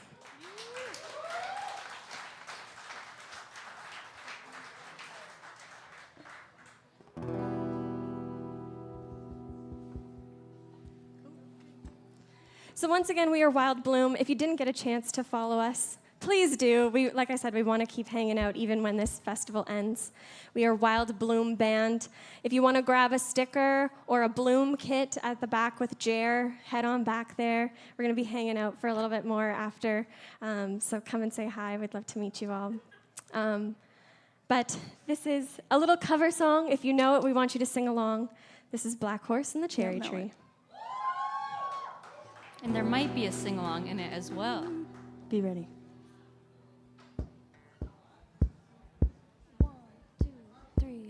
Woo-hoo, woo-hoo, woo-hoo, woo-hoo. My heart knows me better than I know myself, so I'm gonna let it do all the talking. Woo-hoo, woo-hoo. Send it to the place in the middle of nowhere with a big black horse and a cherry tree. Woo-hoo, woo-hoo. Felt a little fear upon my back, said don't look back, just keep on walking. Woo-hoo, woo-hoo. The big black horse said look this way and hey lad, will you marry me? Woo-hoo, woo-hoo. But I said no, no, no, no, no, no. I said no, no, you're not the one for me. No, no, no, no, no, no. I said no, no, you're not the one for me. Woo-hoo, woo-hoo, woo-hoo. My heart had a problem in the early hours, so I stopped to dead for a beat or two. Woo-hoo, woo-hoo. Court and I shouldn't have done that, and I won't forgive me after all these years. Woo-hoo. Sent her to a place in the middle of nowhere with a big black horse and a cherry tree. Woo-hoo, woo-hoo. And I cut some cord and I shouldn't have done that, and I won't forgive me after all these years. Woo-hoo. But I said no, no, no, no, no, no. I said no, no, you're not the one for me. No, no, no, no, no, no. I said no, no, you're not the one for me. Woo-hoo, woo-hoo, woo-hoo, woo-hoo, woo-hoo, woo-hoo, woo-hoo, woo-hoo. All right, repeat after us now. No, no, no, no. Oh, yeah. No, no, no. No, no, no. No, no. You're not the one for me. All together, back to back. No, no, no, no. No, no, no. No, no. You're not the one for me. Let's hear you. No, no, no, no. No, no, no. No, no. You're not the one for me. Woo-hoo, woo-hoo, woo-hoo, woo-hoo, woo-hoo, woo-hoo, woo-hoo. No, big black horse. No, no, no, no. I said no. I can't quite get there 'cause my heart's forsaken me. Yeah, yeah.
Can we give a big round of applause for Brittany on the fiddle over here?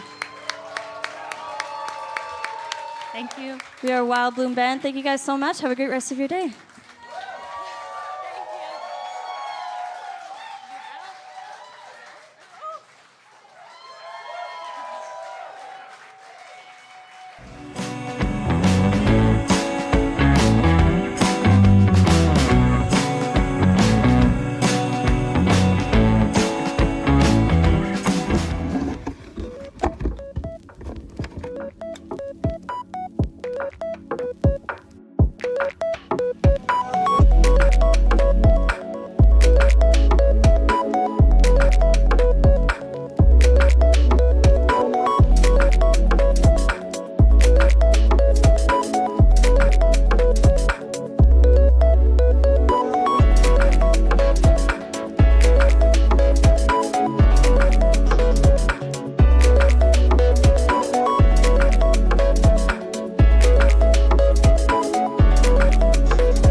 All right. Welcome, everybody. Gussapolooza 2024. Let's hear ya.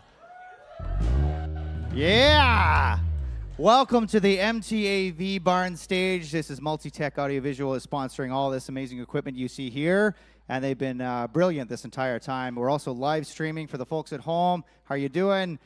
Up next, we've got an amazing band, three-piece out of Toronto called Wishwell, that have an incredibly powerful mission to raise awareness about mental health and suicide prevention. So they just released a single called Pieces, and it's available now. Make sure to follow them on all their socials, etc. And without further ado, we have Wishwell.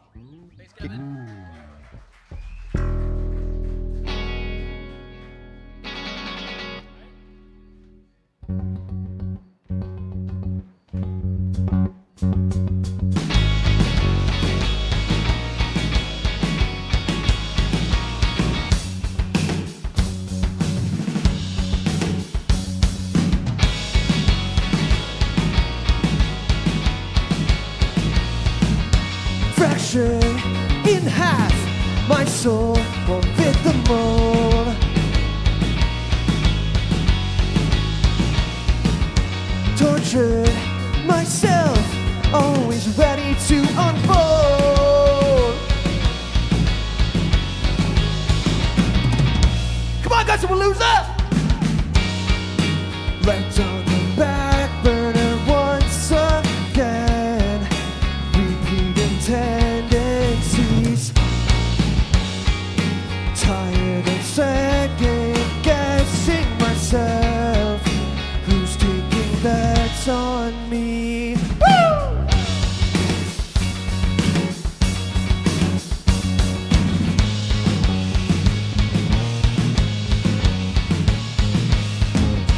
Turning around, new shadow on the ground.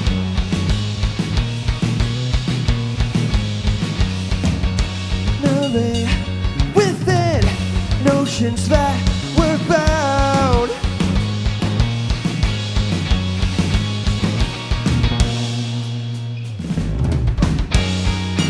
Left on the back burner once again, repeating tendencies. Tired of second guessing myself. Who's taking bets on me?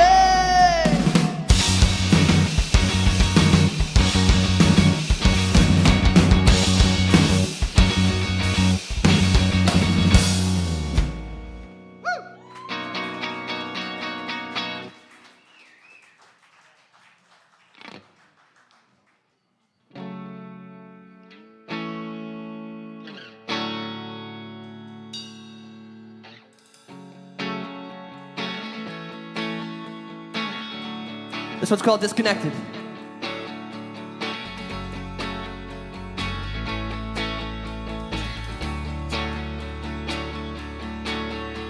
All at once, it slipped away from me. Times I cherish gone without a trace.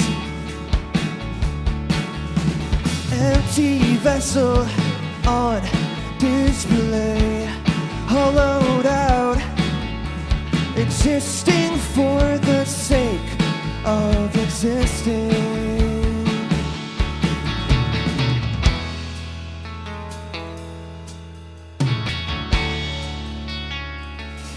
Here we go. Talk it out, there's nothing left to be said. Work it out, there's nowhere left to be led. Scream it out at the top of my lungs. I don't wanna play alone. I don't wanna play alone. Woo!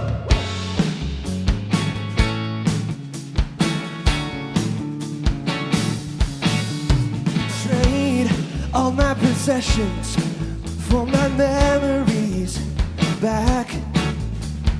Life's so hazy from this disconnection. Falling into pieces on the floor again. Scattered all over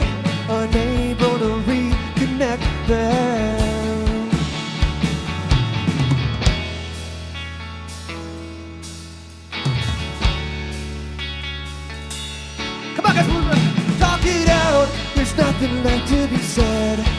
Work it out, there's nowhere left to be led. Scream it out at the top of my lungs. I don't wanna play along. I don't wanna play along.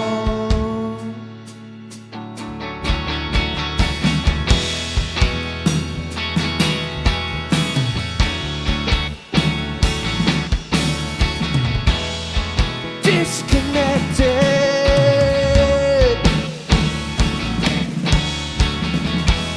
misdirected,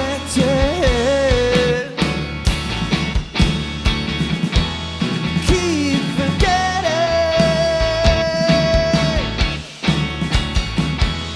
I'm regressing. Are you with us, Gussapolooza? Talk it out, there's nothing left to be said. Work it out, there's nowhere left to be led. Scream it out at the top of my lungs. I don't wanna play along. One more time, talk it out, there's nothing left to be said. Work it out, there's nowhere left to be led. Scream it out at the top of my lungs. I don't wanna play along. I don't wanna play along. I don't wanna play along. I don't wanna play along. Thank you.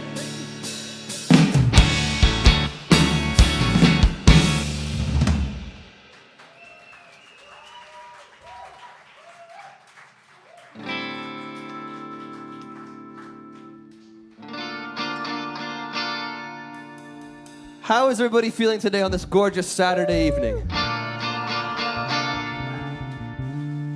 Welcome to Gussapolooza, everybody. Welcome to day 2 of Gussapolooza. Thank you for being here. If anybody came here to dance, I want to see you. Come on up here and dance. This is one called Wishwell Feeling.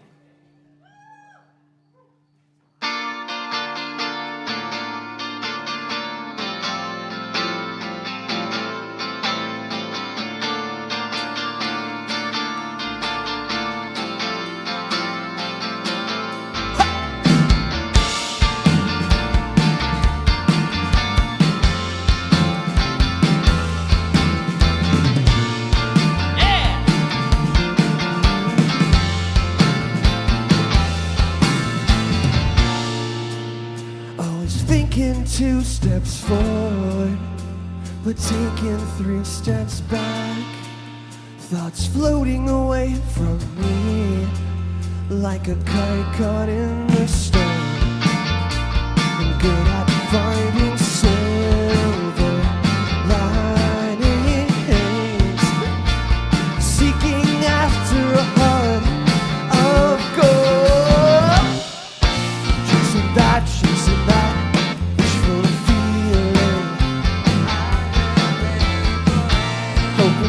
Hoping for a brand new meaning. Looking back on those fun memories. Telling me for new discoveries. Leave the past where it belongs.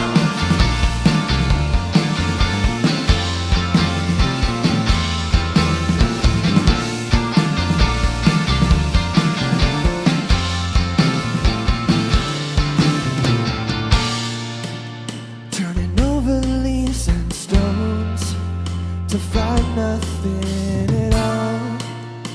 Searching for more reasons in all the wrong places. Starting to believe in silver linings, seeking after a heart of gold. That chasing that wishful feeling. Hoping for a brand new meaning. Looking back on those fond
You guys sound lovely. Woo. You guys having fun out there or what? I don't know, Nick, what do you think? Are they having fun? No, not yet, man. No, I don't think so. They're gonna be louder. I think they're like... They could be way louder. Yeah, I think they're like a 6, but... We came here for a 10! There you go. Oh. Maybe we'll play more music and they'll get back into it. Yeah. All right, this next song is a brand new song we put out like 2 weeks ago, I think. No. Kevin, what do you think? Not according to the set list.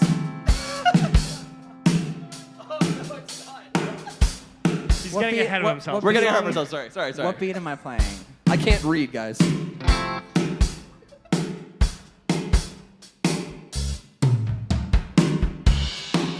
Give it up for Kevin and Nick, everybody. They're saving my life out here. This is a very old song. It's called Drifting. And if you guys want to vibe out, let's vibe out together as a community here at Gussapolooza.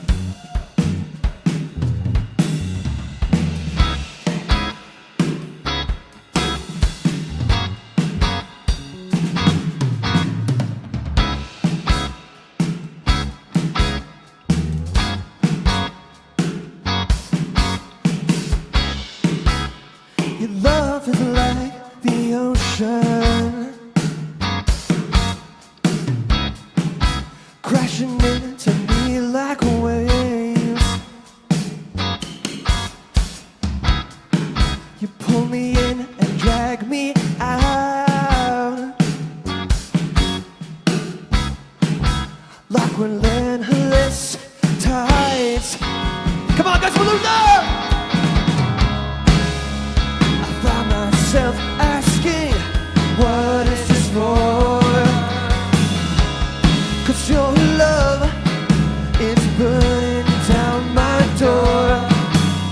I heard you cry out in the night, wanted something more, but your love is a shipwreck on my shore.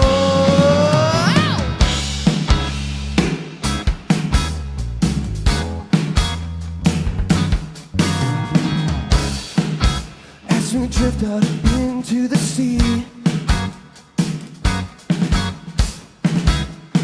the cold wind blowing in our sails, I look around and try to see a new horizon for you and me. Come on, Gussapolooza! I find myself asking, what is this for? 'Cause your love is burning down my door.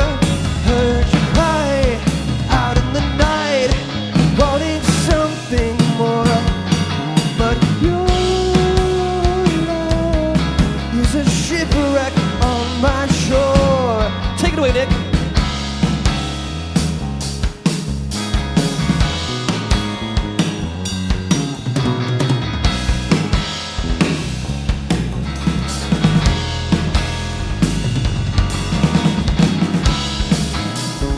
Your love is a shipwreck on my shore.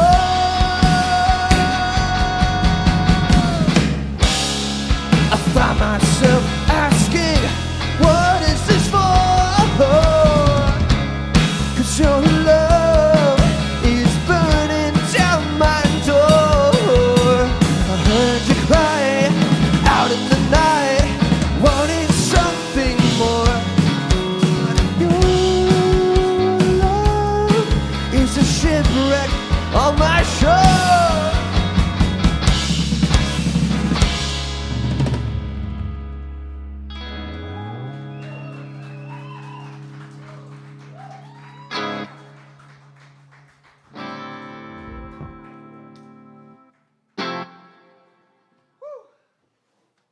It's hot. I just learned that song, by the way. He did just learn the kudos song. to How did he me, do, guys? Did he do a good job? motherfuckers. Nick's our new bass player, by the way, so give it up for Nick. You've been in the band for what? A couple of months now? 2-3 months, I think. Yeah. So this is still new. Our relationship's still new. We love you, buddy. We love you. Haven't made it to second base yet, though.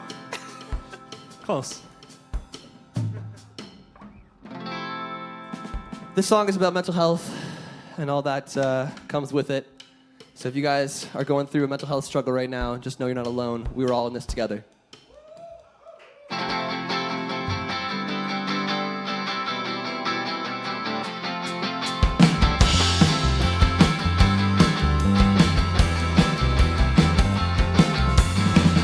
I toss and turn as I watch you burn. The years have not been kind to you. My love for you hurts like a car crash, dragging me in and out of the light. The light. Your mind's a puzzle and I pick up the pieces, battered and bruised, but you say that you need it. I can't believe it's been this long, playing this game of push and pull. My love for you hurts like a car crash, dragging me in and out of the light. The light. Your mind's a puzzle and I pick up the pieces, battered and bruised, but you say that you need it. Your mind's a puzzle and I pick up the pieces, battered and bruised, but you say that you need it. You say that you need it. Are you still with us, Gussapolooza? Time's been tough, down on your luck. Just hold on for you and I.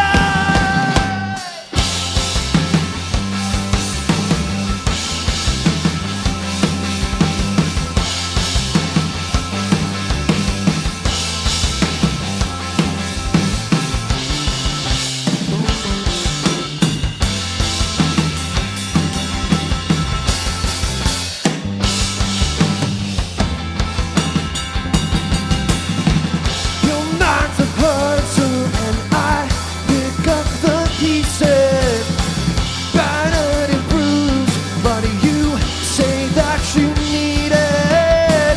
Your mind's a puzzle and I pick up the pieces, battered and bruised, but you say that you need it.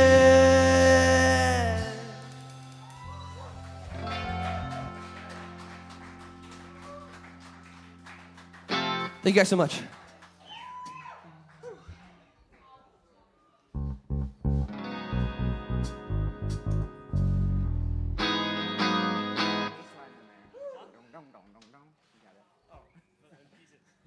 Okay.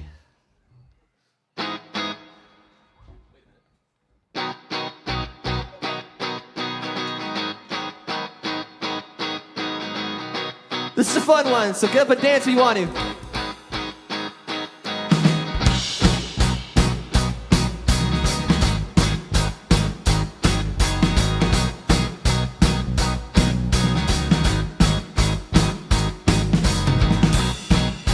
As the dust settles,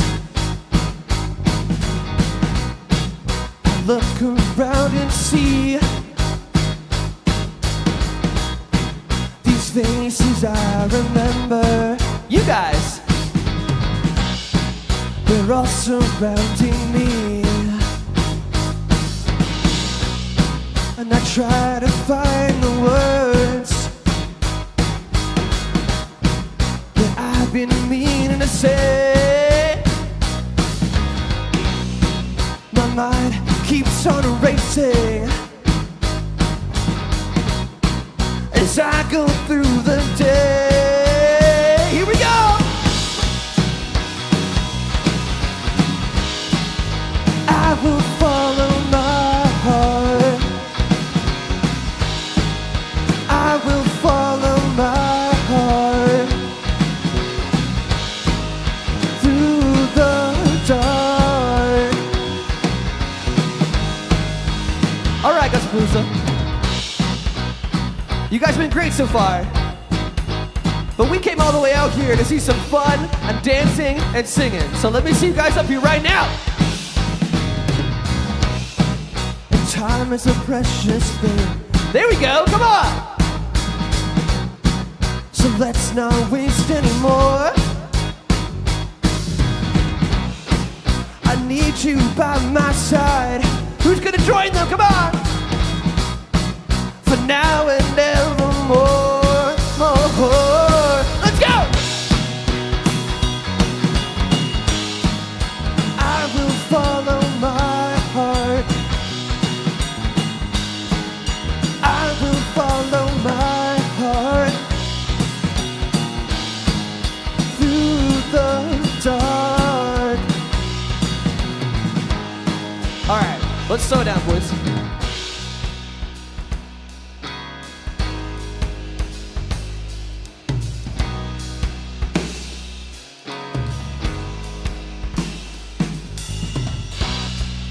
All right, Gussapolooza, this is where I need your help with this song, okay?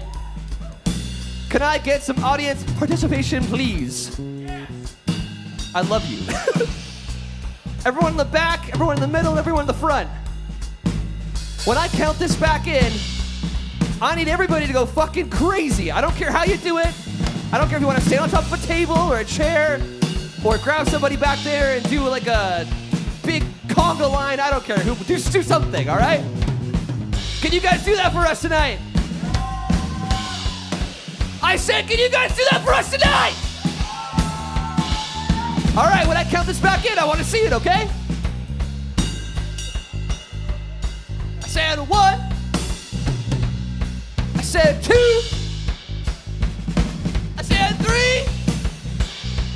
Here we go. 1, 2, 1, 2, 3, 4.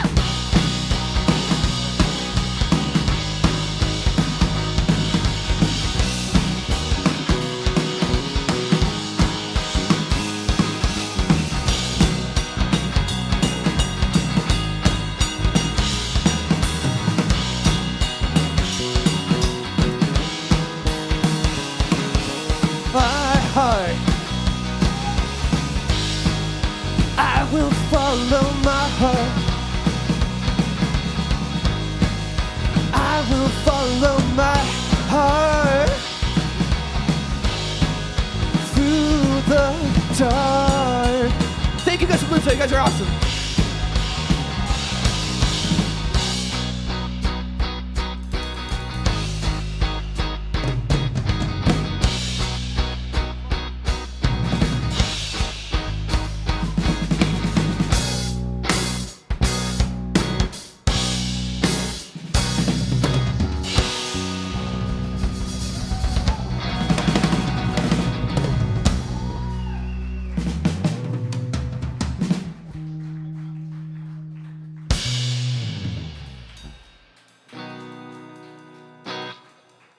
All right. Thank you guys so much for that. That was awesome. Woo. All right, we've been told to play 2 more, so we're going to play 2 more. Perfect. It's the right amount. Oh, extra. We've been told to play more songs after that. Okay, well, you guys say more Wishwell. 2 more extra? We'll figure that out when we get there. 4 more? Yeah. Like, okay. Yeah. Oh, I didn't even realize. Okay, this next song is called North from Here. And I had a couple of friends come out tonight who said they're going to mosh for this song, so this is the one. All right.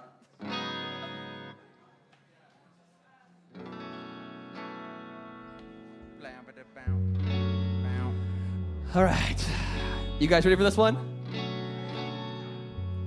Let's rock this barn, man. Let's rock this fucking barn.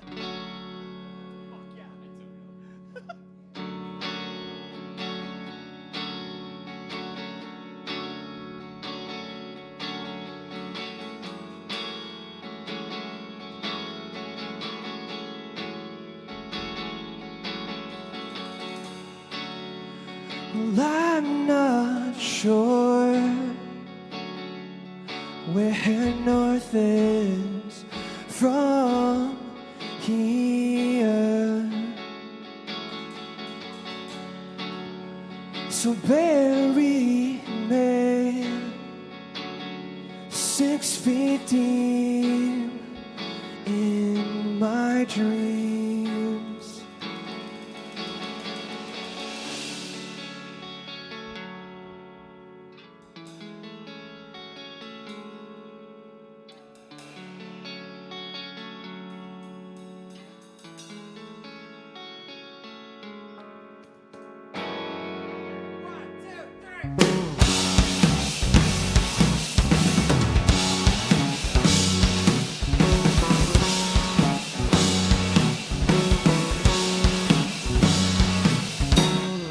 Drinking, I've been sinking tonight. I've been drinking, I've been sinking tonight.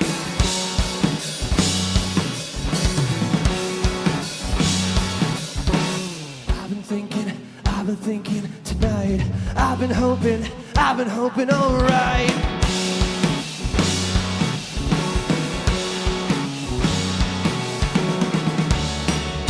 Well, I'm not sure where north is from here. So bury me 6 feet deep in my dreams. Whoa.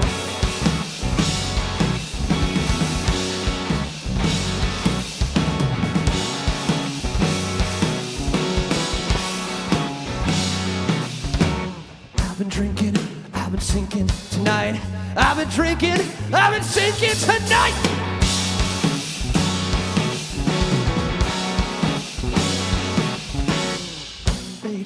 I've been fading away. Intoxicated, I'll stay.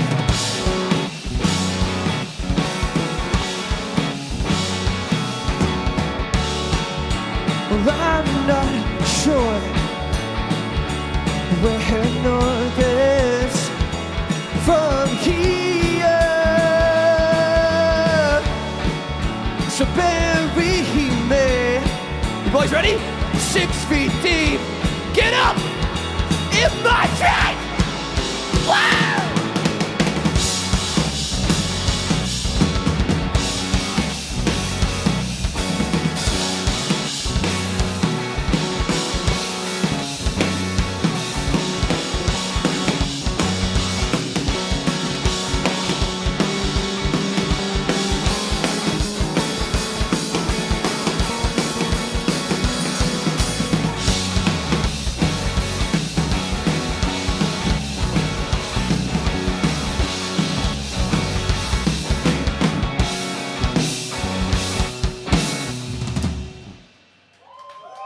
Fuck yeah!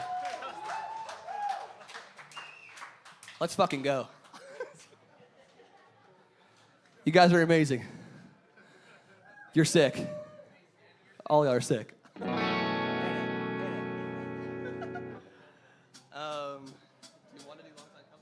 Let's just do doesn't matter now. What do you guys want to do?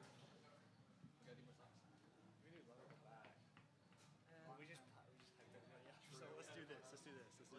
Yeah.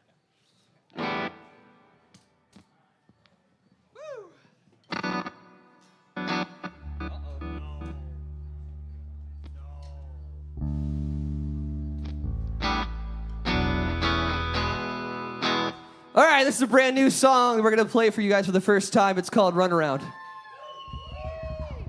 Not even released yet.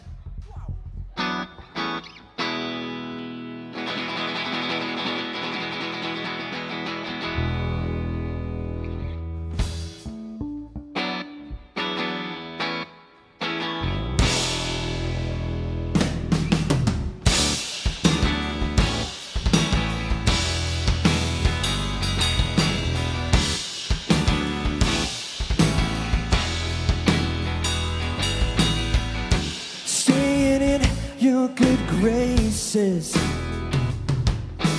But in my love, don't erase this. your card. Why does it feel so hard? Holding you to your found. Got my feet on the ground. Right now is my time to own. It's such a run around.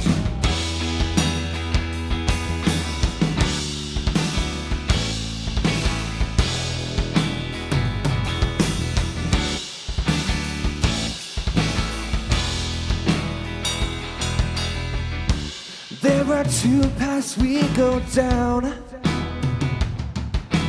one of which is loving you till you're in the ground. The other's a mystery that I don't wish to see. Holding you to your found. Got my feet on the ground. Right now is my time to own.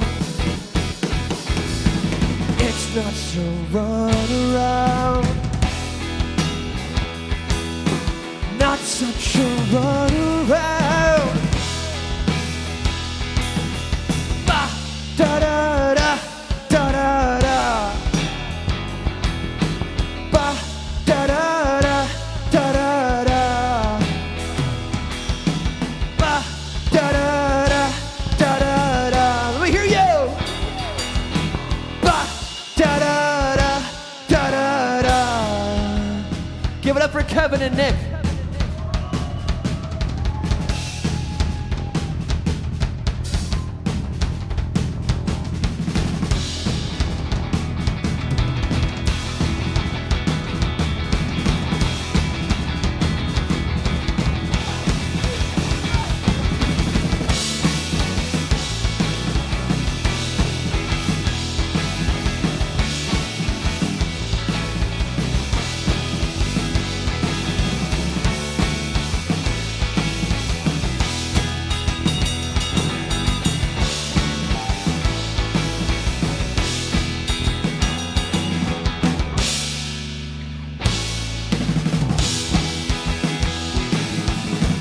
Such a runner round, yeah, yeah.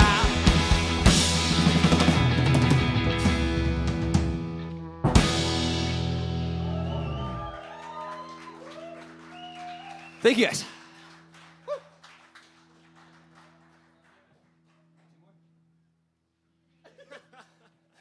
That's the end of our set list, but we've been told to keep going, so we're going to play some more songs for you guys. You want some more songs? I don't know. That didn't sound like they really wanted it that much. They're like, fuck these guys. These guys are shit. Do you guys want some more songs or what? Okay, we'll play some more songs for you guys. Thank you. What songs are we going to play is the question. Oh, yeah.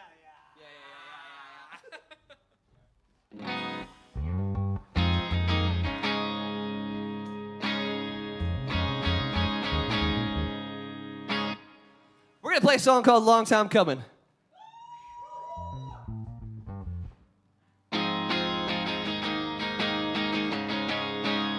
I know you guys have danced already, so you don't have to.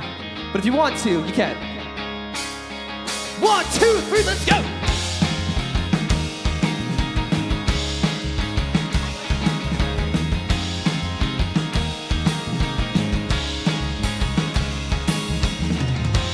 Living love and stuck at a crossroad. Minutes of moving, they can't be slowed. Dragging my heels along the dirt. Troubled spirit filled with hurt. Standing on the outskirts. Standing on the outskirts. Gussapolooza! Well, I've been waiting I've been saying it's a long time coming again. It's a long time coming again. Yeah.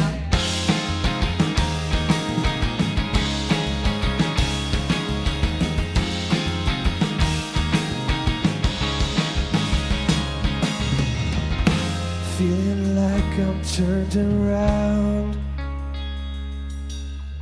Cloud climbing up, sky falling down.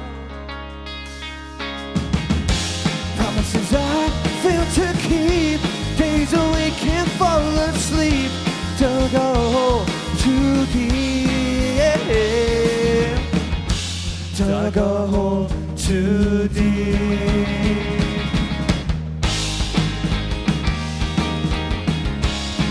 Well, I've been waiting, and I've been saying it's a long time coming again. It's a long time coming again. Here we go, Nick.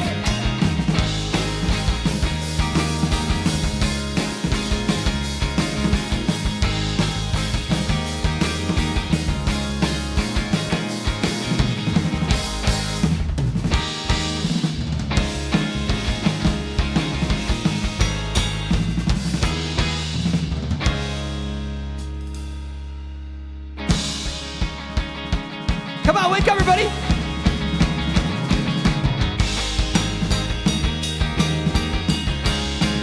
Well, I've been waiting,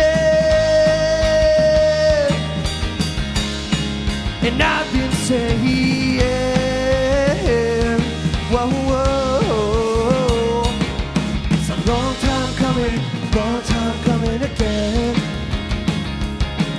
It's a long time coming again. It's a long time coming. We love you. It's a long time coming.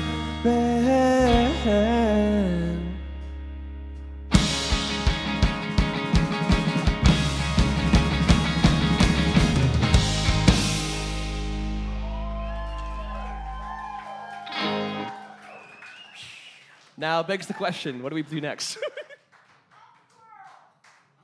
Encore. Lover come back, I guess. What? Lover come back. All right, who here knows the band City and Color?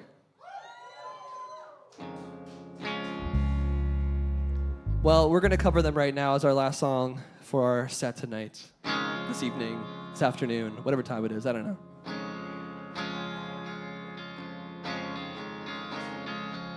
If you guys know the words, please help us sing it, okay? The song's called Lover Come Back.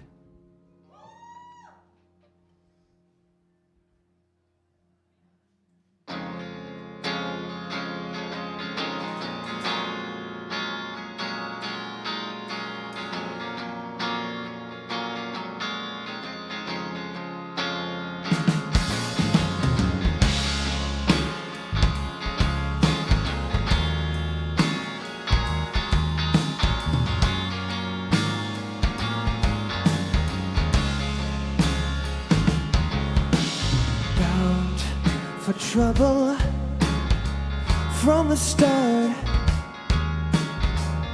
I've been walking through this whole world in the dark, all alone, right by my side. There you were, shining my ray of light. Sing it! I sing a lover come back, lover come back to me. Won't you ever come back to me? How could I have been so foolish to let you leave? Lover come back to me. Take it away, Nick.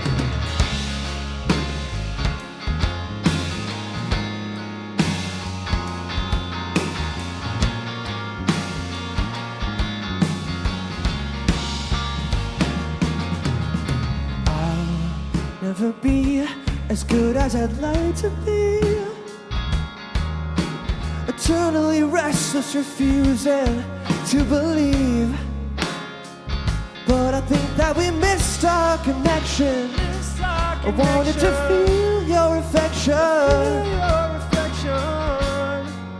until my final days. Everybody, let's go! I'd sing lover come back, lover come back to me. Won't you ever come back to me? How could I have been so foolish to let you leave? Lover come back to me. I'm a woman now, but I still shiver. I am fed, but still I starve.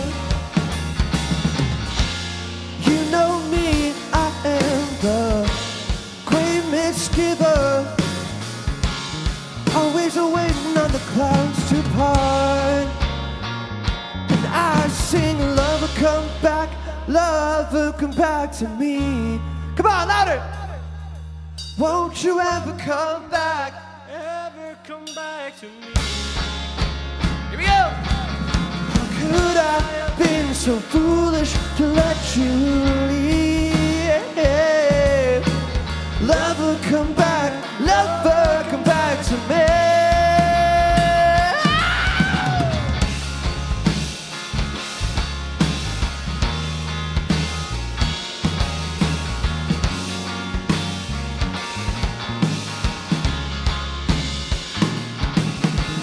Lover come back, lover come back, lover come back to me.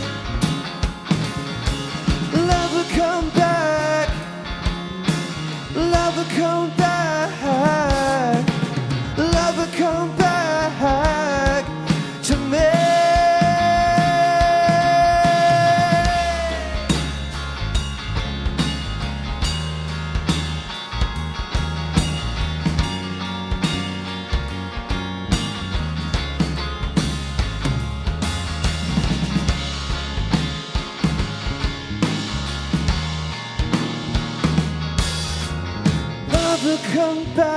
Lover come back to me. Thank you so much, Gussapolooza. We love you guys so much. We have been Wishwell. Check us out on Instagram and TikTok and all that good stuff at Wishwell Band. We got some free stickers as well. Did you give out the stickers already? Okay, we got free stickers. Our friend CJ's handing them out if you want one. Enjoy the rest of your evening. Thank you so much to all the bands playing tonight. And Gussapolooza and Russ and Val and all the team back there with the live stream and the sound and everything. Thank you, everybody.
Gussapolooza 2024. Let's have a round of applause for the MTAV the Barn Stage. I actually got to break that habit, right? Thank you for joining us today. We have a treat. Franchesca Panetta is going to play some songs for us. She was one of the winners of the Gussapolooza contest 2 years now. Alongside you. Right? So we're really blessed to have her. So give a warm welcome to Franchesca Panetta, all the way from Thornton, 10 minutes away. Thank you, guys. Thank you. Cool. Yeah, my name is Franchesca Panetta, and I love this festival with all my heart, and I'm glad it worked out that I got to perform this year. It was a bit of a last-minute decision. Can I get a bit more of the guitar in my monitor, if that's possible? Please and thank you. And I'm just going to get right into it because I don't have a ton of time. Thanks for coming.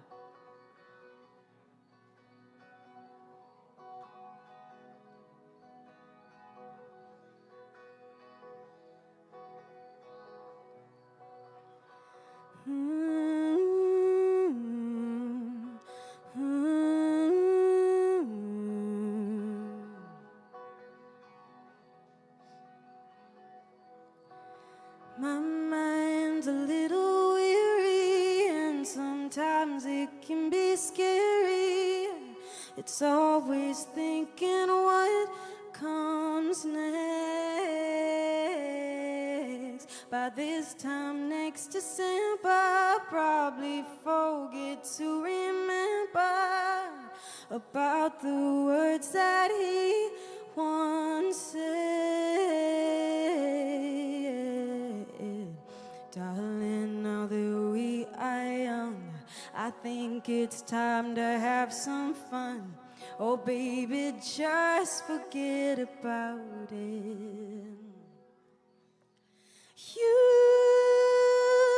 don't need to say no more. Just let your worries walk right out the door. Who says that we need to know where our lives are going, always on the go? And on the cloudy days when your mind is far away, don't forget that you love it when the sunshine rains.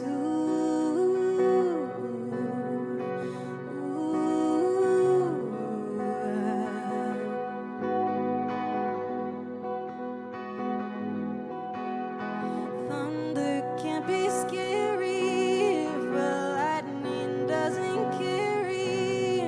Because of him, she's walking through the pour.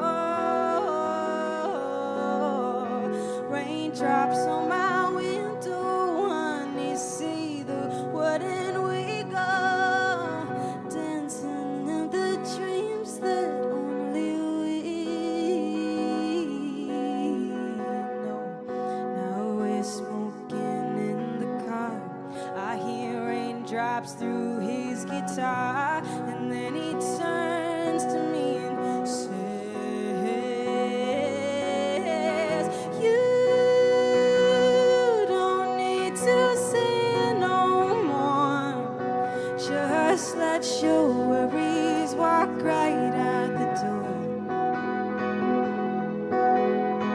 Who says that we need to know where our lives are going,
Thank you very much, guys. Thank you. Can I get a little more vocal in the monitor and a little bit more reverb on it, too? Thank you.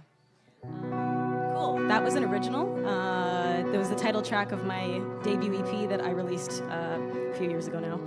And you can find it online, so if you're interested. Okay. I think I'm going to do another original. And this is an unreleased one. And it's about growing up and nostalgia and kind of like how life isn't the same than it was like when you were a kid. And it's called Good Old Days. Hope you like it.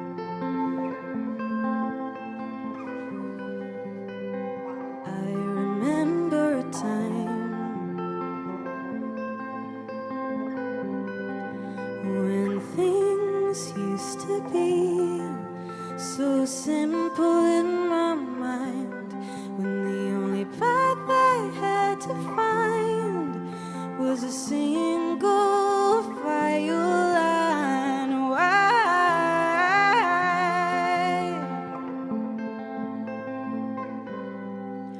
When all the stars aligned, and the night that burned so bright, out all our street lights, it seemed to me right then that there could be no better life than mine.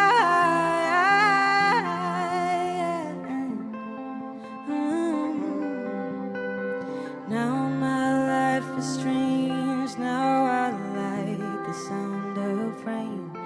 Brings me back to all the good old days, even though I'm far away. 6 years old, cutting up and moan, kissing on the bathroom floor.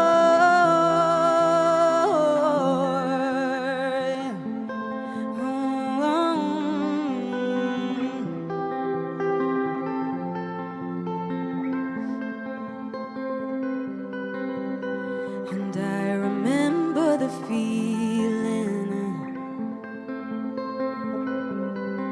of walking around that old kitchen in my mom's old high heels, way too big, feet too small, but I was living for it all.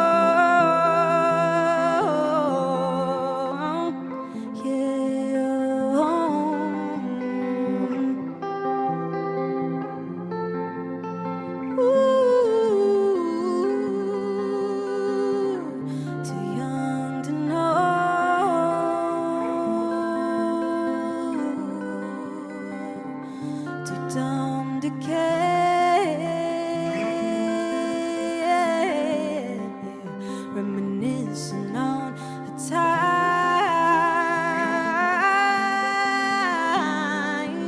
when I didn't have to know all my reasons why.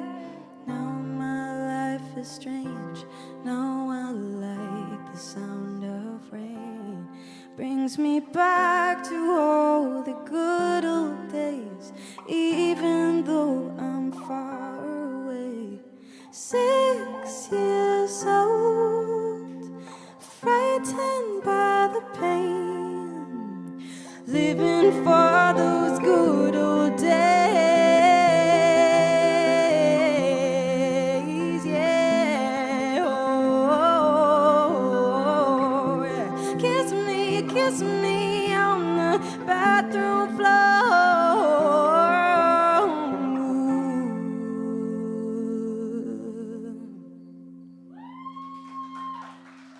Thank you. Thank you, guys. How are we enjoying Gussapolooza so far? Yeah, right? Yeah, I've been around this weekend because I didn't think I was going to perform, but I've just been hanging out and chilling, and God, it's such a good festival. I love it. I'm I'm going to play another original. Thanks, guys. Thank you. I'm going to play another original here that you can find an acoustic version of online, exactly the same way I'm going to play it now, that I actually recorded at Indie Distributor. Russ actually recorded it for me, the loving guy that he is. And yeah, it's called Coffee with Milk. I hope you like it.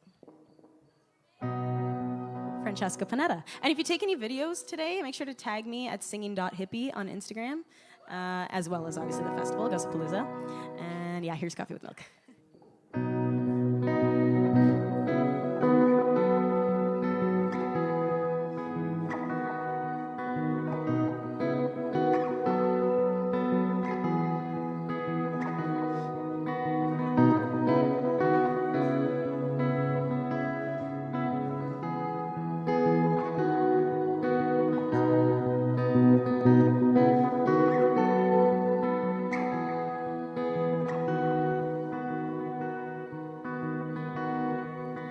Hold on to me, my love. I don't wanna leave alone. Only you can rid this feeling, and some coffee with milk.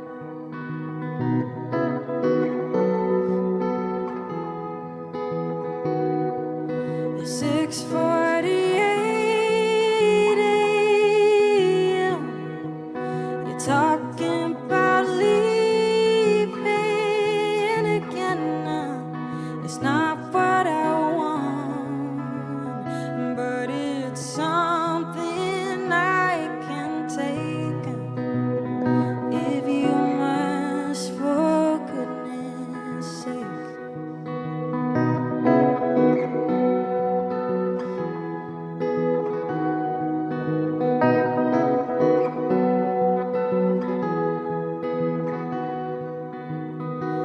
Hold this feeling and your crown before this place comes crashing down. Before we have to go, and just know it's going home. You hold my light so tight in the palm of your hand, so bright. There's something that I cannot understand, yeah, but it's there in the palm of your hand.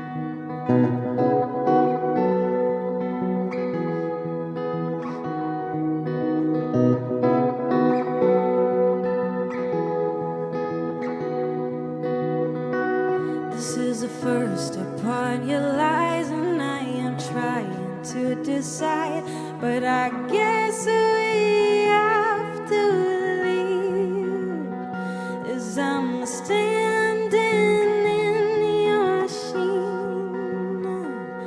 But that's what being a grown-up means.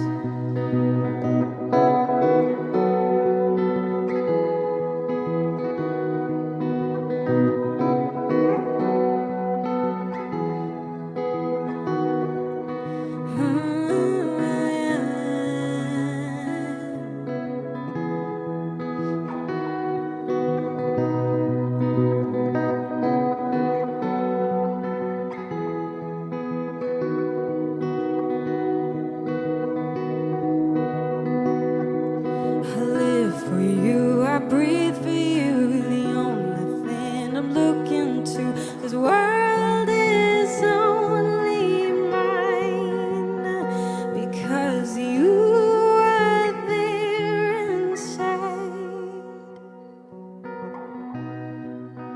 Hold on to me, my love. I can't let you go alone. Only you can love as soft as silk.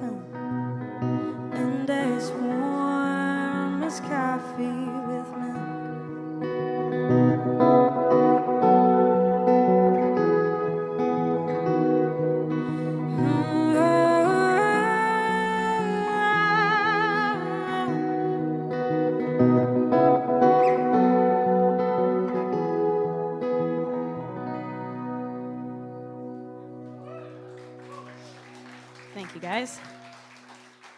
How much time do I have? Thank you, buddy. Thank you. How much time do I have?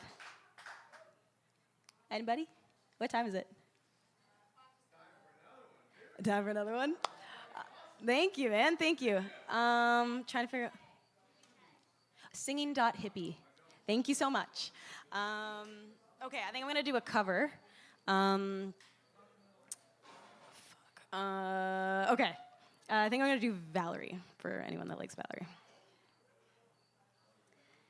Okay, here we go.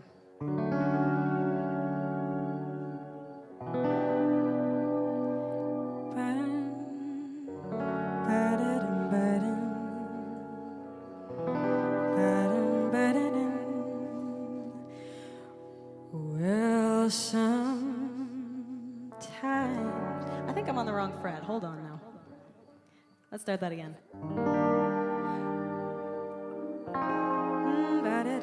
That sounds better.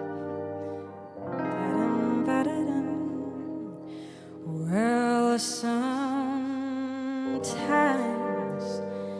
I go out by myself and I look across the water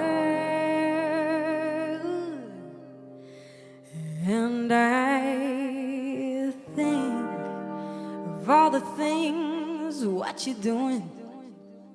And in my head I paint a picture,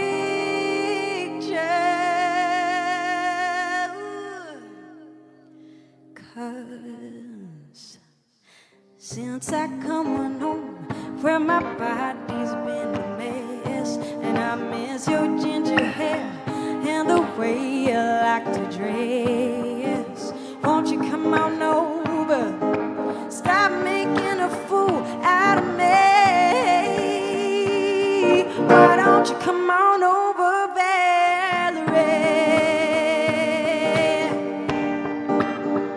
Valerie, why don't you come on over, Valerie? Valerie, did you have to go to jail? Put your house on up for sale. Did you get a good lawyer? I hope you didn't catch your tan. Hope you found the right man who'll fix it for you. And are you shopping anywhere? Change the color of your hair. Are you busy? Did you have to pay that fine? You was dodging all the time. Yeah, are you still dizzy? Yeah. Oh, 'cause since I come on home where my body's been a mess, and I miss your ginger hair and the way you like to dress. Won't you come on over? Stop making a fool out of me. Why don't you come on over, Valerie? Yeah. Valerie, why don't you come on over, Valerie? Yeah. Oh, Valerie,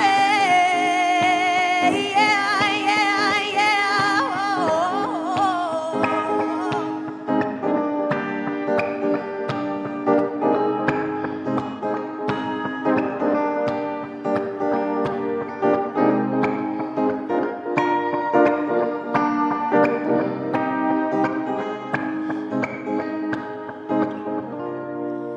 Well, sometimes I go out by myself and I look across the water and I think of all the things what you're doing. And in my head I paint a picture,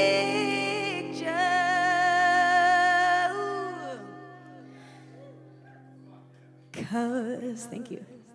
Since I come on home, sing along, and my body's been a mess, and I miss your ginger hair and the way you like to dress. Won't you come on over? Stop making a fool out of me. Why don't you come on over, Valerie?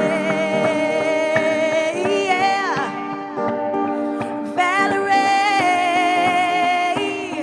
why don't you come on over, Valerie? Yeah. Valerie,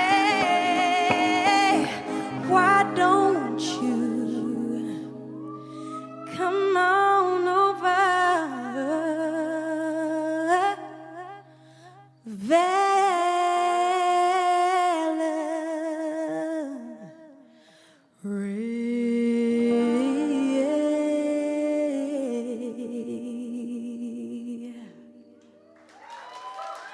Thank you. Thank you, thank you.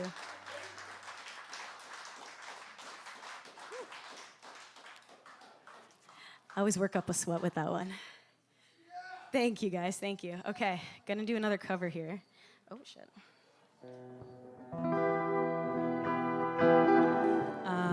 I absolutely love this song. And yeah, here's like my version of it. And I really hope you like it. Here's Wicked Game. The world was on fire, no one could save me but you. It's strange what desire will make foolish people do. And I never dreamed that I'd meet somebody like you. No, I never dreamed that I'd lose somebody like you. And I don't wanna fall in love. And I don't wanna fall in love with you.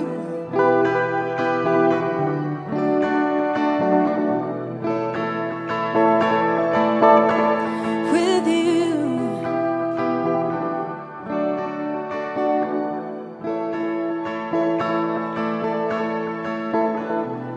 What a wicked game you play to make me feel this way. What a wicked thing to do to make me dream of you. What a wicked thing to say. You never felt that way. What a wicked thing to do to make me dream of you. No, I don't wanna fall in love. No, I don't wanna fall in love with you.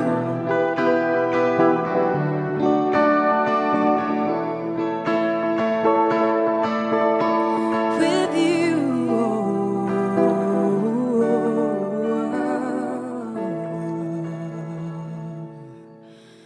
The world was on fire and no one could save me but you.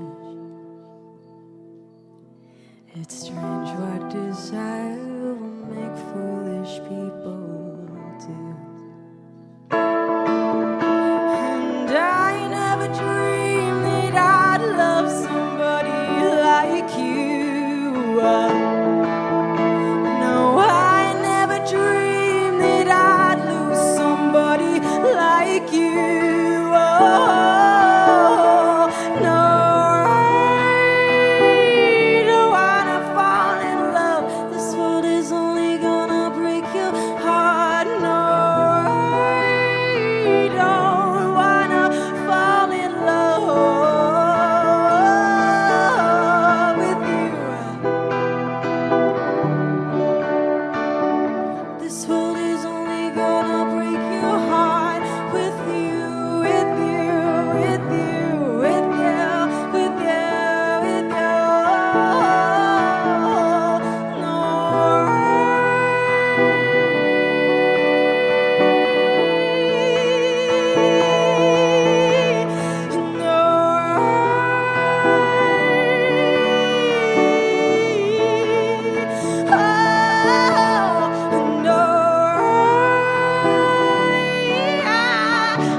Thank you, guys. Thank you.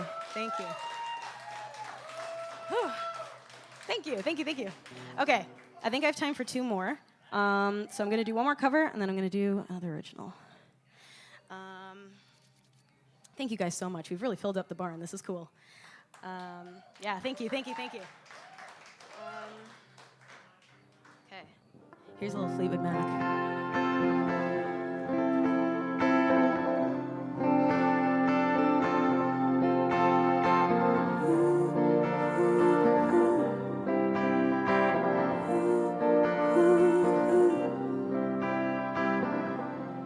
So I'm back to the velvet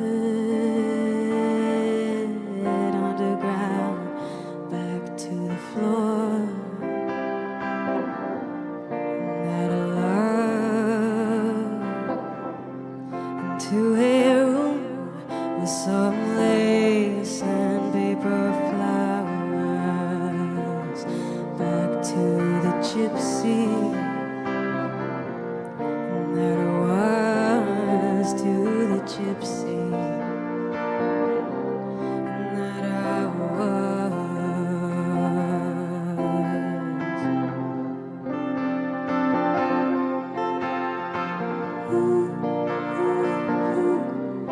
If you know the words, guys, sing along.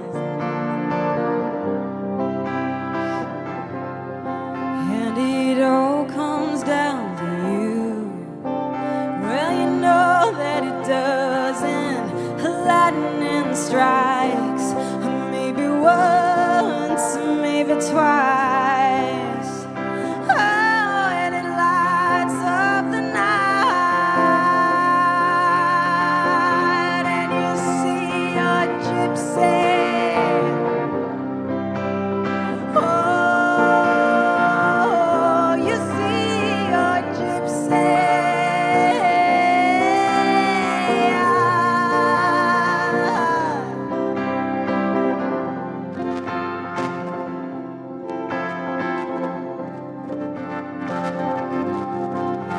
To the gypsy, and that remains,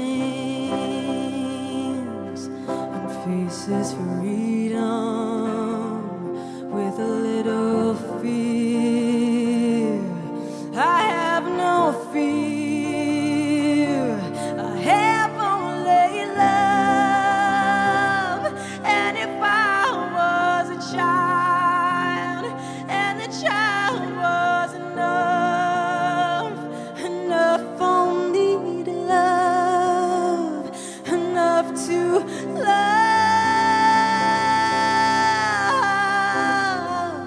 She is dancing away from me now. She was just a wish, she was just a wish, and a memory is all that is left for you now. And you see a gypsy. Oh, you see a gypsy.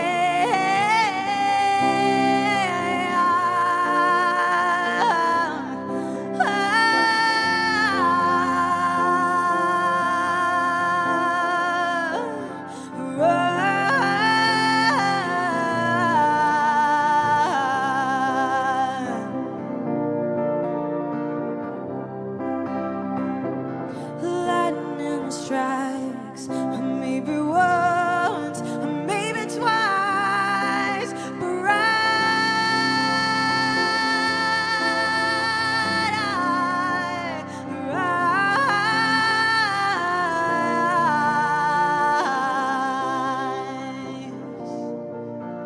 and it all comes down to you.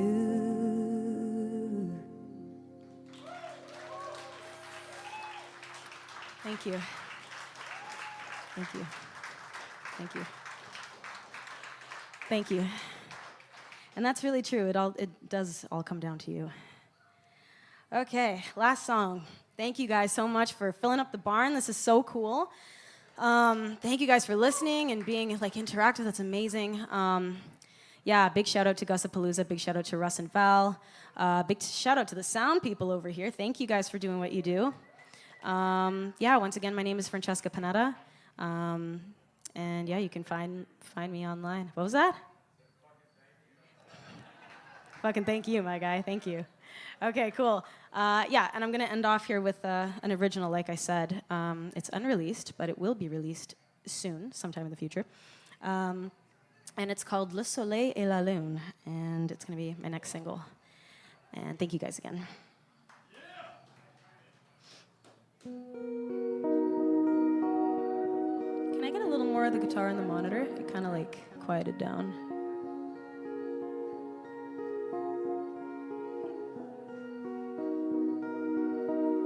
Thank you.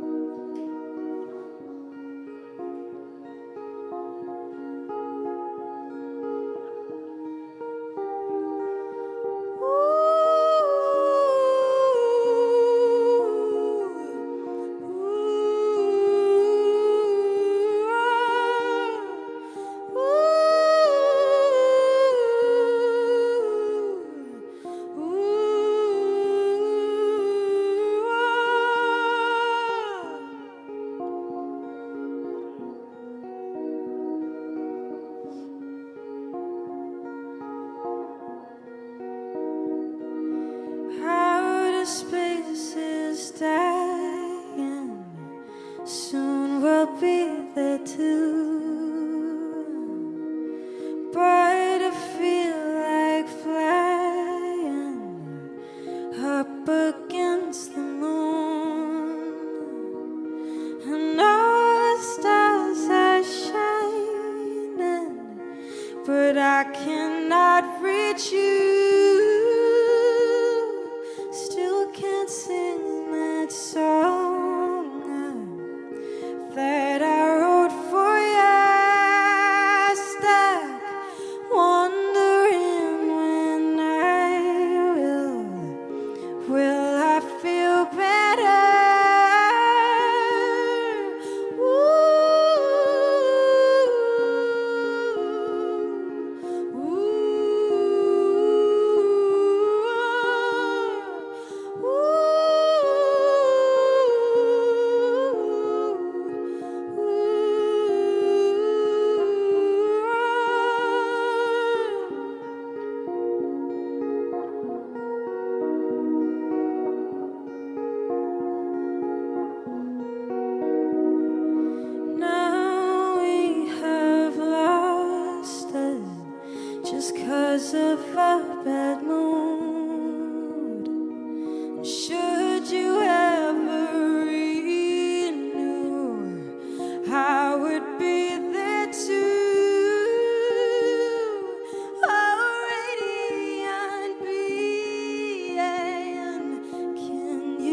Thank you guys so much. Thank you guys so much.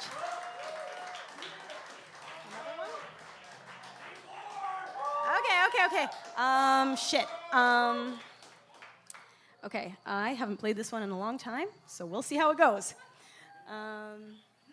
Give me a second.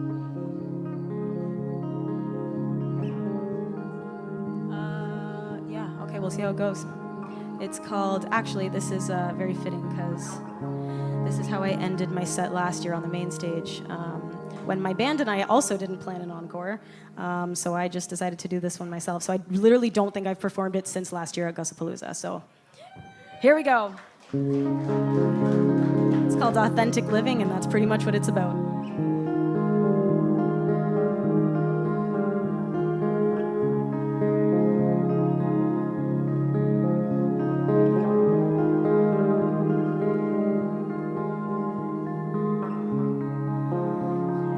Find an open mind.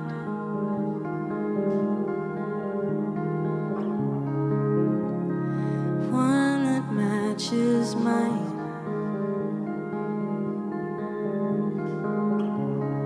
You think so outside the lines that it scares me a little. Know how to make me feel without warning, just natural giving, authentic living.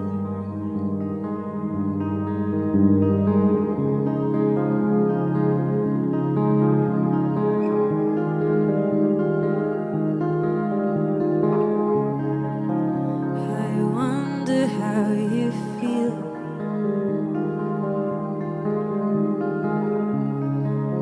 underneath all that pity, all the lies you tell yourself to make you feel at home.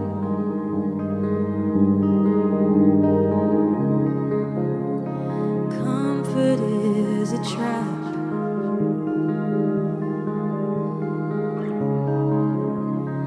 Once you find the path,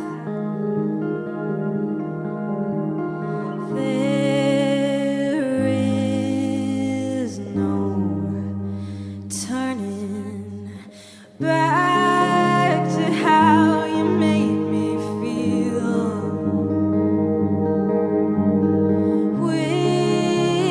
Without warning,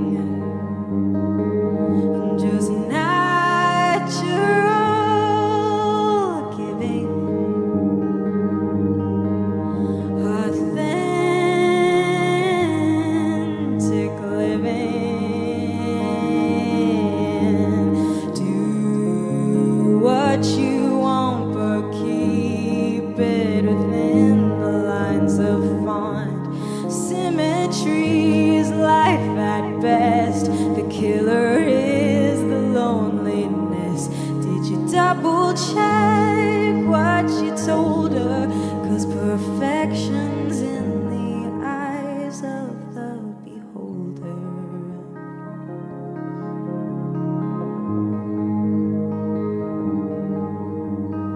That's what I tell myself.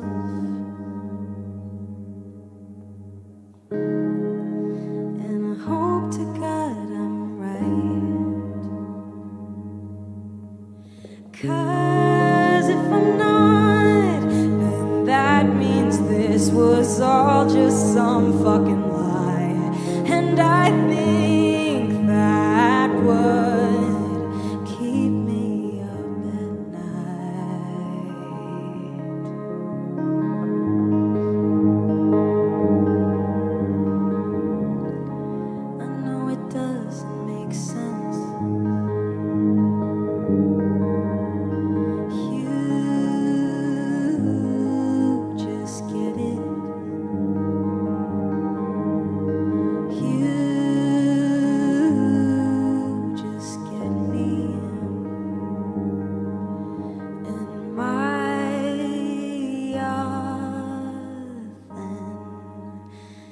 necessity.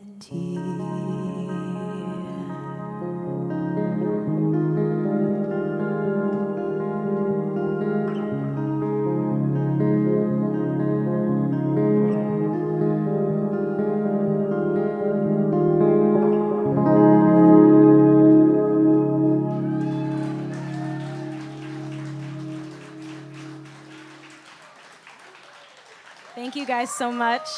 Thank you. Don't be a stranger. If you see me around, say hi. And enjoy the rest of the festival. Thank you.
2024. How's everybody feeling right now?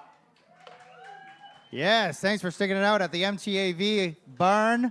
Multi-Tech Audiovisual is a sponsor of all this equipment you see here, as well as the live stream that's going on for the folks at home. So welcome, everybody.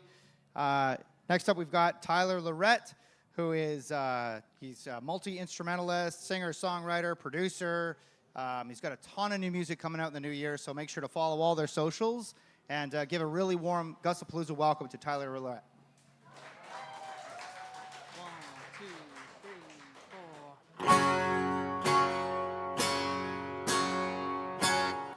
Cowboys ain't easy to love and they're harder to hold. They'd rather give you a song than diamonds or gold. Lone Star belt buckles and old faded Levi's, each night begins a new day. If she don't understand him and he don't die young, he'll probably just ride away. So mamas, don't let your babies grow up to be cowboys. Don't let them pick guitars and drive them on trucks. Make them be doctors and lawyers and such. So mamas, don't let your babies grow up to be cowboys. 'Cause they'll never stay home and they're always alone, even with someone they love. Cowboys like smoky old pool rooms and clear mountain mornings, little warm puppies and children and girls of the night. Yeah, that's right. Men that don't know him won't like him, and men that do sometimes won't know how to take him. He ain't wrong, he's just different, but his pride won't let him do things to make you think he's right. So mamas, don't let your babies grow up to be cowboys. Don't let them pick guitars and drive them old trucks. Make them be doctors and lawyers and such. Mamas, don't let your babies grow up to be cowboys. 'Cause they'll never stay home, they're always alone, even with someone they love. 'Cause they'll never stay home, they're always alone, even with someone they love.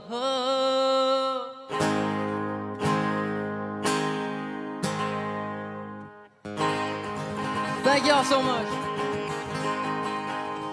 My name's Tyler Lorette. I'm a singer-songwriter, country artist from a small town called Curtis, Ontario.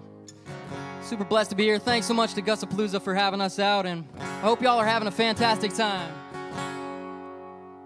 This next song here I wrote with a friend of mine named Andrew Parton, and it's about walking down the wrong aisle. I'll be singing lots of unreleased music tonight, so hope y'all enjoy it. This is pretty much a test run.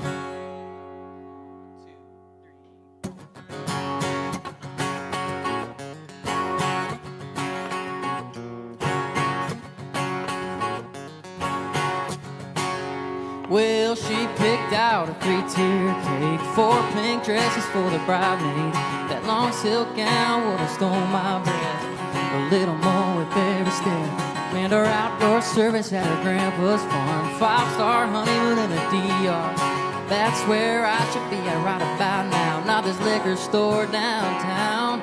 I'm walking down the aisle, grabbing every bottle, 'cause I don't want to think about how she left her diamond rings hidden on the nightstand the day that she walked out. Filling up the car, come under my arm, gonna hang here for a while.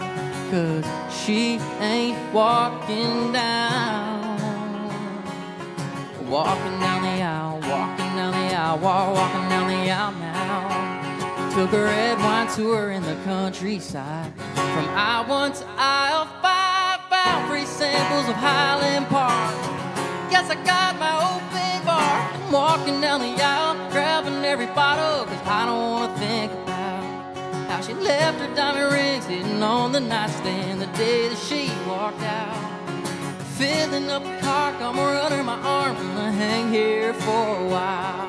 'Cause she ain't walking down. Walking down the aisle, walking down the aisle, walking down the aisle now. I'm still nowhere near over her.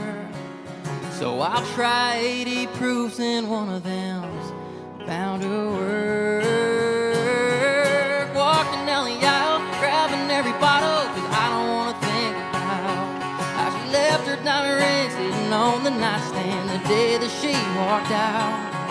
Filling up the car, come run her my arm, gonna hang here for a while. 'Cause she ain't walking down. Walking down the aisle, walking down the aisle, walking down the aisle now. She ain't walking down the aisle, walking down the aisle, ain't walking down that aisle.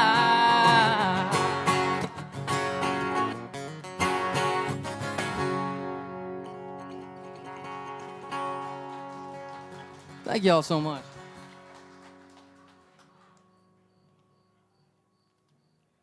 Cheers, everybody. I wish I was drinking 20 pints right now, but.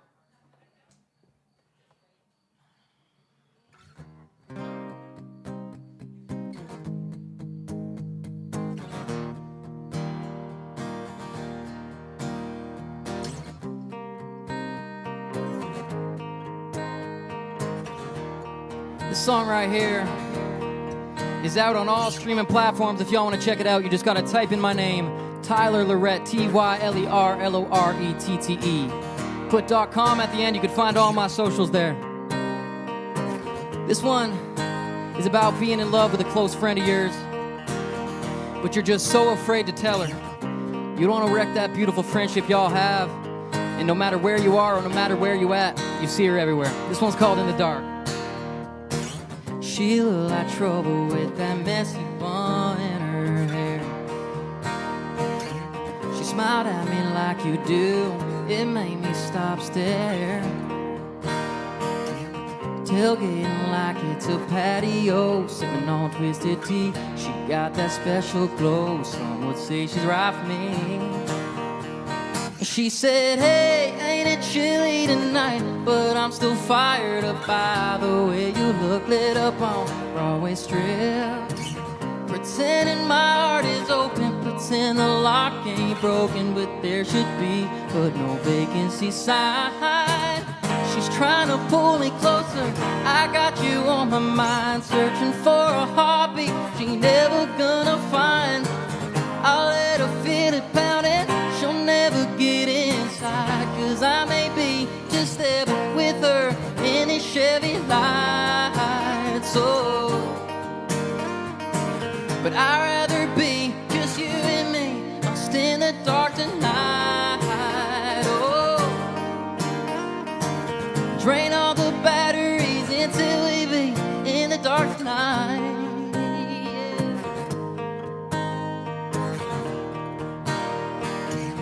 We've known each other since we were both 17. Never told you how I felt, in case you shot me down. Lose what we have right now. What if I said, hey, what you doing tonight? Wanna get lost in some light? I heard the moon is hung out real pretty and bright. Babe, my heart's wide open, but am I a fool for hoping one day it might be you by my side, yeah. She's trying to pull me closer, I got you on my mind, searching for a heartbeat she never gonna find. I'll let her feel it pounding, she'll never get inside, 'cause I may be just there with her in his Chevy lights. Oh, but I'd rather be just you and me, lost in the dark tonight. Oh, oh, oh.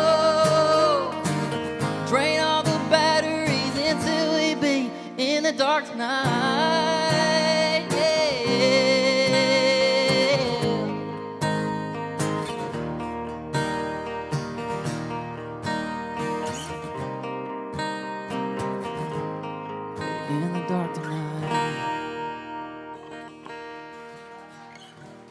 Thank y'all so much. Y'all are awesome. Y'all enjoying Gussapolooza? All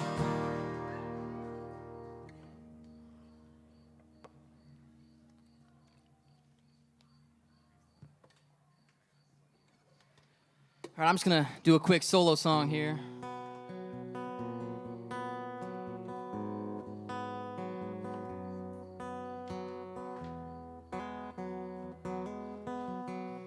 Funny story about this song.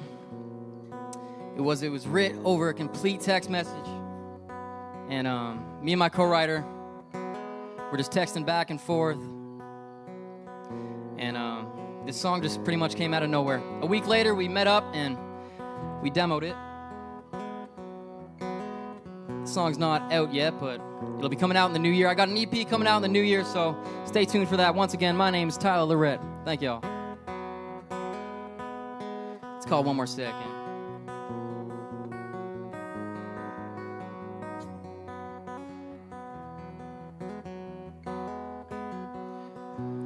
Miss those old dusty back roads, driving them all night long. You riding shotgun, throwing the rocks at the signs on the side of the road. All them back 40 bonfires, telling stories about us growing old. We never knew then that we'd only grow apart and go down separate roads. Thought we'd have forever, but then in a blink of an eye, you make one bad decision, and mine was leaving us behind. I can't take it one more second without you. I don't need one more hour to think through. Don't need another night's sleep on it. My bags are packed, I'm coming for you. I'll be driving all night to get back and find you. Following the street signs, the ones we would fly through. I'd run every red light, get to you before the sunrise. 'Cause I can't take it one more second without you. No, I can't take it one more second without you.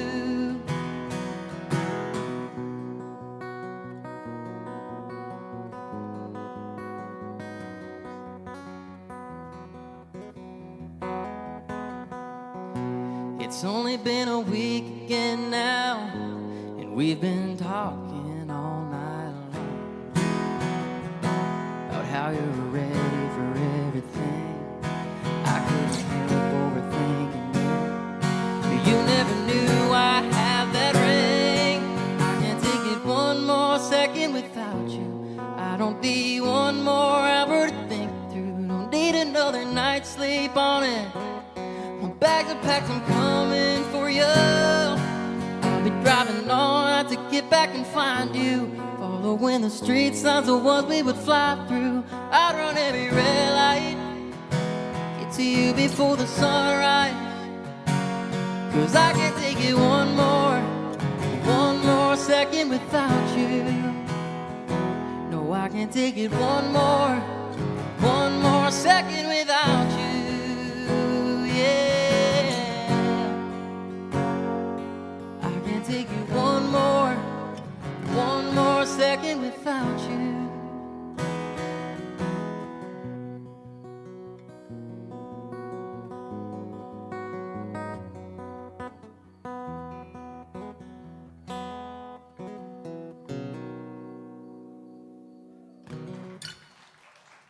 Thank y'all so much.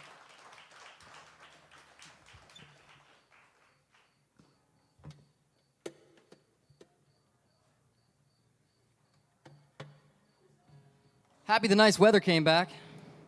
I was thinking that it was gonna be cold forever till the next summer. But glad that it's 30 degrees out here.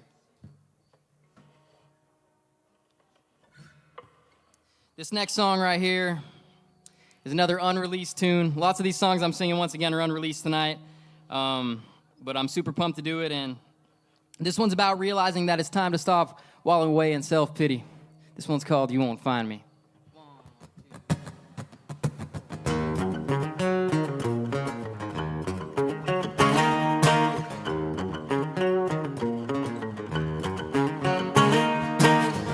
got a ledger full of checkered memories I can't take back. Couldn't change them, gonna erase them, no matter what they pour in this glass. I was lost and then found out life ain't gonna turn around. So you won't find me staring down the barrel of this number 7 Tennessee. You won't find me looking at this photo like a time machine. I crave that neon look when I'm down on my luck. If you're looking in the bar, I carve my name in the sea. You won't find me. You won't find me, yeah. I'm climbing out from rock bottom, one trip and I'm digging my own grave. Yeah, I saw what I was made of, had to be tougher than a $2 steak. I was bound on my faults and shame, had to cut them loose if I'm gonna change. So you won't find me staring down the barrel of this number 7 Tennessee. You won't find me looking at this photo like a time machine. I crave that neon buzz when I'm down on my luck. If you're looking in the bar, I carve my name in the sea. You won't find me. You won't find me. You won't find me staring down the barrel of this number 7 Tennessee. You won't find me looking at this photo like a time machine. I crave that neon buzz when I'm down on my luck. If you're looking in the bar, I carve my name in the sea. You won't find me. You won't find me.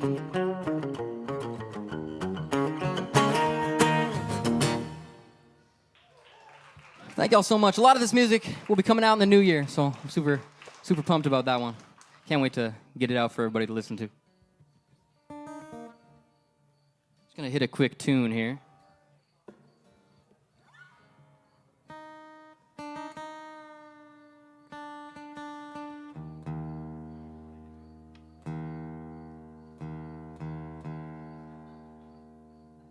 The hot weather is throwing my guitar out a little bit.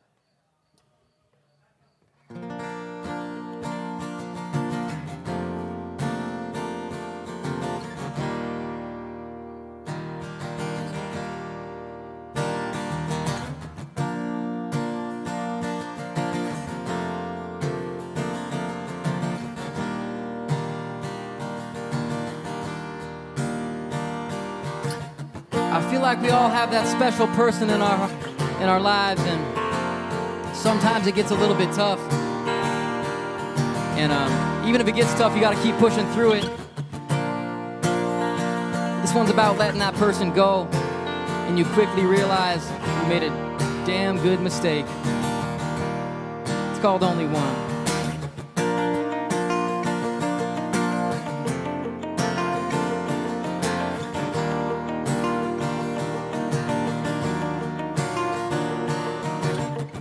It's not the same in this old house. I can't lie, saying I'm alright. I'm missing you tonight. Memories of you painted on the wall. The smell of your perfume still fills the hall. I'm wishing you would call. I'm wishing you would call. Can't get you off my mind. I've tried 1,000 times. Even 80 proof won't work. Can we go back to how we used to be? Kissing on the front porch, lost in a neon dream. Pissed up, not sure what I was running from. Baby, you're my only one. How we feeling? Let's hear some noise.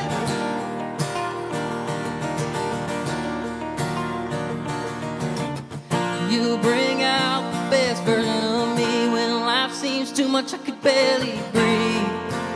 Your lips rescue me, rescue me.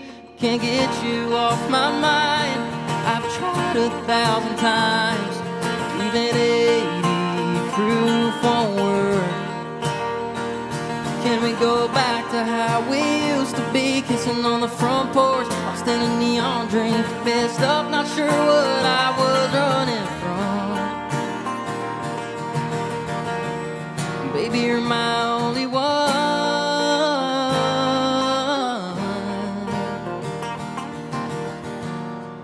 Baby, you're my only one.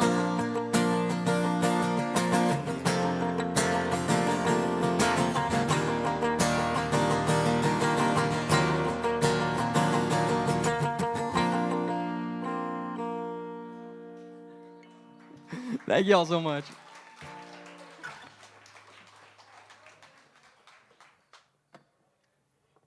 Gotta stay hydrated. I should have wore shorts, I guess. Yeah.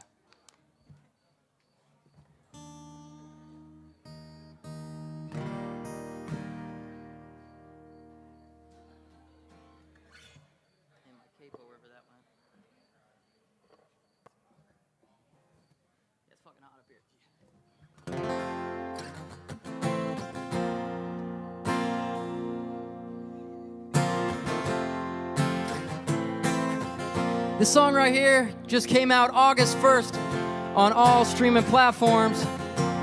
I just wanted to give a huge big thank you to Sirius XM Radio and Canada Country Radio for playing this song. And another big thank you to my co-writers, country artist Sasha. She's killing it down in Nashville right now, and you know that's really good to see because that's what we're all working hard to do. And another good friend of mine, Daryl Scott, amazing songwriter, and a fellow named Adam Newcomb. I've been working with Adam since I was about 12 years old, and we're still working together right now, so that's pretty cool. This one's just a reminder to the ladies that there's still some good guys left in this world, and it's called Ain't That Guy.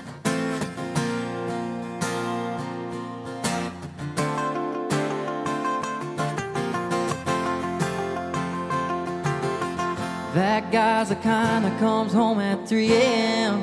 if he comes home at all.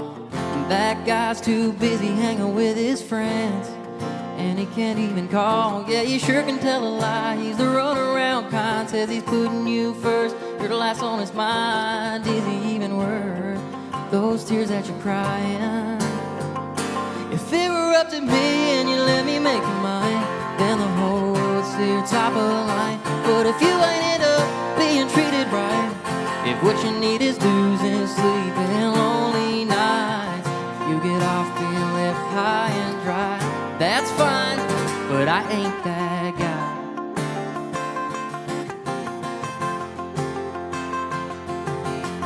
That guy likes to have a few more than one, and we ain't talking about a drink. That guy's real good at leading you on. You'd never think about a ring. I'd never break your heart. No, I'd never let you down and leave you falling apart like you are right now. If it were up to me and you let me make you mine, then the whole world's here top of the line. But if you ain't end up being treated right, if what you need is losing sleep and lonely nights, if you get off being left high and dry, that's alright, but I ain't that guy. Let's hear it, John.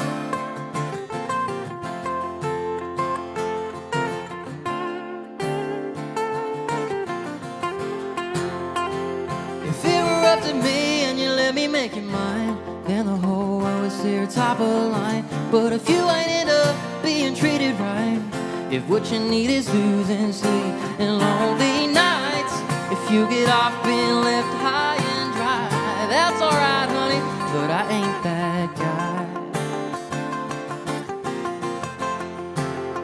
No, I ain't that guy. I ain't that guy.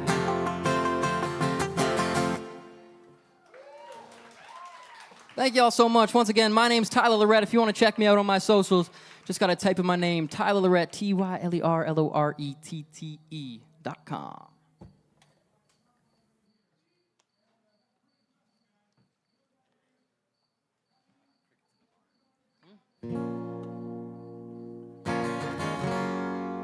This next song is coming out October. It's coming pretty fast. This one's about meeting someone in a bar and you just feel an instant connection. Y'all just met, but you could talk all night long and feel at home doing it. Y'all feel like my home right now, so thank you so much for that.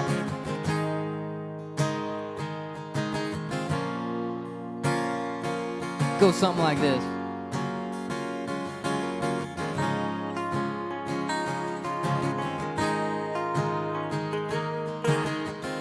I saw her at a bar on a Saturday, scratched on the 8-ball and heard her say, hope he looks my way. Took my cue and started walking to bang my heart into the corner pocket. And before we got each other's names, she told me about her family, what she watches on TV, and all about growing up in a small town. Dancing with me by the neon signs like it was moonlight, stepping on each other's boots all night. When I look into her eyes, I could see us living out her lives. One kiss and she's got me so. Always saw myself on my own. All I know is when I'm with her, it feels like home. Yeah. She feels like home.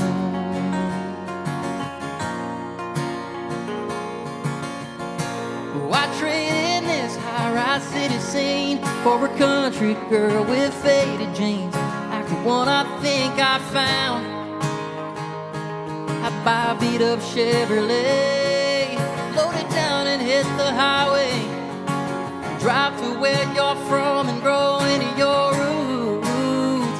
Dancing with me by the neon sign, it was moonlight, stepping on each other's boots all night. I look into her eyes, I see us living out our lives. One kiss and she's got me so.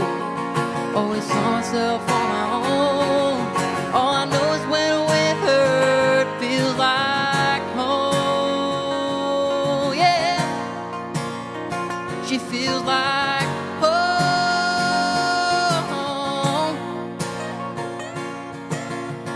Every touch, every kiss, would it forever could feel like this?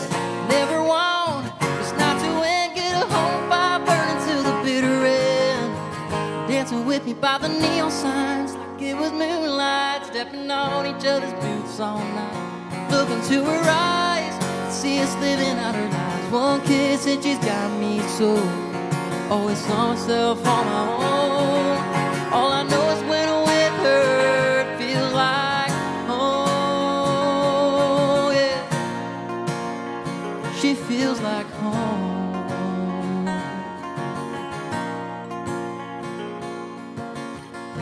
I saw her at a bar on a Saturday.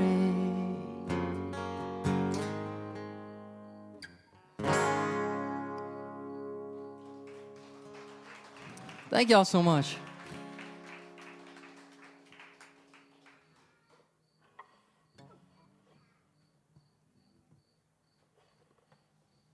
You keep staying hydrated up here.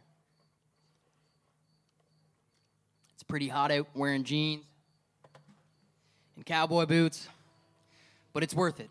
It's worth it.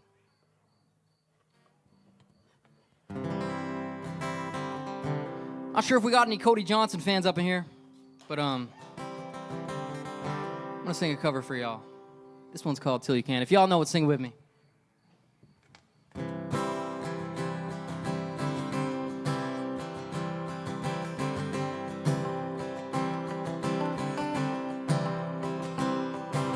You can tell your old man you do some largemouth fishing another time.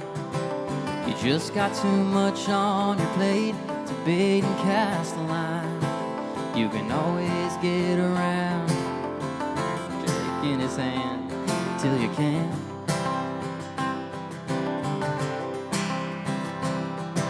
You can keep putting off forever with that girl whose heart you hold, swearing that you'll ask someday further down the road. You can always put a diamond on her hand till you can. Sing with me. If you got a chance, take it while you got the chance. If you got a dream, chase it, 'cause a dream won't chase you back. If you're gonna love somebody, hold on as long and as strong and as close as you can, till you can.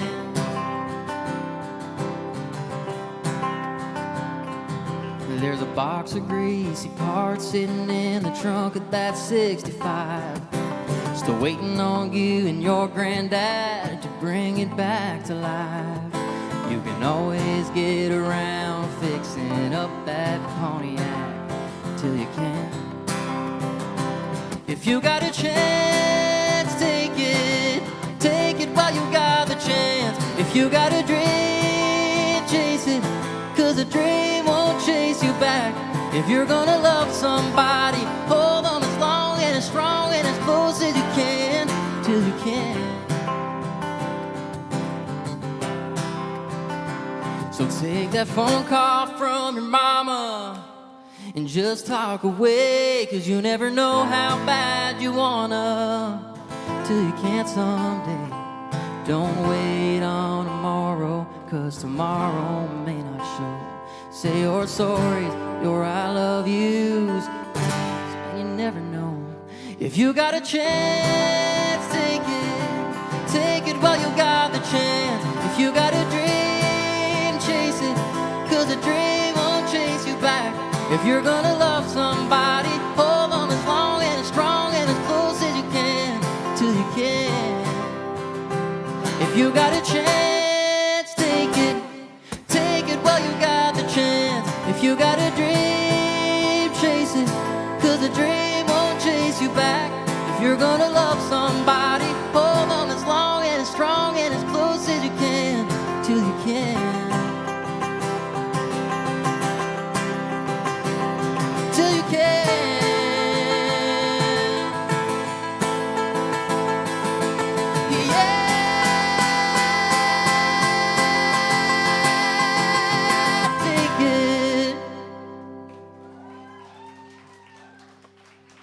Thank y'all so much. Y'all are an awesome audience.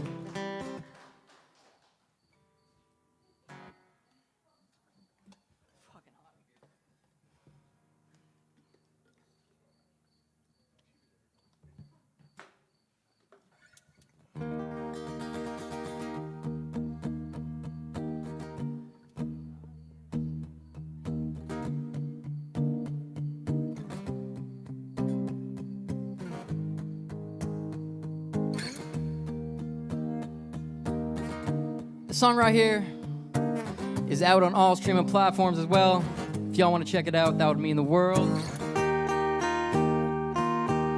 It's about getting out of that so-called situationship and finding a new road. And it's just best for both y'all just to get out of there. It's called Moving On. It goes like this. I used to lonely Friday nights in a booth, drinking whiskey, no ice. They're going down too easy. Not looking forward to last call. You were the first to say let's end it all. Not sure I'm ready. Time to pull myself up. Gotta get this drink down. You and my beat up Silverado. I was sitting this last night out. All the nights I took you driving on my tailgate, kissing till 2. Took my foot off the gas, fell in love fast as we took a shorter route. Like those old dusty floorboards, tears that rusted my heart right through. Let the whiskey chase you down until you're gone, 'cause I'm moving on.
Thank y'all so much.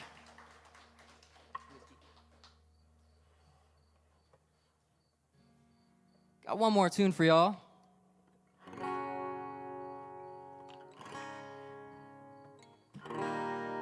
Sure y'all have heard of Morgan Wallen before. This one's called Whiskey Glasses. It goes something like this. Pour me another drink, 'cause I don't wanna feel a thing no more, hell nah. I just wanna sip it till the pain wears off. Pour me another round. Line 'em up and knock 'em down. 2 more, let's go. 'Cause I ain't never heard like this before. Don't wanna think about her, wear a ring without her. Don't wanna hit the karaoke bar, can't sing without her.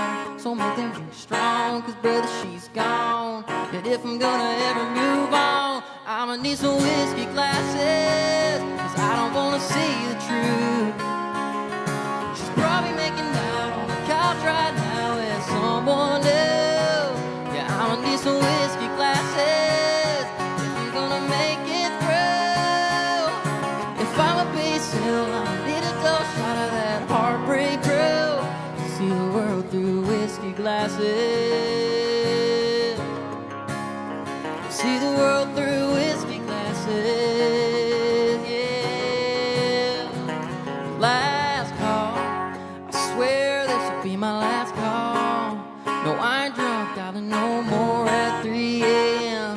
It's the bartender hitting me again. Don't wanna think about her, or wear a ring without her. Don't wanna hit the karaoke bar, can't sing without her. So make them drink strong, 'cause brother, she's gone. And if I'm gonna ever move on, I'ma need some whiskey glasses, 'cause I don't wanna see the truth. She's probably making out on the couch right now with someone else. Yeah, I'ma need some whiskey glasses if I'm gonna make it through. If I'm a bass hill, I'ma need a double shot of that heartbreak brew. See the world through whiskey glasses. See the world through whiskey glasses, yeah. Line 'em up, line 'em up, line 'em up, line 'em up. Knock 'em back, knock 'em back, knock 'em back, knock 'em back. Fill 'em up, fill 'em up, fill 'em up. 'Cause if she ain't never coming back, sing it. Line 'em up, line 'em up, line 'em up, line 'em up. Knock 'em back, knock 'em back, knock 'em back, knock 'em back. Fill 'em up, fill 'em up, fill 'em up, fill 'em up. 'Cause if she ain't never coming back, I'ma need some whiskey glasses, 'cause I don't wanna see the truth. She's probably making out on the couch right now with someone else. Yeah, I'ma need some whiskey glasses if I'm gonna make it through. If I'ma be single, I'ma need a double shot of that heartbreak crew. See the world through whiskey glasses. See the world through whiskey glasses, yeah. See the world through whiskey glasses. See the world through whiskey glasses, yeah, yeah, yeah.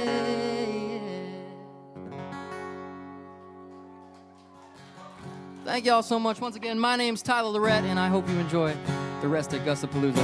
Thanks for having me.